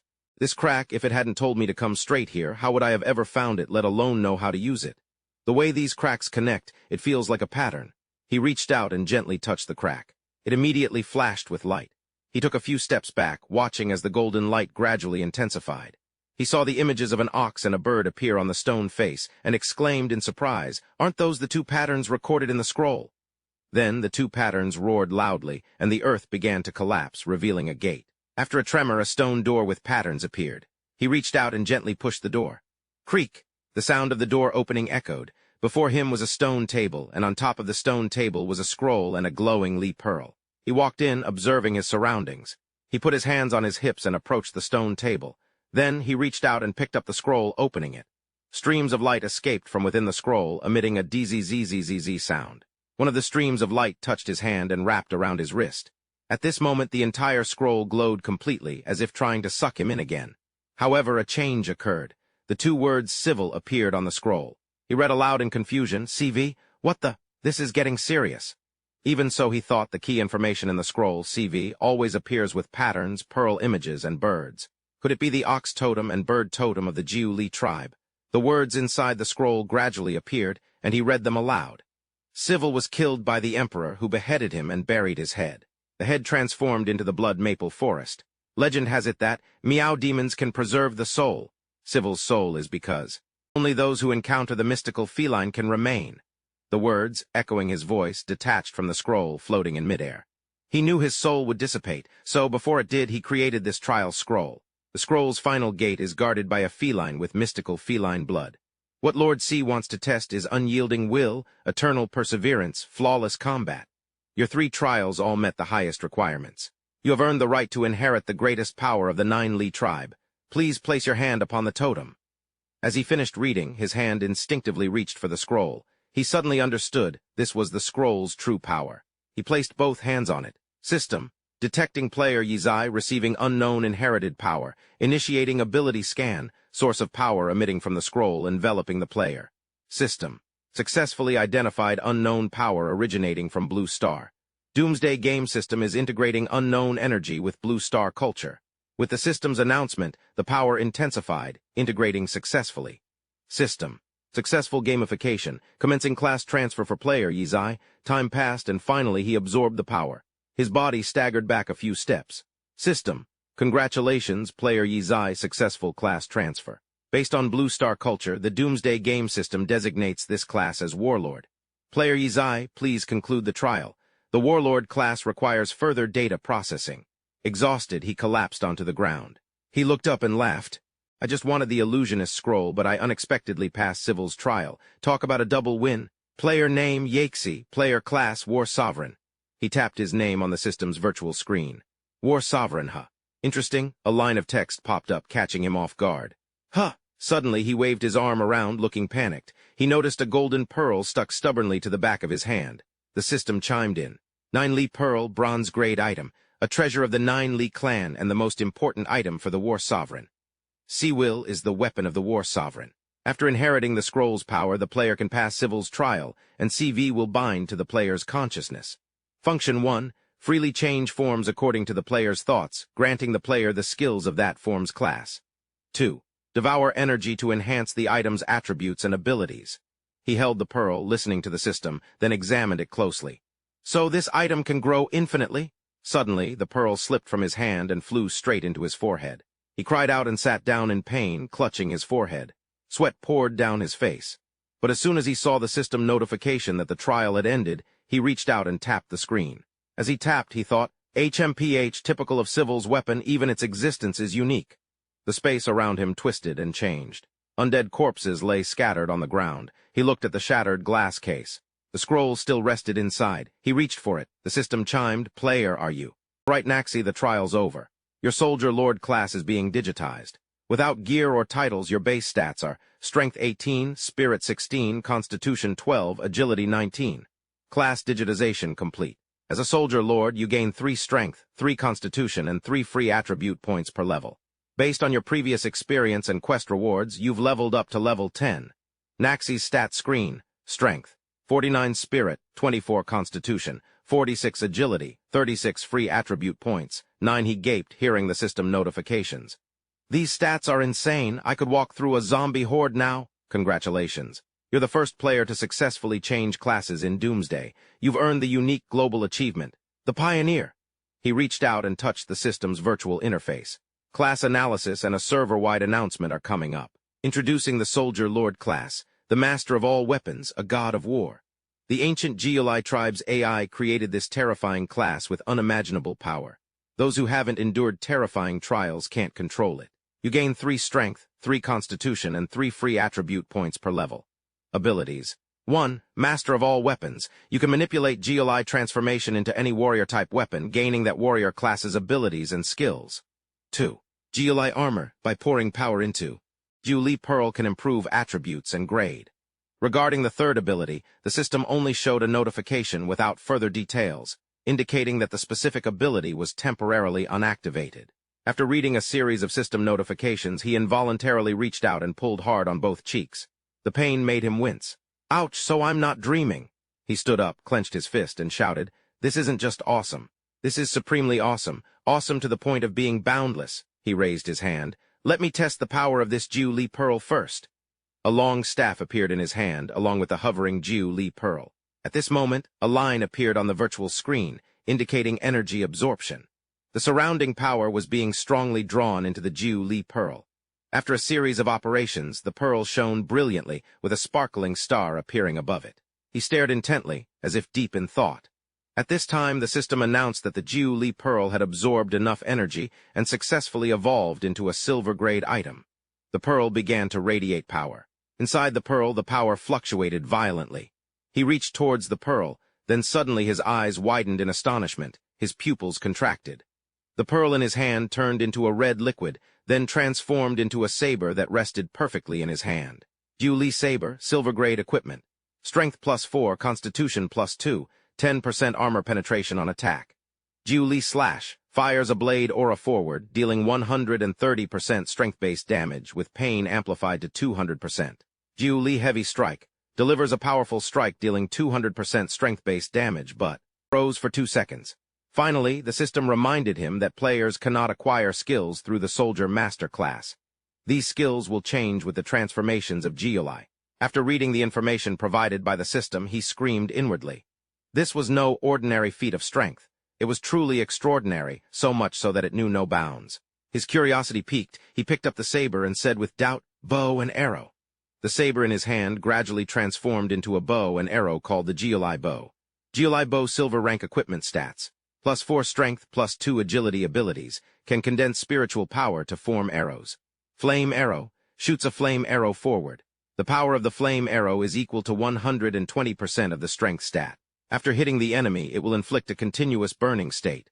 Ice arrow, shoots an ice arrow forward. The power of the ice arrow is equal to 120% of the strength stat. After hitting the enemy, it will inflict a temporary slowing state. Excited, he shouted, "Assassin!" And the weapon transformed into a throwing star. Even more enthusiastic, he commanded, "Woof, a shield appears." Every command he gave was followed by the Geoli Pearl, transforming into the weapon he desired. Swordsman, a sword appeared. The Geoli Bow and the Geoli Pearl fell heavily to the ground, exhausted. It emitted smoke from the fatigue of following his commands. At this moment, the system rang out. Oh dear. Oh dear, player Naxi's spiritual power is completely depleted. Forcibly changing the form of the item will result in a state of dizziness. Changing the form consumes so much spiritual power? Clutching his head, he wondered. Why do I feel like... What the... Then he grabbed the gem, yawned widely while covering his mouth, and the world announcement blared. Congratulations to player Yaxia, the first to reach level 10 and successfully change jobs in Doomsday Game. He walked step by step towards some path. The speed was astonishing. He'd obtained the unique global achievement, Pioneer, and a large number of rewards. We hope other players will continue to work hard. On the other side, the members of the Grim Reaper Club cursed in annoyance. Can this damn world announcement just shut up already? I'm trying to sleep. Another person holding a prop in their hand said upon hearing the announcement. Yaxia, that name sounds familiar. Our opponent is him again. Can this just stop? Another, who just reached level 6, gritted their teeth upon hearing the announcement. I have to try harder. At this moment, he was sitting in a corner drinking potions, equipping the lesser magic staff and meditation necklace. As he absorbed them, he thought, thank goodness for the mental recovery potion. Being stunned like that was really unpleasant. Congratulations, player, for obtaining the global announcement, Pioneer. Congratulations, player, for obtaining this reward. 1,000 reputation points, 2,000 gold coins, 3 free attribute points. Reserve space capacity increased by 2M3, the system screen displayed. Pioneer. The only title the first to change jobs in Doomsday Game can obtain. All attributes increased by 2. For players with professions, there will be a 5% attribute suppression effect. After reading the announcement, he shrugged, thinking, useless, he yawned.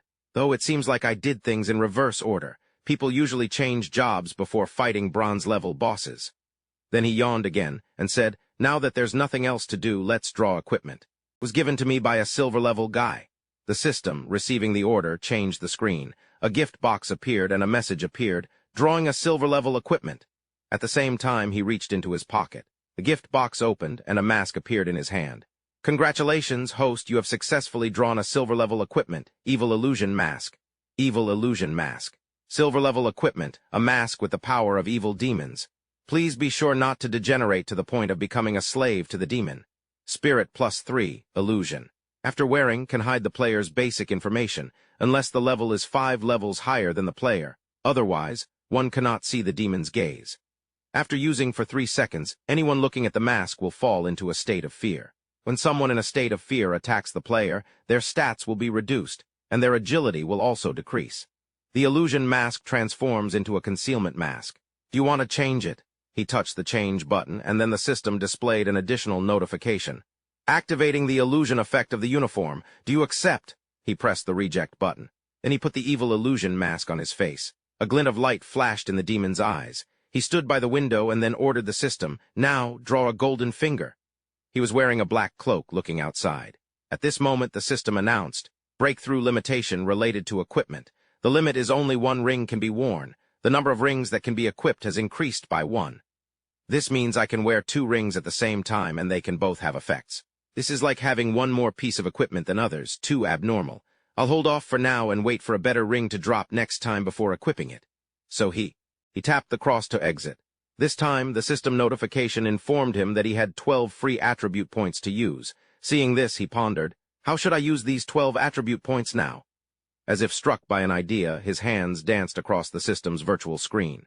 Strength is 52, Spirit is 33, Constitution is 49, Agility is 36. Okay, I'll head back first. Having completed everything, he calmly walked out of the building. Elsewhere on a rooftop, everyone was celebrating, joyfully shooting confetti all over the platform. Cao Dong and Durangak approached the platform. Seeing them, the crowd cheered happily. The Death Club's operation to sweep the Shanghai Museum today can be recorded in history.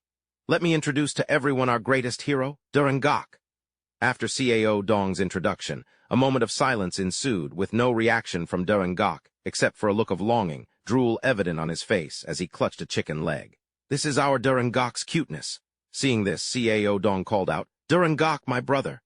Durangak, thinking he was going to take his chicken leg, let out a shriek, then turned away, looking at him with the eyes of an enemy. Seeing this, he said, so the chicken leg is Durangak's life, huh? At that moment, Lin Huinai entered, wearing his mask. Seeing him, Cao Dong called out, Lin Huinai. He happily said, finally, I see you. You have no idea, we've been looking for you for half the day. These guys even thought something happened to you. The members of the Death Club, seeing him, revealed looks of infatuation. Lin Huinai, unconcerned by those gazes, simply looked at Cao Dong and asked, "How was the battle today?" Cao Dong reported to him, "Not bad. We killed a total of 1,000 zombies, recruited quite a few people, and acquired quite a few items. After you," he gestured toward Durangok, who was still clutching a chicken leg. "Today, Durangok single-handedly took down over 100 zombies. That's no small feat. Brother Lin, come with me." He led me behind a door, revealing a storage room. "This is our haul for the day." He turned to me. "We've got a lot of new faces today, so you've really earned your keep on this run, Brother Lin. Got a minute later? How about saying a few words to the guys?" Then he whispered, "Strength in numbers, right? Get these guys on our side, and things will be a lot easier down the road." More people, I thought. Doesn't that mean more gear? There's hope for GLI Corporation to get promoted to diamond level then. The more members, the more resources we get, and my supply cards are piling up. Maybe I can trade these cards for their gold coins, even equipment or items. After all, GLI Corporation needs all that stuff to level up. After a moment, I looked at Cao Dong. "Let's talk business." Cao Dong looked puzzled. He clapped me on the shoulder. "Business? What's this all about? You and Durangok really went above and beyond on this sweep. Anything you need, just name it." "I want equipment," he chuckled. "Is that all? I thought it was something serious." He placed something in my palm. "This is a little something I had prepared for you." When he released my hand, a silver ring was there. "Equipment, huh? Funny, 'cause I just happen to have something you might need." Slapping Ziluo on the shoulder, he smiled. "If you need anything in the future, just tell your brothers. There are so many of us in the club, we can definitely handle anything." "I agree. If that's what Brother Cao wants, I'll take the ring. I'll be back at 8 p.m. Cao Dong breathed a sigh of relief, thinking to himself, "With this equipment, he'll probably stick around for a while." Cao Dong feigned surprise and asked why 8 p.m. Lin Zile explained patiently that the newbie protection period would end at that time, and he needed to understand the new rules. Lin Ziluo added, "Roughly around 8 p.m. I'm going to do some trading with members of the God of Death Club. You'll be in charge of gathering people then." He already had a plan in his mind. "Let's leave it at that. He probably won't come out around that time. I'll consider it saving his life, and I appreciate getting this ring for helping out at the museum." Cao Dong gently ruffled his hair, a reassuring smirk on his face. "I'd forgotten about the newbie protection period. But don't worry, Brother Lin, we're long past the newbie stage. We can handle it." Then he put on a curious expression.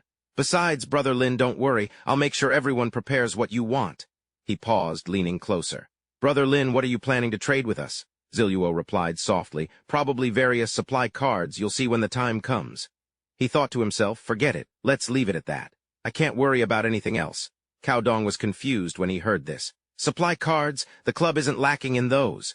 Ziluo turned toward the door, pulling the big fool behind him. "Let's go," leaving the group in the building still cheering loudly. Back at the hideout, Ziluo took off his mask, leaning elegantly against the soft bed. System notification popped up. GLI Pearl has absorbed enough energy and successfully evolved into a golden grade item. Zile smiled, pleased. Zile looked at the small bead, marveling at how smoothly the evolution had gone. He thought he'd have to kill a silver grade boss at level 30 or higher to even get close to this. GLI Blade, Strength plus B, Constitution plus 320% chance to pierce armor on attack, with a chance to cause rapid bleeding. Zile was ecstatic. The stats seemed to have jumped a whole level. As he rested, he heard whimpering and scratching sounds outside the window. Zile peeked out at the zombies and muttered to himself, "Talk about convenient. You guys showed up just in time." He quickly used the GLI strike, slashing powerfully. The blade split into two, unleashing a small electric arc. Zile was surprised, eyes wide as he watched the blade neatly slice through the zombies' necks, blood spraying everywhere. Now much more excited, Zile yelled, "All right, Yuzi, time to work." The hulking zombie charged into the horde, pounding its brethren. Zile joined the fray. In less than 10 minutes, the zombies were a pile of corpses at their feet. Zile reached level 15. He glanced at his watch and realized the time was drawing near. He hurried forward, gritting his teeth as he signaled Yuzi to retreat. But luck wasn't on their side. They hadn't gone far before encountering a fresh wave of zombies. Zile and Yuzi were forced to hold up in an abandoned house nearby. The bloodthirsty zombies clawed at the door, trying to break in. Zile checked his smartphone. The time was exactly 7 p.m. The surrounding space began to turn a deep crimson, signaling the end of the newbie protection period. This time, "Welcome to the Doomsday Game," boomed the voice from the main server. "Based on the principle of absolute fairness, once initiated, it will be autonomous with no way to interfere. The simple and easy tutorial is over. I think everyone is familiar with this warm, happy environment, right, newbies? Well then, the real apocalypse is here. What follows is a series of new updates. 1. All zombie attributes are greatly enhanced with optimized sense of smell and hearing. 2. Certain zombies will be granted forms such as hunters, rampagers, toxic, super heavy, and cursed. And zombies will reorganize at any time, launching large-scale attacks. The infection ability is only effective on players with low overall attributes. 4. Nighttime is synonymous with death. Zombies will actively seek out players. 5. The geological structure, architecture, building materials, and natural environment, etc., of Blue Star have all been enhanced in terms of hardness and other aspects. 6. To ensure the experience, all non-game dropped food will spoil at an accelerated rate. Decay and toxicity are significantly increased. Long-term consumption of these foods will gradually reduce the player's basic attributes, which cannot be recovered permanently. 7. Supply cards have been comprehensively upgraded. The higher the zombie level, the higher the saturation of the food dropped. 8. Climatic conditions will bring about a large-scale decline. 9. The job transfer channel has been fully opened. 10. The National Ranking Board function has been launched. First, players will receive great rewards from level, reputation, and equipment, which can be used to participate in the regional hegemony competition that will be opened later. 11. The instance system has been comprehensively adjusted. 12. All cities will appear divided and cannot be crossed. 13. New instances will unlock upon reaching specified conditions. Zai Luo frowned, sighing softly. Just like in my past life, so ruthless. Even with the real apocalypse descending, the words just fade into nothing. Zai Luo stood motionless, listening to the final message from the server. Please strive to survive. The zombies outside were rapidly changing, morphing into different forms of the future world. They gathered, staggering forward, live or die. Panic erupted, cutting off players' escape routes entirely, forcing them outside to fight for their lives. The stinking, rotting food supply was a critical issue directly impacting humanity's survival. There were a few screams of terror. Help me, don't eat me. Zai Luo clenched his fist. Live or die, this game was truly about extremes. He glanced up, intending to call for Dashazi, but then froze in fear. Crap, how could I forget? Dashazi is a zombie too. The zombification process was happening fast. Dashazi roared deafeningly, forcing Zai Luo back several steps. Panicked, he called out to the system cheat. What's going on? A notification popped up in response. Due to a conflict between the player analysis panel and the zombie evolution on Dashazi, the system is undergoing a permissions overhaul. Post overhaul, Dashazi will not manifest any new zombie-type forms, but will receive a 50% boost to existing enhancements as compensation. He will also be free from the instinctive compulsion imposed by the Doomsday game to participate in zombie waves. He will gain new talents and the ability to change classes. An idea suddenly struck Zai Luo. If he can change classes, I'll get him the best possible one. A top-tier hidden profession, even better than inheriting 100 companies. Zai Luo skimmed through the idiot's talent analysis panel for a long time, his face turning green. This is beyond amazing. There's no word to describe it anymore. The system also gave him some other notifications. Advanced to Dragon Country level. Based on 3720 fame points, and 2 Shanghai Order Enforcer uniforms and the Geoli blade successfully topped the list. Do you want to hide your name? Zai Luo refused without thinking. Don't hide anything. The current level ranking has 4 names. Enhai Z at the top, followed by Zhang Yuanzhang, then the idiot, and lastly, Po Jun. Zai Luo looked at the zombie's name in disbelief. He's actually in 3rd place. The fame ranking still had him sitting firmly in 1st place, followed by information on other people and equipment. Zai Luo was a little hesitant in his heart. Should I hide my information and be a hidden expert, or be a panda wearing a mask, surrounded and watched by other players? He pondered, remembering that the reason he hid his identity in his past life was because the Li family had left a huge shadow on him. He wanted to secretly encroach on the Li family step by step, but now they haven't grown up yet and can't pose a threat at all. Zai Luo pursed his lips. Hiding isn't so bad. The only thing is people will treat me like a panda and stare at me. But what am I afraid of when I'm wearing a mask? I can conveniently recruit some underlings to help me get more equipment to feed the Geoli blade. There are so many titles, it seems like the attributes are pretty good. He grinned. Just relying on these things, I can support a small team. Reward rankings, esteemed player Enhai Z. Based on your current level, if you wait in a certain position for 24 hours. Gaining experience, gold coins, fame, and steadily improving over time. The next notification blew his mind even more because he was always among the top players. Not only that, Zai Luo also received a legendary title, Peerless, increasing all attributes and rewards by 10%. Reduced discounts at all stores, cooldown time approximately 24 hours. Durangak was confused when he saw Zai Luo cheering loudly. It was truly too amazing, beyond measure. Oh my God, in this moment, even a level 90 war god couldn't hurt a hair on my head. This title is definitely mine. I must always maintain a top 3 position. He put on an arrogant look, already wearing peerless, but it takes an hour for the effect to kick in. Zyla reviewed the information again and was full of doubt. Drop rate increased by 1%? That's not right. Isn't it already 100% with the system? Adding more has no effect. A signal was sent to the system. When activating the 1% drop rate increase, 2 items will drop. Zyla was astonished. It can be like that? He waved his hand and called Durangok. Let's go harvest the chives of the Death Club and see if the system is telling the truth. Zyla slowly twisted the doorknob, and as soon as he leaned half his body out, he saw a ghoul rushing to attack. Zyla recoiled backward to dodge the blow. He drew his sword, his face showing no emotion. The zombie was quickly defeated, its head falling off and rolling away. Zyla paused for a moment to assess the situation around him. He smiled and said, "Really don't need to go too far, just going out the door and I encounter a hunter-type zombie with hidden talents." The sky was a terrifying blood-red color, and zombies were wreaking havoc on the road ahead. Zyla realized something was wrong and hurriedly ordered Durangok. "Oh my God, zombies with potent poison, retreat!" He showed a clear look of panic, thinking to himself. This thing's combat power sucks, but it's definitely top-notch disgusting. Even its saliva is corrosive. The only way to deal with these vomit-inducing freaks is to keep running." Zyla moved out of the alley, something catching his eye. "There," he signaled Daegu over, then took off. The zombies were everywhere. Every street was crawling with them. Zyla climbed down from a second-story window of the building. Below, constant moans and cries for help rose up. Corpses were scattered everywhere, and the stench of blood made the scene even more horrific. Standing in front of the door, Zyla suddenly heard a bitter laugh. "Ha ha! What's the point of trying?" A young man stood there in despair. "All that effort for nothing, we get a notification. Zombies we could kill easily before can now fight back. What the hell?" The girl beside him clutched her head in panic. "What can we do? All our supplies are gone. We're just waiting to die." A few others were so scared they'd lost their minds, shouting frantically, "It's so good! Everyone come and get it before you can't eat it anymore." Zyla realized a chance had arrived.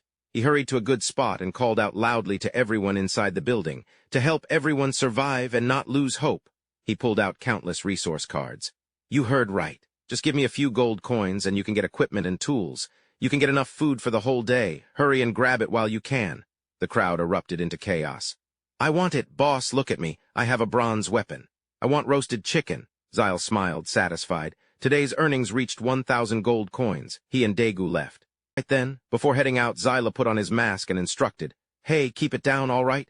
It's late and loud noises attract zombies. Don't blame me if Big Dumbbell here smashes you." The group trembled in fear, making the room seem a little quieter. Gaodong nervously peeked outside. Zyla growled, "Gao Leia, you know who I am, right?" Gaodong was terrified, pleading, "Don't, Dallo. I should be calling you G. Please take me with you. I'll do anything you say." Zyla leaned in close, whispering, "Remember." Gaodong understood immediately, reassuring him, "Don't worry, I'll do exactly as you say." Zyla placed a hand on his shoulder, signaling him to go. Watching the young man's flustered state, Zyla thought, hopefully, Gaodong's a smart one. But if this fails, even if he doesn't follow through, I won't lose anything, and I might even benefit. He locked the door behind him. Zyla gazed into the distance. He muttered, "The one-day newbie protection period is already over. Tomorrow I'll go face the mutated zombies and get some more gold coins and equipment." He gripped the item in his hand, anticipation filling him. "Later I'll see if Gaodong has the luck to find equipment and trade it for supply cards." Zyla and Big Dumbbell stood in the middle of the highway. The zombies, with their keen sense of smell, quickly caught the scent of prey. Adults and children alike charged aggressively. Zyla remained still, showing no fear or worry. He used only one move, and the entire horde of zombies fell dead. Zyla glanced coldly and commanded, "Let's clear out more zombies, Big Dumbbell. It's also a good chance for other players to get some fresh air. We're on the 5th level now." Zyla smiled. "If you ask me, we should just set up camp here for good." From the exit door, a man's voice rang out from ahead. "There's a magic shop here. We'll charge a toll for people passing through to buy things. We're gonna make a killing." "No worries. That's right. The zombies are all dead, so there's no safety issue either. Boss, if we collect material cards, we can eat and drink without a care in the world." Zyluo cautiously approached while the group continued their chatter. "But who killed the zombies here? They're littered all over the 34th floor. Who could do that? Probably a team with real strength. They couldn't possibly not notice the Shanghai store, could they? If I take over this place, what if they come looking for trouble one day? What should I do?" A loud noise immediately caught the attention of the shaved-head youth. The leader, posturing aggressively, demanded to know who they were. Didn't they see people were here? The shaved-head youth quickly stepped forward to cover his mouth, stammering, "Boss, wait. Isn't that the great fool from the Dragon Kingdom's power ranking?" It took a moment for the situation to register, and then the whole group gaped in shock. Holy crap, it's really him. The number 2 on the rankings. Zai Luo was just as bewildered. Number 2 on the rankings. He forced a smile, thinking, I thought it was something important. It was normal for De Yu, with his automatic zombie growth experience, to surpass that Zhang Yuanzhang guy. The group did a complete about-face, yelling out a welcome. De Yu, brandishing his hammer, charged forward menacingly, causing the group to shrink back in terror. Zai Luo had to gently reassure him, All right, De Yu, let's go buy something. Don't mind them. Watching their retreating figures, the shaved-head youth said nervously to the leader, There's no way around it, boss. You can tell at a glance that the great fool is, well. So what if he's a big shot? He might be strong, but there are more of us. He seemed to understand the situation and explained, Do you think getting second place on the Dragon Country leaderboard is normal? And there are even more of them. The number of zombies they've killed is more than we've ever seen. They can wipe them out with a flick of the wrist. They're showing us great mercy by letting us off this time. Zyla sighed. Stuff at this price must be amazing. Gotta work harder. Maybe we can gather enough before the city opens up. Definitely can't let others snatch it away. He decided to buy. A notification popped up. Successfully purchased the Shanghai Guardian mark. Payment of 9,000 gold coins. Remaining balance, 754. Item has been packaged into your card. Excited, Zyla gently pressed the activation button. According to the info panel, this mark seemed to be a special item. Zyla attached it to his chest and successfully activated it. Introducing the Shanghai Guardian Treasure, an extremely rare diamond-grade item. Only those who have made contributions are allowed to own it. Increases automatic equipment recovery speed. Unless damage exceeds 40%, the ability to summon a mechanical combat assistant for 10 minutes. Zyla's eyes widened. Holy crap, that's awesome. This isn't my mark. Another warning appeared. Player, please note, you can only purchase one mark. Be careful of encountering duplicate items. Zyla pondered. I thought I could buy all the marks once I had enough gold coins. He slowly walked towards the door. Looks like I can't summon an army of mechanical guardians.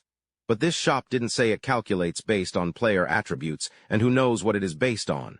Forget it. I'll find out when I buy the next item. The two then left the 5th floor. The scenery outside felt eerie. At the rooftop area, perched atop a skyscraper in the city center, symbols of swords and axes were carved into its structure. In the air, 2 powerful forces suddenly converged. The young man, weapon in hand, observed the scene from above. Looks like the zombies here are all wiped out. Safe enough, I guess. He pointed to the glowing object. This must be the job change platform they mentioned in yesterday's game update, huh? Wonder what it does. Another man suggested, how about we scout around? We might find some useful supplies. The redhead chimed in, I agree. There might still be some good weapons lying around. The pink-haired girl innocently asked, what's this crystal ball for? It's the only special thing around here. The redhead gasped, shouting in alarm, Zio Fei, don't touch it. But it was too late. A dark aura engulfed the pink-haired girl. It suddenly exerted immense pressure, drawing in a massive gust of wind. The group was blasted away, crying out in pain. The explosion lasted a few seconds, then gradually dissipated. That loud noise is gonna attract a ton of zombies, Dong Meng grumbled, annoyed. Zio Fei, when are you gonna learn to stop touching everything? How many times has this happened? Zio Fei retorted defensively. How was I supposed to know it was a door? Can't you just be more careful next time? Trying to diffuse the tension, someone said gently, All right, you two, stop arguing. The young man with the weapon calmly stated, Let's find a way out first. Little did they know danger was closing in. Dong Meng panicked, announcing, Behind that broken oil lamp. A colossal zombie had emerged, its power shattering the lamp to pieces. The 18th bronze-level boss. The remaining basic attributes are unknown. Everyone stood rooted to the spot, every limb stiff, faces pale. The zombie seized the opportunity, attacking relentlessly. When it was done, it leisurely left, leaving behind a pool of blood. Suddenly, a dazzling beam of light appeared in the crimson sky. The giant zombie watched intently, its jaws slightly clenched. The zombie raised its blood-soaked hand, seemingly contemplating something. It suddenly roared with resentment. Behind the giant zombie, a flame-like aura appeared. A thick cloud of black smoke began to dissipate around it. This sacred flame only encompassed a certain area, forming a cuboid shape. Not far away, someone spoke. See that? This is the end of Lu Mang. He snorted coldly, warning his allies sternly. Next time any of you mess with something, this is what will happen. Zai Luo's voice echoed from afar. De Yuk, over here. The three-person team noticed the intrusion and hurriedly tried to escape. Zai Luo and De Yuk carefully entered the transfer area, but first, they had to make sure no one else was around. The three-person team watched and sighed. Here come two more idiots. We didn't see clearly how those guys were swallowed up earlier. We need to watch carefully this time. Did you hear what the guy in black called the other one? De Yuk is extremely powerful on the Dragon Country rankings. The only girl in the group wondered, "Do you guys think De Yuk can kill that zombie?" The captain coldly replied, "It's not that big of a deal." He added, "But those guys earlier were experts among us. They couldn't even scratch the zombie's skin. How strong can De Yuk? Even if they teamed up, they couldn't beat it." The other one laughed derisively. "Who knows? Let's just wait to loot gear, if all the stuff on that idiot belongs to us." He didn't finish his sentence before a zombie's roar cut him off. It smelled fresh meat but didn't dare attack yet. Zyle coldly signaled, "Big idiot, let's go." He thought to himself, another three pretending to be innocent. No need to waste time. Zyle approached the power gate. He pondered, if I remember correctly, the guard at the Shanghai job change platform is a berserker-type zombie. Plus, it's protected by the Apocalypse game. In my past life, it was killed by the people from the Li Sha mercenary group. I wonder what its strength is now. Before Zyle was a sign listing how to trigger the quest. With some hidden conditions, Zyle rubbed his chin, looking troubled. I remember in my past life, the guards of the 4 smaller cities were eventually pushed to level 40-something. As a result, players couldn't successfully change jobs until the level cap was raised, allowing them to reach other areas. Looking at the blue orb floating in the air, Zyle noticed several unclaimed material cards nearby. He quickly went to check them out. Hey, it's true. As long as you don't trigger the quest and there aren't 30 people around, it's fine to go into the pit to pick up gear. Seemingly distracted by his excitement, Zyle casually leaned on the orb. System. Player you see has touched the job change spirit orb and is forced to accept the mage job change quest. The player's team currently has a total of 2 members, significantly increasing rewards. The guardian of the Shanghai job change platform is about to awaken. Please prepare. Zyle silently heard a ding as the platform was activated. Shanghai is optimizing job-related issues. Apparently, in response to the terrifying zombie attacks, every city has a job change platform for players. But you have to bring outstanding talent to prove yourself if you want to use it. The reward is 500 fame points, 2,000 gold coins, and 1,000 experience points with a time limit of 10 hours. There are no penalties for failure. Zai Luo grinned at Da Shagua. I'm going to switch to a mage class, and you're going to be a warrior. The giant zombie was awakened from its short nap by commands. Now there's clear information about it. 56 strength and constitution, 30 spirit plus agility, and an extraordinary physical gift. It's epic tier and can emit sound waves that boost its own attributes and reduce enemies by 10% after a roar. Zai Luo held up a few excited fingers, praising, "That's awesome. Bro, this ability completely tramples on the word Titan. It's not normal. But if you compare it, wouldn't someone who's killed countless zombies and possesses the Jiu Li Blade and Zai Ti enhancements like you be better? Just imagine Zai Luo easily taking down the zombie." Just then, the system suddenly sent a notification. Detected host facing a Titan zombie successfully activated a mission. Requirement. Kill the giant zombie and protect the job change platform. Reward. Random draw for 1 ordinary golden finger and a silver tier equipment piece. Time limit. 24 hours. Zai Luo raised his bow, signaling his acceptance. The Titan zombie licked its lips, looking at him. What a delicious meal! A large burst of lightning erupted from the arrow Zai Luo was about to fire. It rushed towards the zombie with incredible speed. The Titan zombie. Caught off guard, Zyle had to brace himself with both hands. Seizing the moment, Zyle roared, commanding De Yig to strike. De Yig obeyed, gripping his hammer tightly and leaping high into the air. He fearlessly attacked the Titan zombie, towering several meters above him. The Titan zombie's left arm was rapidly freezing, its nerves numbing. To its surprise, De Yig suddenly stopped fighting. Zyle, standing behind him ready to defend, sighed in admiration, noting his accuracy hadn't faltered. The colossal zombie, seemingly enraged, unleashed a roar from its throat, shaking the earth and shattering the air. Unprepared for this, Zyle was momentarily overwhelmed, dropping to one knee, a throbbing pain searing through his head. He struggled to think, his vision blurring. This strange talent weaponized sound, triggering the Titan's stun response. Raising his head, Zyle frantically called out to De Yig as he saw him being countered by the colossal zombie. The zombie violently grabbed the arrow and snapped it in half, consumed by absolute rage. It began to thrash wildly, forcing Zyle to keep moving. A confident smirk played on Zyle's lips as he drew his bow once more. 6 arrows flew, split into 2 types, fire and ice. The zombie spun in a frenzy as each part of its body was struck, finally taking a direct hit to the top of its head. The zombie rubbed the bald spot, whimpering incoherently. Then it suddenly burst into tears. Wah! Zyle looked utterly bewildered. Was this guy a construction worker in his past life? Couldn't beat me, so he went back to his old job. He aimed again, his tone disdainful, turning his back to the enemy. The consequences of this will be terrifying. Each arrow is covered by. Divine fire blazed intensely. The colossal zombie recklessly charged forward, smashing everything with massive boulders. Zai Luo was speechless, at a loss for words. With no other option, he commanded De Yug to activate his seven gods' rage. Zai Luo pointed forward, using provocation. Just now, when he fainted, that dark, ghostly figure ate 5 of his roasted chickens. Hearing that, De Yug went even more insane, fully unleashing his seven gods' rage. He charged into battle like a bloodthirsty wild beast. The two zombies engaged in a savage brawl. Meanwhile, Zai Luo quietly sought a suitable position. Realizing that the giant zombie was no longer paying attention to him, Zai Luo began to execute his plan. It's now. Each arrow flew in a straight line, but something seemed off. A sharp pain brought tears to the giant zombie's eyes. Zai Luo's face turned green as he instinctively clutched his backside. The giant zombie went berserk, smashing De Yug to the ground. Its body trembled violently, bent over at a 90-degree angle. The zombie glared resentfully at Zai Luo. Panicked, he explained, "I really didn't mean to. I swear." Of course, the explanation was not accepted. The zombie roared, and Zai Luo was the target. De Yug, determined to protect his master, jumped up and grabbed the zombie's head. He used all his strength, trying to wrestle it to the ground. The giant zombie struggled violently, twisting and seizing one of De Yug's arms. The situation quickly reversed. Zai Luo remained calm, drawing his bow and aiming, another arrow once again piercing the center of the giant zombie's butt.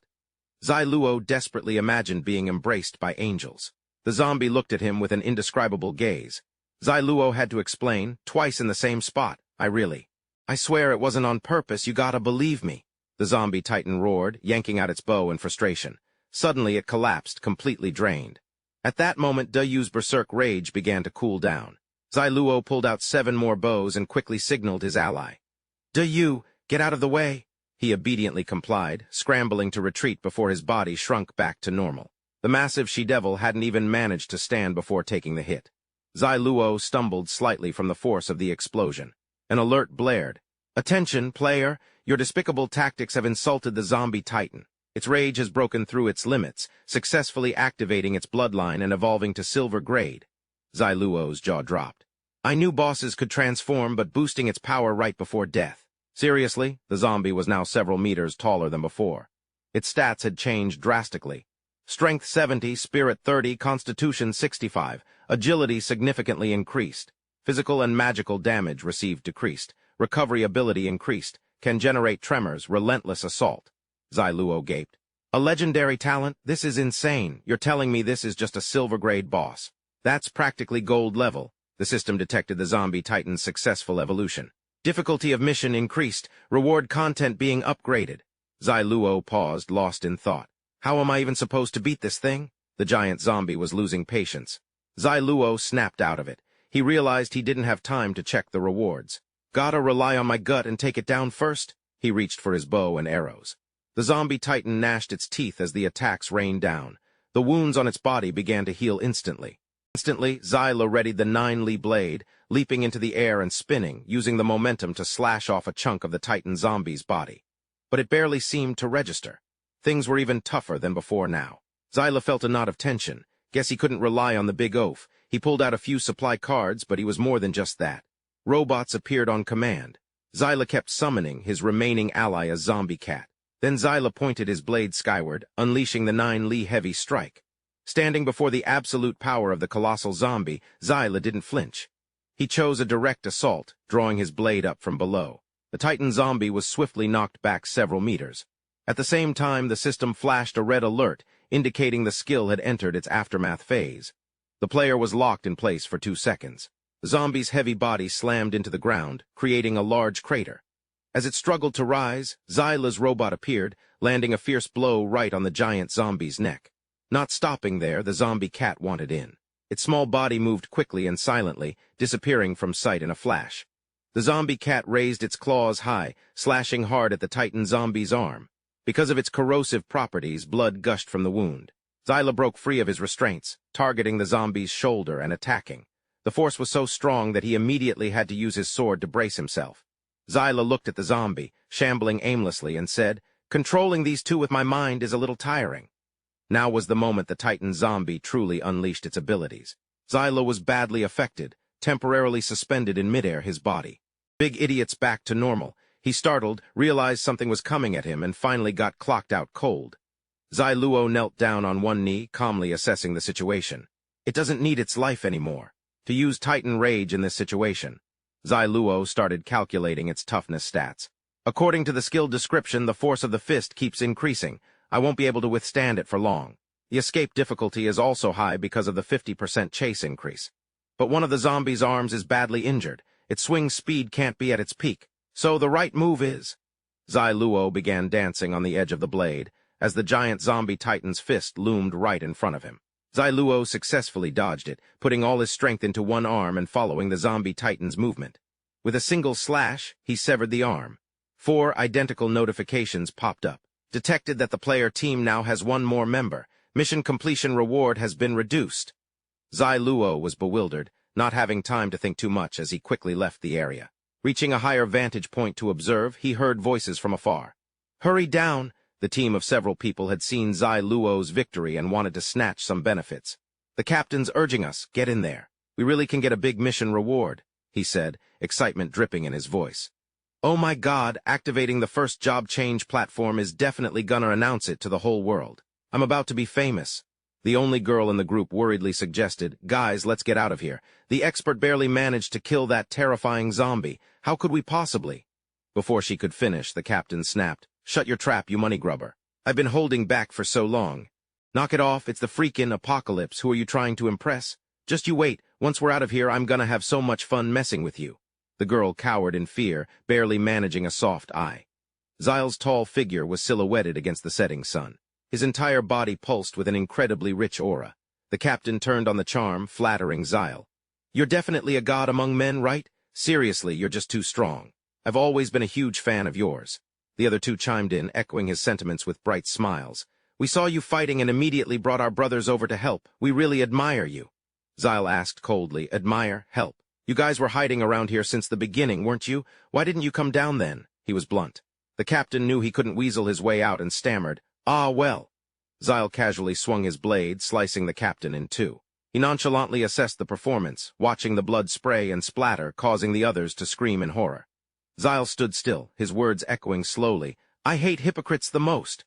As he turned his head, the gigantic eye appeared, radiating an eerie purple light. The team felt their minds being drawn deep into the strange object, and a change began to occur. They lunged at each other, tearing and biting. "It's all mine. Get away, zombies." Long Zyl grumbled, disgusting and immoral, trying to freeload on the mission for a share of the rewards. System notification. Detecting one less player in the party. Completion reward increased. Zyl pondered. Not only would they take a large chunk of the profit, but if we run into a quest that scales with the challenger's power, I'll be killed by these guys. One person was angry. Crowd roared, "Enhi, your reputation precedes you as the hero of our long country." He thought it was only natural to become a hero and help people. "We just want to follow you for some soup. We have no other intentions." The guy next to him quickly cut in. "Think clearly, if you kill us, people won't consider you a..." The 4 words, "great hero," cut off any chance he had of surviving. The rewards kept increasing. Zyl retracted the green sword and warned in a low voice. "Remember, my name is Enhi, a person who always repays debts and is not your great hero. I don't like moral constraints or doing things for humanity. I simply want to live." The group trembled and quickly fled. Zyl scolded, "Anyone who touches me, hinders me, or disgusts me will die. Server announced that this mission can accommodate 25 more participants. Please arrange it." Zyl cursed in annoyance. "Useless things wanting to impose morality on me. Do you even think you're worthy?" He swung his sword in anger. "When the Leaf family hunted me down, why didn't anyone advise them for the sake of all humanity? Just a bunch of hypocrites who bully the weak and fear the strong. Congratulations, player Enhi, for successfully defeating the level 19 silver tier boss, Titan Zombie. You have gained 400 experience points, 500 gold coins, a unique global achievement, silver spear, and 2 random golden skills. The entire region will be notified soon." Zyl exclaimed excitedly, "Double rewards. Such good things exist?" A large stage suddenly appeared.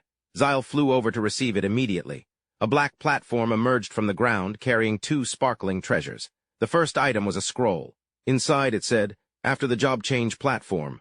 With the city activated, player NHAZ will receive the following benefits. First, a statue of Lin Zai Luo will be erected, commemorating your outstanding contributions for all time. Second, the zombies will not increase in difficulty. Third, so long as you pay the fee, commissions will be yours." Zai Luo quickly signed his name, the blood-red characters standing out on the page. The system chimed.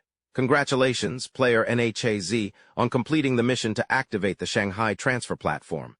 You have gained 500 experience points, 3,000 gold coins, 100 prestige, and the Dominator's Manual. You have leveled up to level 15, and have been awarded 3 additional points each to Strength, Constitution, and your free attribute.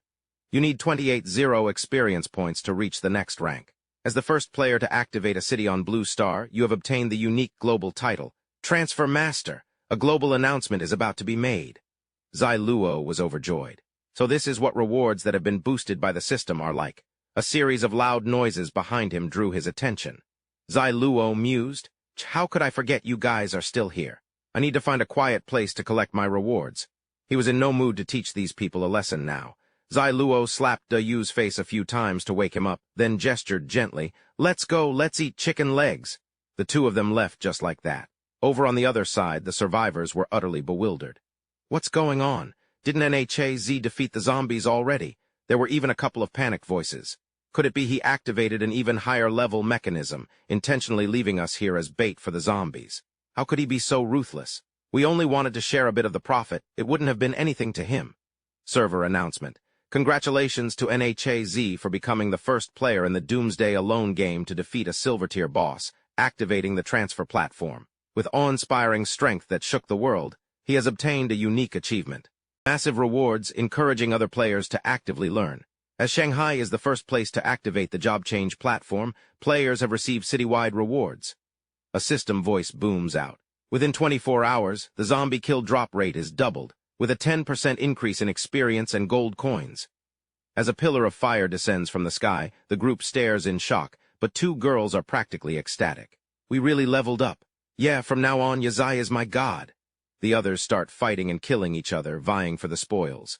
The sun looks out the window, muttering, "If I remember correctly, the job change platform only appeared at dusk yesterday. Inside, there's a bronze rank boss that's ridiculously strong.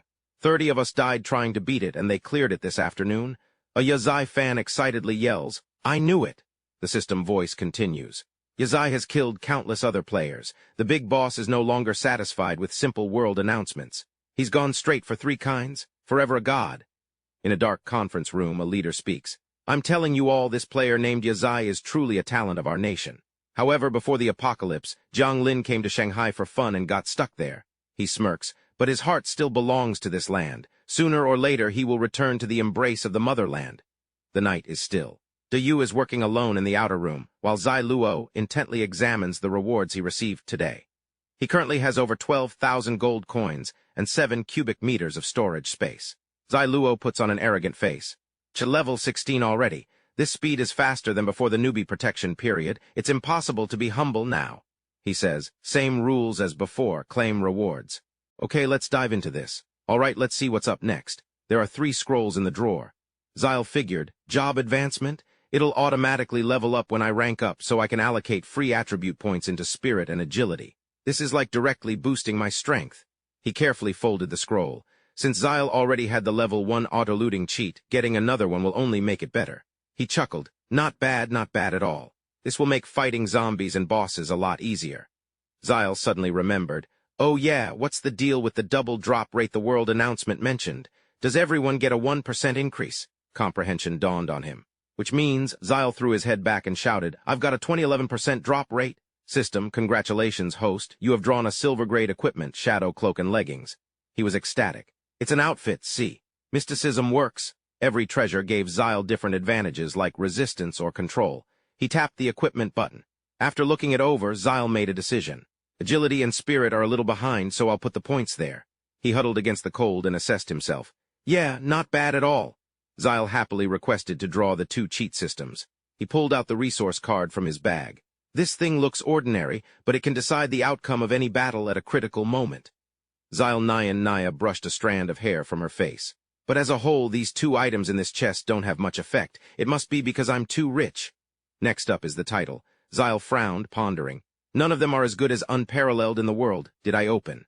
So the career of Overlord used up all my luck. These rewards are so-so. Good thing I have that agreement, it'll soothe my wounded heart. Thinking too much gives me a headache. Zyla has to decide now. System, give me a silver-level equipment draw. He squeezed his eyes shut and started praying.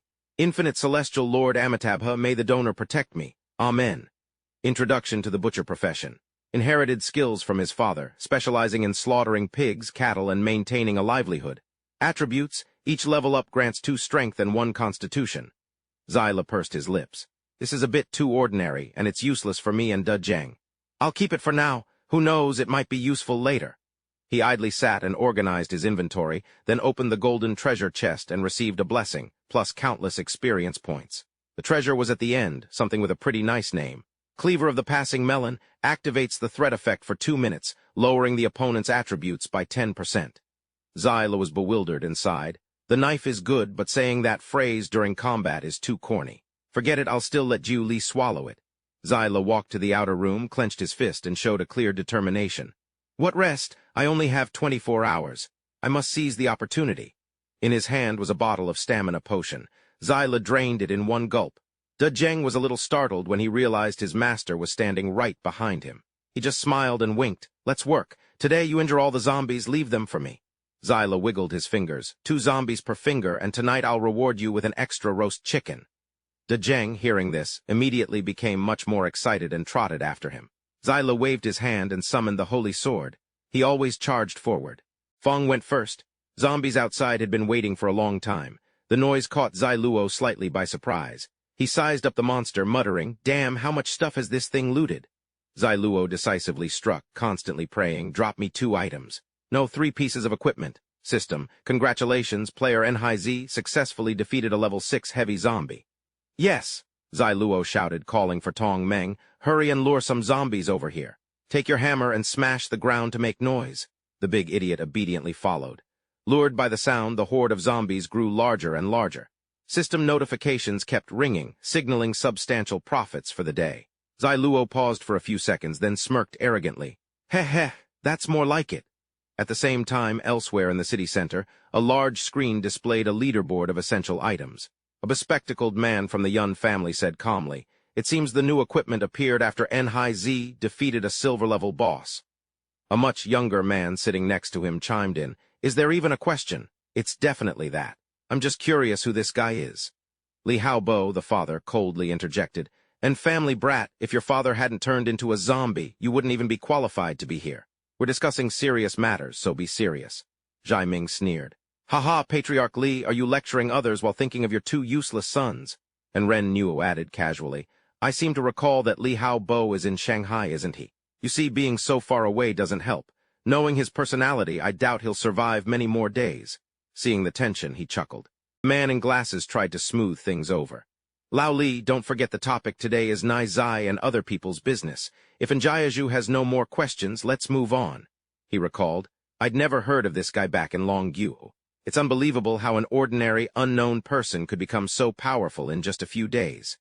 Li Haobo's father concluded, "We absolutely have to find him. With his name and influence, if he joins our alliance, it'll be a huge boost to our 3-family plan." Zhai Ming didn't seem to care, but didn't deny it either. "That's right, the apocalypse is a golden opportunity." It seemed he already had a plan in mind. "The whole world's in chaos, so why shouldn't we break away and become masters of our own destiny?" The man in glasses looked thoughtful. "If we can't use Nizai, we just need to take his equipment." Then, Zhai Ming made a cutting motion across his neck, signaling a kill. The 2 men exchanged glances, seemingly understanding, and said nothing more. Outside, the scene was still incredibly chaotic. Players were checking their rewards, thinking today's harvest is great.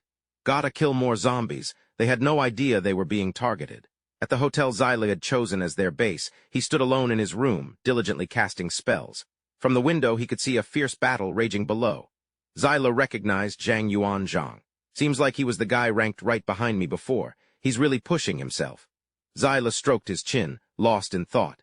"If I remember correctly, Zhang Yuanzhang was still at level 8 around this time in my previous life. He'll reach level 9 tomorrow, and then complete his job change the day after. In class, huh? Guess I won't be racking up those world announcements this time around. Leveling up is gonna be a real drag. Zyla yawned widely, then mused. But hey, looks like my rebirth really shook things up. Even if things go completely off the rails, as long as I'm strong enough, I can handle anything. He rummaged around for something as the system chimed, signaling an upgrade. Retracting his hand, Zyla caught a whiff of something odd in the air. "Dejeng," he asked, curious, "are you the one who stinks?" The zombie grumbled a reply but pointed at Zyla. Only then did it hit him. "Ugh, crap!" Zyla grabbed some fresh clothes, lamenting, "I'm dying here. I used to bathe like once a month." Dejeng watched the steam rising, scratching his head in confusion. Zyla emerged from his refreshing scrub to find Dejeng stripping down, ready to hop in. Zyla tossed a towel at his face. "Just go to sleep." He collapsed onto the comfy mattress, drifting into a peaceful slumber. In his past life, everyone had grown used to the situation, forgetting what it even meant to be clean. The moonlight rained over the vast sky, accompanied by Zyla's soft snores. Suddenly, something was off in the bathroom. Water gushed out, a pitch-black hole revealed a large, malevolent eye as a foul, mutated rat slowly emerged. Zyla jolted awake. The mutated rat stood beside him, glaring with rage. Its speed was insane 10 times faster than a normal one. Zyla watched calmly, thinking, "Damn, do all zombie rats get this big?" He turned and sliced the monster in half with his sword. While Zyla was figuring out what to do next, the ground suddenly started shaking. Rats swarmed into the city from who knows where, in numbers no one could have imagined. They gathered into a massive wave, invading every nook and cranny. The citizens' screams of terror echoed through the night. "Ah!" They were completely helpless against the mutated rats, falling one after another. Soon they swept past the hotel where Zyla was staying. He and the big oaf stood guard in the room, ready to fight. Zyla glanced at the massive monster corpse, then thought about the tremors. Either it was a zombie horde or a gathering of mutated creatures. But the game system hadn't given any warning, and with that thing attacking him out of nowhere, it seemed like just zombie rats. He carefully checked the hallway outside, wondering if his rebirth had caused a butterfly effect, altering the whole zombie world. He'd better get a clear picture of the situation, just in case something suddenly happened. A whistling sound came from the window. Zyla frowned, figuring there couldn't be that many zombie rats. Maybe he was overthinking it. His initial plan was to scout things out first. There was a loud echo nearby. Zyla was confused. No way a few zombie rats could cause such a commotion. He felt a little scared. If the sound was that big, the zombie rats must have formed a squad. And with this much noise, they had to be close, maybe even on the floor below. Were they after him? Even more monsters crawled out of the sewers. They moved in a straight line, very organized. Zyla figured by the looks of it. The way they're moving, there's definitely a zombie rat boss with a natural gift for command calling the shots. Looks like tonight's gonna be another bloodbath. This place is no good. He coldly ordered Dayug, "We're going to the roof." Cracking the door's lock, Zyla strode forward confidently. He and Dayug quickly made their way to the edge of the rooftop. Zyla put on his mask, silently observing everything through the iron bars. Something caught his eye. Zyla couldn't help but exclaim, "Damn, that's a lot of them. But lucky for me, they're not coming for me." A surge of excitement welled up within him. If I kill this worm, wouldn't I make a killing? But Zyla sighed in frustration.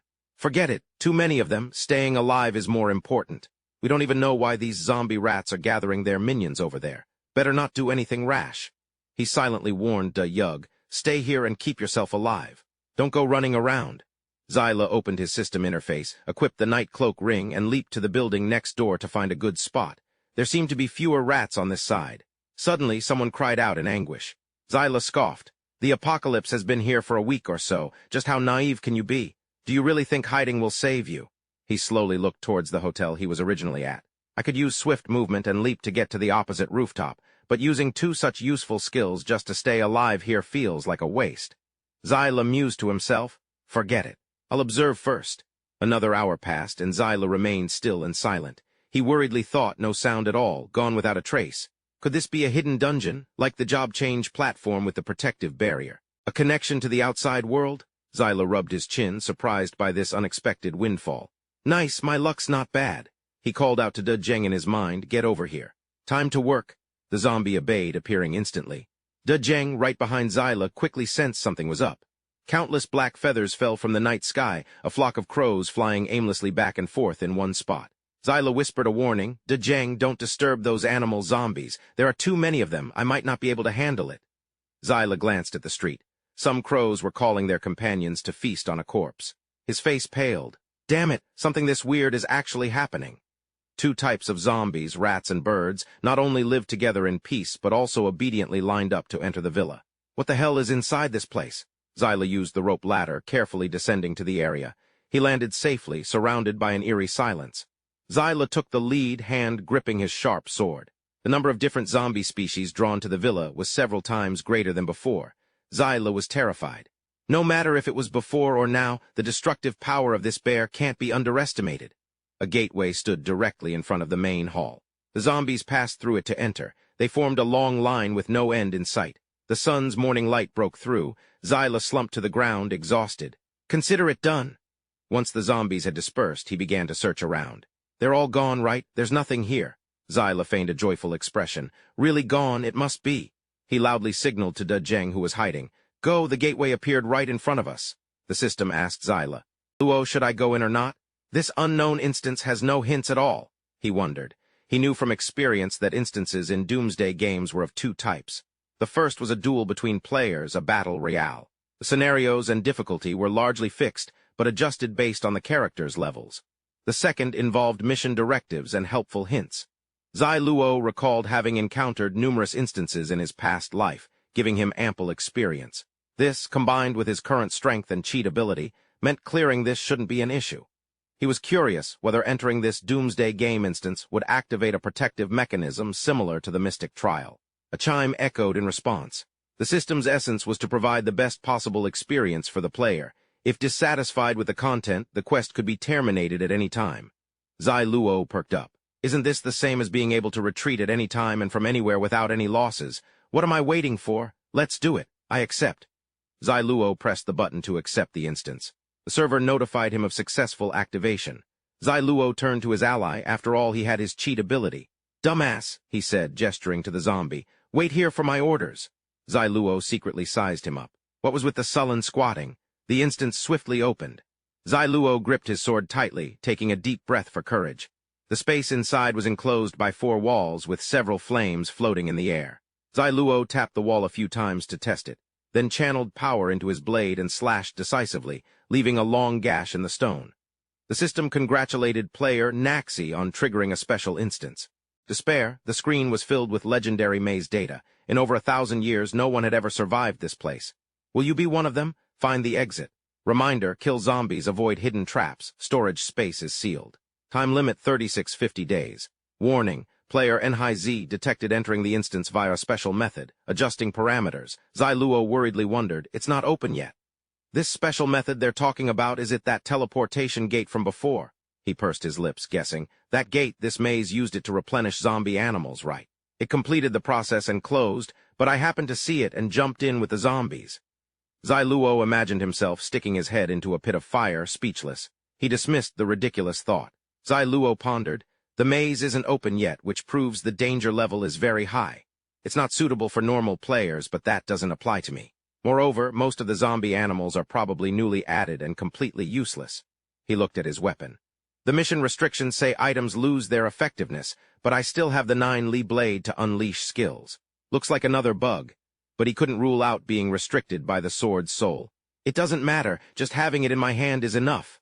Server adjusted parameters successfully. The situation in the instance has been distributed appropriately based on the player's strength. The space quickly turned blood red. Zai Luo rejoiced. This apocalypse game is more humane than I thought. It even knows to help me reduce the difficulty. Due to player NHZ entering the instance ahead of schedule and disrupting the normal order, the difficulty will be increased by 50%. Zai Luo shouted in alarm, What? Forget I said anything. This perception game really can't be trusted. It's changing the punishment for failure mid-mission. If you want to stop, you can opt out any time. This maze has witnessed plenty of despair. Success will get you 2 ordinary random golden fingers and a Zyle quality boost. He moved deeper into the area, surrounded by stone walls. Suddenly, an arrow shot out from a small hole. Zyle wasn't ready, but luckily he managed to raise his blade to block it. The force pushed him back several meters and the bow fell to the ground. Damn, Zyle thought, tensing up. No wonder no one's cleared this instance yet. He estimated the arrow's attack power to be equivalent to a player with about 30 strength. Who could block that? While Zyle was distracted, countless more arrows were released, each sharp point whistling through the air. Zyle quickly dodged to the side. The path ahead widened, but there wasn't a sign of life. Zyle sighed in relief, startling himself. He'd even thought he could pick up some arrows as weapons. He tried swinging his sword to test the area, but nothing happened. Zyle relaxed a little. Looks like it's really over. He carefully scouted the area ahead. A fork in the road appeared. Next, it's all up to intuition and memory, Zyle said to himself. What's with this sudden excitement? He grinned to himself. The right looks promising. Let's check it out. Sword in hand, Zyle suddenly stepped on something. He was startled. A person. Zyle looked down. He calmly decided that this thing had no clues or use, just a scarecrow. A wave of heat came from inside the vault. Zyla's body was drenched in sweat. A door was nearby, and Zyla knocked lightly a few times, but there was no response. He pushed the door open a crack, and a mutated rat sensed the stranger and squealed. It lunged at Zyla, who decisively slashed in an arc. Congratulations, player NZ, successfully killed a zombie rat, gaining 6 experience points and 8 gold coins. Zyla accepted the rewards and excitedly shouted, "Beef fried rice." He shoveled spoonful after spoonful into his mouth, looking like he was starving to death. Soon the bowl was empty. Zyla leisurely dusted off his hands and wiped the grains of rice from his lips. "How unreasonable," he muttered. "They only know how to exploit openings. At least they could give me a napkin to wipe my mouth." Zyla continued his journey. "Thank goodness I passed the job change trial for the soldier class," he thought, "or I really wouldn't have been able to persevere." He chuckled softly as the old rule, the second right turn, finally appeared. Zyla tapped the stone wall with his treasured saber, seriously observing everything behind him. He was currently standing between 2 different paths. Zyla quickly escaped the toxic acid trap. "Damn it," he cursed, annoyed. Zyla opened the second door and immediately encountered a zombie dog, which he swiftly dealt with. He continued, searching for more rooms. HMPH, Zyla snorted coldly. 10 wooden doors for a zombie rat boss. Seriously, he ruthlessly sliced it to death and retrieved a Royal Grade 9 Lee Pearl from the rat's corpse. Zyla decided to stop and rest for a bit.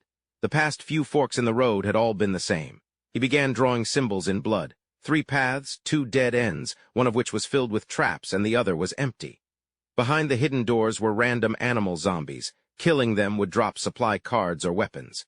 Realizing the number of zombie monsters corresponded to the numbers on the doors, but there were still many other points of doubt. He let his arm fall. Zyla frowned, deep in thought, finally understanding why this maze drove people to despair. He left the room, thinking that the animal zombies encountered would only get stronger. Who knew what mechanisms lay ahead? He had to be more careful. Zyla forcefully swung open the wooden door. Inside were 2 bronze-tier bosses. He muttered to himself, "Looks pretty much like what I thought." The battle erupted immediately. With just a few basic chops, Zyla successfully took them down and simultaneously leveled up to level 18. The system congratulated the player NZ for finding the fruit of agility, receiving an additional 2 points. Zyla opened his mouth and took a huge bite. He eagerly used the resource card he had just obtained, called Pitfall Trap. Any animal zombies that invaded were instantly dealt with, and Zyla didn't even have to lift a finger. He leaned back confidently, then proceeded into the maze on the 3rd day. By the next day, the power of his treasure blade had been upgraded to a complete blue tier, reaching diamond tier equipment with plus 10 strength, 4 constitution, and 25% armor penetration. The damage conversion from the accompanying skills and the increased lethality were considerable. Zyla couldn't help but sigh in admiration. It was truly unbelievably powerful. This was a complete transformation. He stared intently at the weapon, thinking that from now on, when he slashed at low-level animal zombies, his movements would be even faster. From that moment on, Zyla could be seen continuously slaughtering them like a madman. Mid-level bronze tier was nothing to him anymore. The maze was no longer as terrifying as the rumors suggested. On the Shanghai city side, a girl was basking in happiness. "Mom, I've reached level 10. The server is congratulating players who change jobs. Did you guys hear anything about our idol, Yazai?" A few young people whispered to each other. "Nothing. It's like he vanished from the face of the earth. I think Yazai found a good place to retire early, no longer planning to kill zombies to level up. I wouldn't be surprised if he was assassinated. Or maybe some organization found Yazai in Songjian and is using him as a lab rat for research."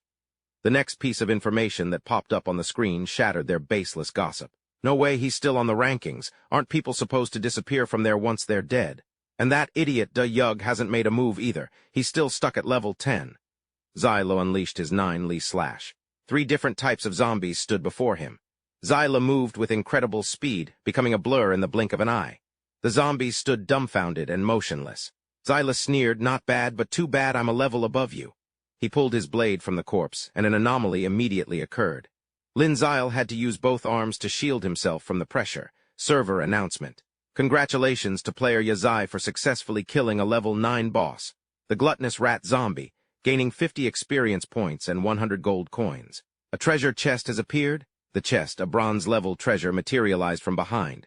Just then, two monsters charged forward. Zyla spun on his heel, watching them tear each other apart. The stench of blood filled the room. Zylo and Bao took down the last zombie, and the earnings increased at an alarming rate. Zylo also received a chance to draw a golden finger, which he of course accepted. The item this time was called the Eye of Insight, which would help Zyla find information on any creatures he'd never understood before. Zyla looked doubtful. He gave it a try. Clicking on the computer screen, the wealth of information it provided made Zyla overjoyed as the system checked zombies related to creatures, revealing their weaknesses. He fell into contemplation, but the second point is so vague. Just how much can these strengths and weaknesses really do? I'll have to wait until the next time I encounter a zombie animal to see the specific effects. Zyla rummaged through his bag, taking out a mixed pill and absorbing it into his body. Zyla calmly strode out of the dark room, heading towards the next door, number 41. A foul stench wafted out of the cell, making Lin Zile extremely uncomfortable. He quickly activated his all-seeing eye. Using fire will suppress the zombie birds. Zyla thought to himself, so this is what they mean by weakness. Seems pretty useful. He stood before thousands of blood-red eyes and swiftly unleashed the 9-Li severing strike. Zyla single-handedly decimated the flock of zombie birds. He sheathed his treasured blade and drew an 8 trigrams formation on a blank sheet of paper.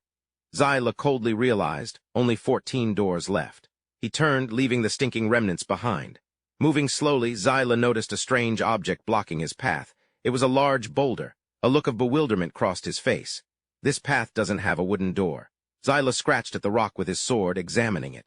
He followed the diagram he had drawn earlier, trying to find a way through. A creeping sensation gradually invaded his mind. Zyla was doubtful, unsure if his calculations were correct. He worried the path just now was too smooth. I have a bad feeling. I'm about to get out. I have to be more careful. Light emanated from ahead. This way. Zyla sped up, then suddenly froze. This area was completely different. A large dragon was emblazoned on the door. Zyle showed clear determination, but that aura was truly alluring, drawing him step by step deeper inside. He stood silently before the wooden door for a long while, then Zyle sighed in frustration. He pushed hard and a surge of power manifested in the air. Zyle's eyes widened in surprise. It's Tian Yuan Di Fang? System. Congratulations, player Zhai Zai, for finding the exit to the maze of despair and successfully completing the legendary instance. Your rewards this time are unique products and culture from Planet Blue, processing allocation.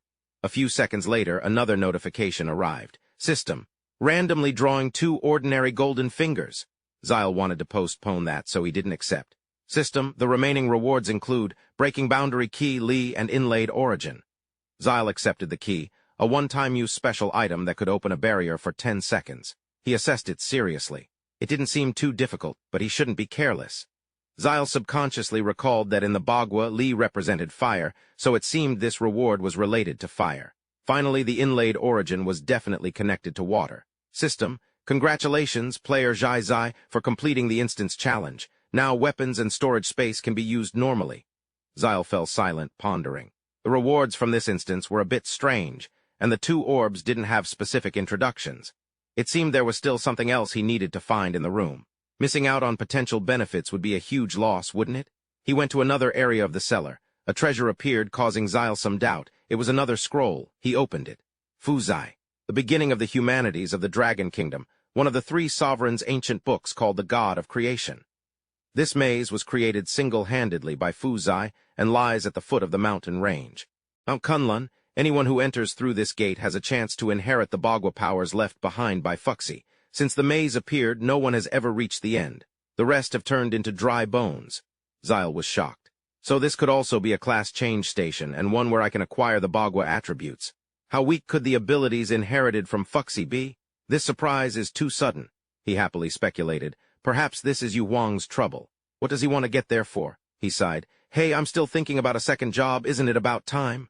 The jade ring was surrounded by a shield of power. Zyle used his mind to receive it. When the jade ring came into contact with his skin, it suddenly burst into light with all kinds of colors, causing Zyle to gasp in surprise. His entire body was blown away. Zyle gaped in shock. This was a stream of power transformed into a large object, shaped like a cocoon. Lin Zile was constantly attacked by three sources of energy, causing him immense pain. It pierced through him, catching him off guard.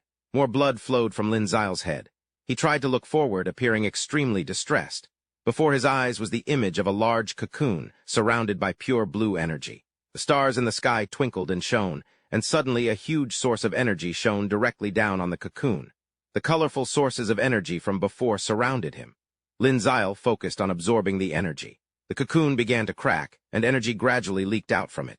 He burst out of the cocoon, full of power. Opening his eyes and looking forward with determination, Lin Zile gently wiped the blood from his face. System notifications rang out continuously. Player Ecchi detected as being receiving an unknown inheritance energy. System is initiating an unknown energy scan. System successfully identifies the unknown energy originating from Earth's Lin Zile. Lin Zile advances, positioning himself at the designated marker for system verification. Initiating the integration of the unknown energy with Earth culture, Apocalypse Day game system. The system's voice echoed in his ears. Integration successful. Game integration complete. Player Ecchi is undergoing job advancement. The system continued to update. The system's voice persisted. Congratulations, Player Ecchi, on successful job advancement. Based on Earth culture, the Apocalypse Day game has designated the job as Azure Emperor. Congratulations, Player Ecchi, for completing the instance. The Azure Emperor job requires a further step of data conversion. Lin Zile looked at the system, puzzled. Azure Emperor, huh? Lost in thought, a piece of jade, emerald green in color, suddenly appeared before him. It melded two sources of power, crimson fire and azure water, hovering before his eyes. Lin Zile stared in astonishment. He reached out and gently touched the jade piece. Instantly, both streams of power were unleashed, engulfing Lin Zile. His eyes filled with curiosity as he watched. The system's voice rang out again. Congratulations, Player Ecchi, for acquiring the ability to control flames and water flow. Other abilities await Player Ecchi's gradual exploration. Lin Zile formed hand seals, and successively water flow and flames materialized, condensing in his hands. He grinned, pride evident on his face. Just these two abilities are already overpowered. If I fully unlock everything, what can Apocalypse Day do to me? He clicked his tongue, eagerly anticipating the possibilities. I'm actually looking forward to seeing what happens. Lin Zile confidently strode forward, pushing open the stone door. All around were murals. The cracked walls were starting to crumble. Lin Zile looked around, disoriented. This room seemed to be held together by the Bagua power of Fuzai. Sweat dripped as he examined it. It was indeed a tofu dreg project. Lin Zile opened the system and a prompt immediately appeared. Exit the instance. He instantly chose yes. The system quickly ejected him. Lin Zile chuckled to himself, full of confidence. Finally, he reached into his pocket and pulled out his phone. Lin Zile was stunned. He frowned, his face a mask of confused anxiety. Checking the notifications, he saw the time displayed, 2 weeks. He was shocked he'd been in the instance for 2 whole weeks without even realizing it. Lin Zile felt a surge of urgency. He had to leave this place, and fast. No sooner had he turned around than a pale face was right in front of him, making Lin Zile jump back in fright. Recognizing it was De Yug, he exhaled in relief, looking up at the approaching figure. Have you been standing here the whole time since I went in? De Yug just stared blankly, nodding, letting out a roar in response. Watching the drool dribble from the corner of his mouth, Lin Zile was speechless for a moment. He cautiously asked, Aren't you hungry? Seeing him nod dumbly, Lin Zile patted De Yug's shoulder helplessly. Okay, wait for me to finish things here and I'll take you to eat chicken drumsticks. De Yug happily roared at that. Lin Zile glanced at the system leaderboard. First place, Yazai, level 20, class Warlord. Second place, Zhang Yuanzhang, level 17, class War Spirit. Third place, Undead, level 16, class Flame Manipulator. Fourth place, alias Po Jun, level 16. Men Chuifeng, rank 5, level 16. Looking at the rankings, Lin Zile sighed. It's been 2 weeks and these guys haven't made any progress. Then he showed Durangok the announcement. Let's go, Durangok. It's time for us to refresh our sense of presence. Durangok roared and reached out to touch the character system board. At the same time, elsewhere, the familiar system voice echoed. Congratulations to player Zhang Yuanzhang for successfully reaching level 18. Zhang Yuanzhang, covered in glory on the battlefield, casually slung his blade over his shoulder. He wiped the sweat from his face, finally surpassed NHAZ by 1 level. At least I saved some face for our army. He opened the system interface, but his face paled as he saw the results. Damn it, is that guy cheating? How did he jump to level 20 in the blink of an eye? Contrary to Zhang Yuanzhang's dissatisfaction, two girls elsewhere cheered upon seeing the ranking results. "NHAZ is back. He's finally back. Our faith has returned." On the rooftop, a white-haired youth checked the results and scratched his head. "Doengak never even made the rankings before, and now he's suddenly 5th. What the heck happened these past few days?" Many spectators were even more shocked. "Holy crap, the rankings changed so much in just 1 minute. How on earth did that god reach level 20 in the blink of an eye?" While everyone else was in an uproar, the people responsible were leisurely sitting in a corner eating. Lin Zile stuffed rice into his mouth, watching the system notifications pop up one after another. Player NHAZ has cleared the dungeon. Despair Maze is now digitizing the player Yexi's Azure Emperor class, optimizing the player's core stats based on the Warlord and Azure Emperor classes. A screen popped up. Player Yexi's current level 10 core stats.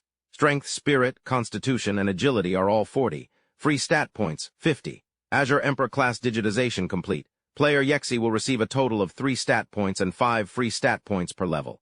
Lin Ziluo checked his stats. Strength 90, Spirit 80, Constitution 80, Agility 80.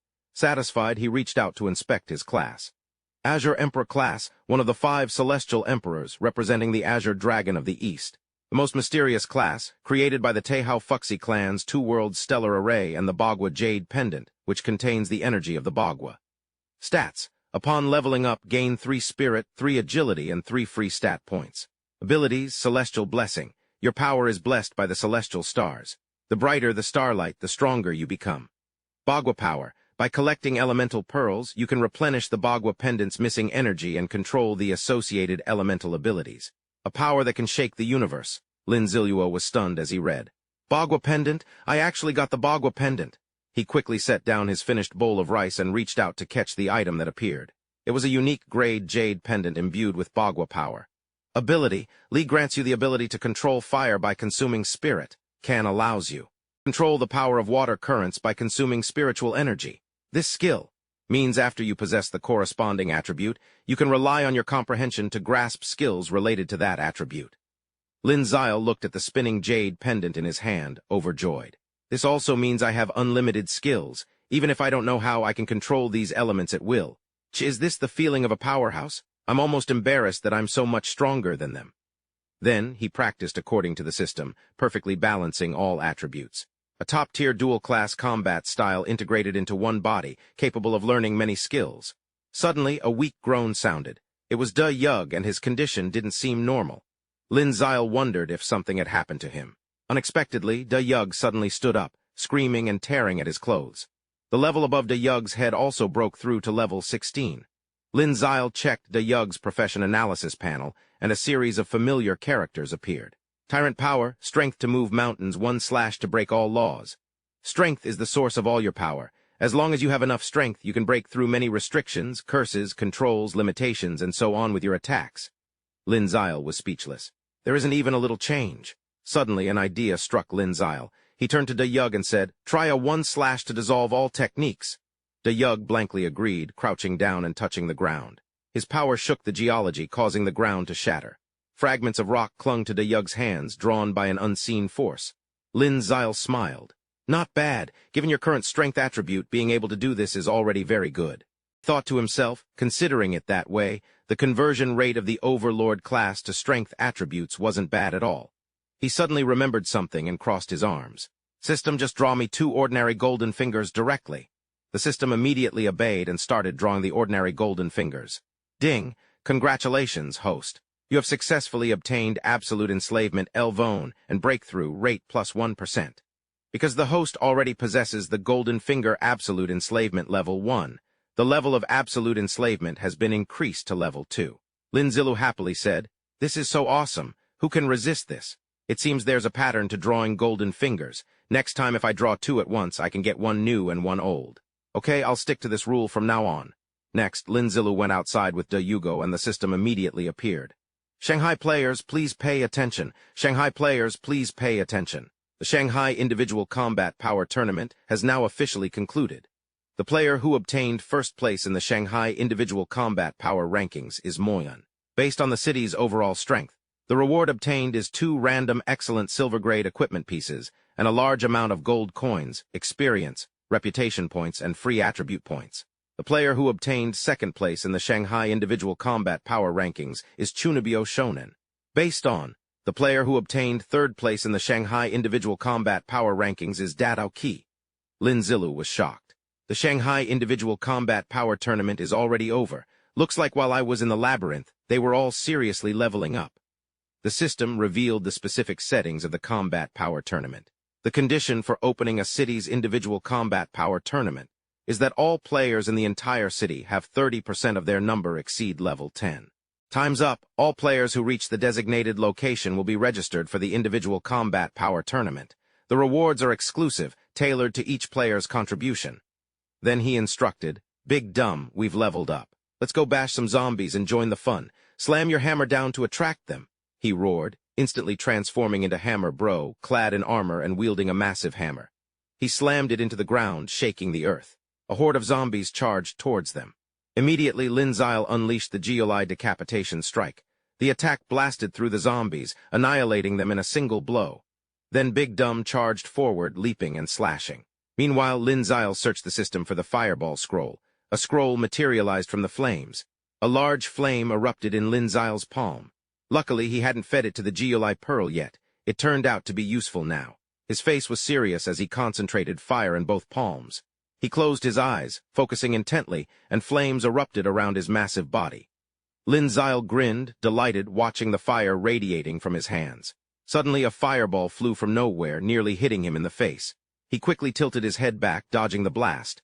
Where the fire landed, a terrifying explosion erupted. Lin Zile wiped sweat from his face. Again, they trained until nightfall, smoke billowing around them. Lin Zile panted, his face covered in minor wounds. Large flames flickered in his hands. His gaze was unusually serious. Continuing to condense the fire in his palm, a system notification suddenly popped up.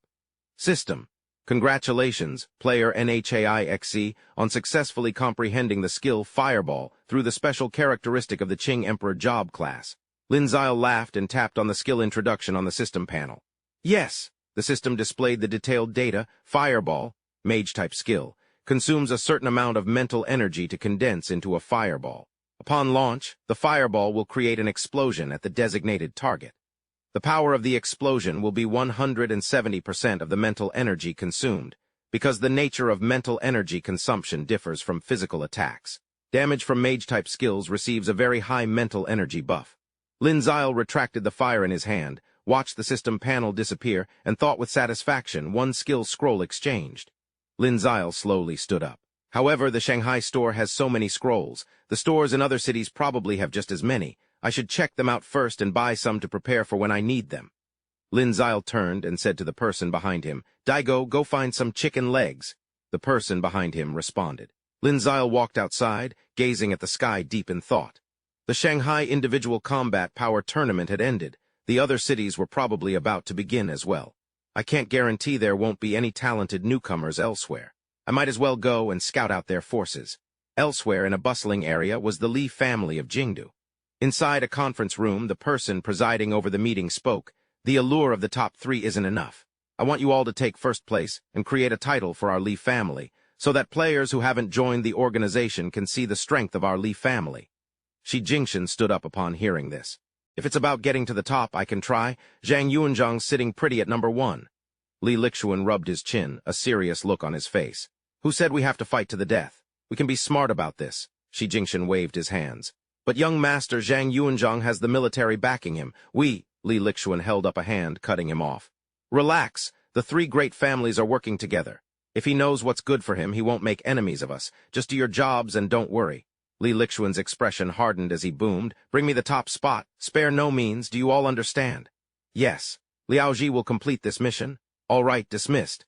As everyone filed out, Li Lixuan suddenly called out, "Shi Jingxian." Shi Jingxian turned back, surprised. "Young master." Li Lixuan sat regally in his chair. "Find out why Rongzhan hasn't made it onto the rankings yet, and get your hands on some better gear. Start digging into that Zhang Yuanzhang kid, too. That's all. You may leave." Shi Jingxian bowed respectfully. "Yes, young master." He stepped out, leaving Li Lixuan alone. Once alone in his chambers, Li Lixuan's expression turned grim. "I have a bad feeling about this." As he walked, thoughts swirled in his mind. With Hao Wen gone, the Li family has already been thrown into chaos once. It can't happen again. I need to seize this opportunity and push the Li family to the top. And find Hao Bo. He pushed open the door to a hidden chamber. Li Lixuan turned a porcelain vase. With a click, a secret door within a metal cabinet swung open. He stepped inside, the door immediately closing behind him with a soft thud. Meanwhile, over with Lin Zile. Training hard, fireballs dancing in his hands. This is the outskirts of Shanghai on the city's border. Lin Zile uses fire to incinerate the zombies. A zombie lunges and the system notification pops up. System. Congratulations, player Yaxi gained 12 experience points, 14 gold coins. Lin Zile uses the 9 Li slash to kill the sneak-attacking zombie. The system panel appears again. System. Congratulations, player Yaxi successfully killed a level 2 zombie, gained 11 experience points, 13 gold coins. A series of notifications appear before his eyes. System. Congratulations, player Yaxi leveled up to level 21, all attributes increased by 3 and gained 5 free attribute points. Lin Zile taps the button to increase his spirit points on the system panel. System. Player Yaxi is 33 experience points away from the next level up. Finished, he strides forward leisurely. "Da Yug, follow me." "Okay." Da Yug, who was behind him, responded. After a while, a sign appears on the road ahead. 500 meters to the city border. Lin Zile arrives and looks up at the fiery red sky. A huge number of zombies are gathered here. The system pops up an explanation. System. The city center has been completely sealed off by a barrier. We hope players will wait until the city is unsealed before going to other cities. Zile then receives an item, a key. As soon as Zile grabs the key, a small spatial portal appears asking, "Player Zile, do you want to consume the Breaking Realm key to open the city's shield and enter the capital?" He immediately answers, "Yes." Then Zile inserts the key into the portal, and the portal instantly grows larger. On the other side of the portal lies a black space. Zile frowns, suspicious. Shouldn't there be a road on the other side of the shield? Could there be a checkpoint here too? Immediately, Zile orders, "Da Yug, follow me." Da Yug behind him barks in response, "Gao." As they stepped inside, the gate slowly shrunk until it was completely sealed. Zai Luo and Da Yang entered the boundless dimension. At the end of the path, he saw a small, cube-shaped room. Entering, Zai Luo scanned the space. The room was empty, but then the system notification popped up, leaving Zai Luo utterly confused. Player Zai Luo and Da Yang have violated game rules by traveling between cities. In 10 seconds, you will both be teleported to Area 198. Zai Luo quickly explained, "Wait, Da Yang and I already applied for a transfer to the Jingdu region." He frowned, calculating. After the Shanghai Individual Combat Power Tournament, the next one would definitely be in Jingdu. Teleporting directly there would save a lot of trouble. Zai Luo clenched his fist, watching the system alert anxiously. Application approved, teleporting players to the edge of Jingdu City. Zai Luo finally breathed a sigh of relief. He and Da Yang continued towards the end of the room. After a moment, Zai Luo was speechless. They had been teleported right into the middle of a zombie horde. Zai Luo drew his sword, slicing down a zombie. Da Yang swung his axe, crushing another. They worked together, eliminating the attacking zombies with practiced ease. After a while, exhausted, Zai Luo and Da Yang sat on a pile of zombie corpses, drinking potions to replenish their energy. The system notification appeared again. "Congratulations, player Zai Luo, for successfully killing an level 11 zombie, gaining 11 experience points and 13 gold coins." Zai Luo wiped the sweat from his brow, listening as the system continued. "Congratulations, player Zai Luo, you've reached level 22. All stats increased by 3, and you've gained 5 free stat points. Player Zai Luo needs 3845 experience points until the next level up." Suddenly, Zai Luo sensed something was wrong. He immediately turned and ran, yelling, "Da Yu, run!" Zai Luo and Da Yu fled, relentlessly pursued by the horde of zombies behind them. Zai Luo quickly jumped down into a manhole. Da Yu followed, remembering to close the lid. Zai Luo landed hard. He didn't realize he'd startled Da Yu, who smacked his head on the manhole cover, collapsing unconscious onto the ground before Zai Luo's eyes. Zai Luo crouched, looking helplessly at Da Yu, now sporting a huge bump on his head. "Just as well he gets some rest before we set off." Zai Luo propped Da Yu up against the wall, then opened his system panel to examine it. "Can teleport players directly into a zombie horde, huh? Clearly trying to intimidate me and Da Yu." He smirked. "Looks like this trip to the capital is going to be a real pain." Zai Luo glanced at the system display, a smile playing on his lips. Player Zai Luo, basic stats strength, 96 spirit, 96 constitution, 86 agility, 86 looks like I've got a little more confidence in myself now. He tapped his inventory. One by one, items appeared with accompanying illustrations. Fang Wolf Bracers Silver Equipment, Wrist Guard, forged from 4 Cursed Wolf Fangs. Stats, Strength +2, Constitution +2. Skill, Cursed Might. Activating this skill gives each attack a 10% chance to unleash cursed power for 1 minute, randomly inflicting. Effects like Fear, Terror, Disgust, 24-hour countdown, not bad, I'll take that. Bloodlust Ring. Bloodlust Ring, Bronze Rank Equipment. Blood is its source, ensuring its normal operation. Attribute, None. Passive skill, Bloodsuck. After each kill, gain +5 strength for 10 minutes, max 5 stacks.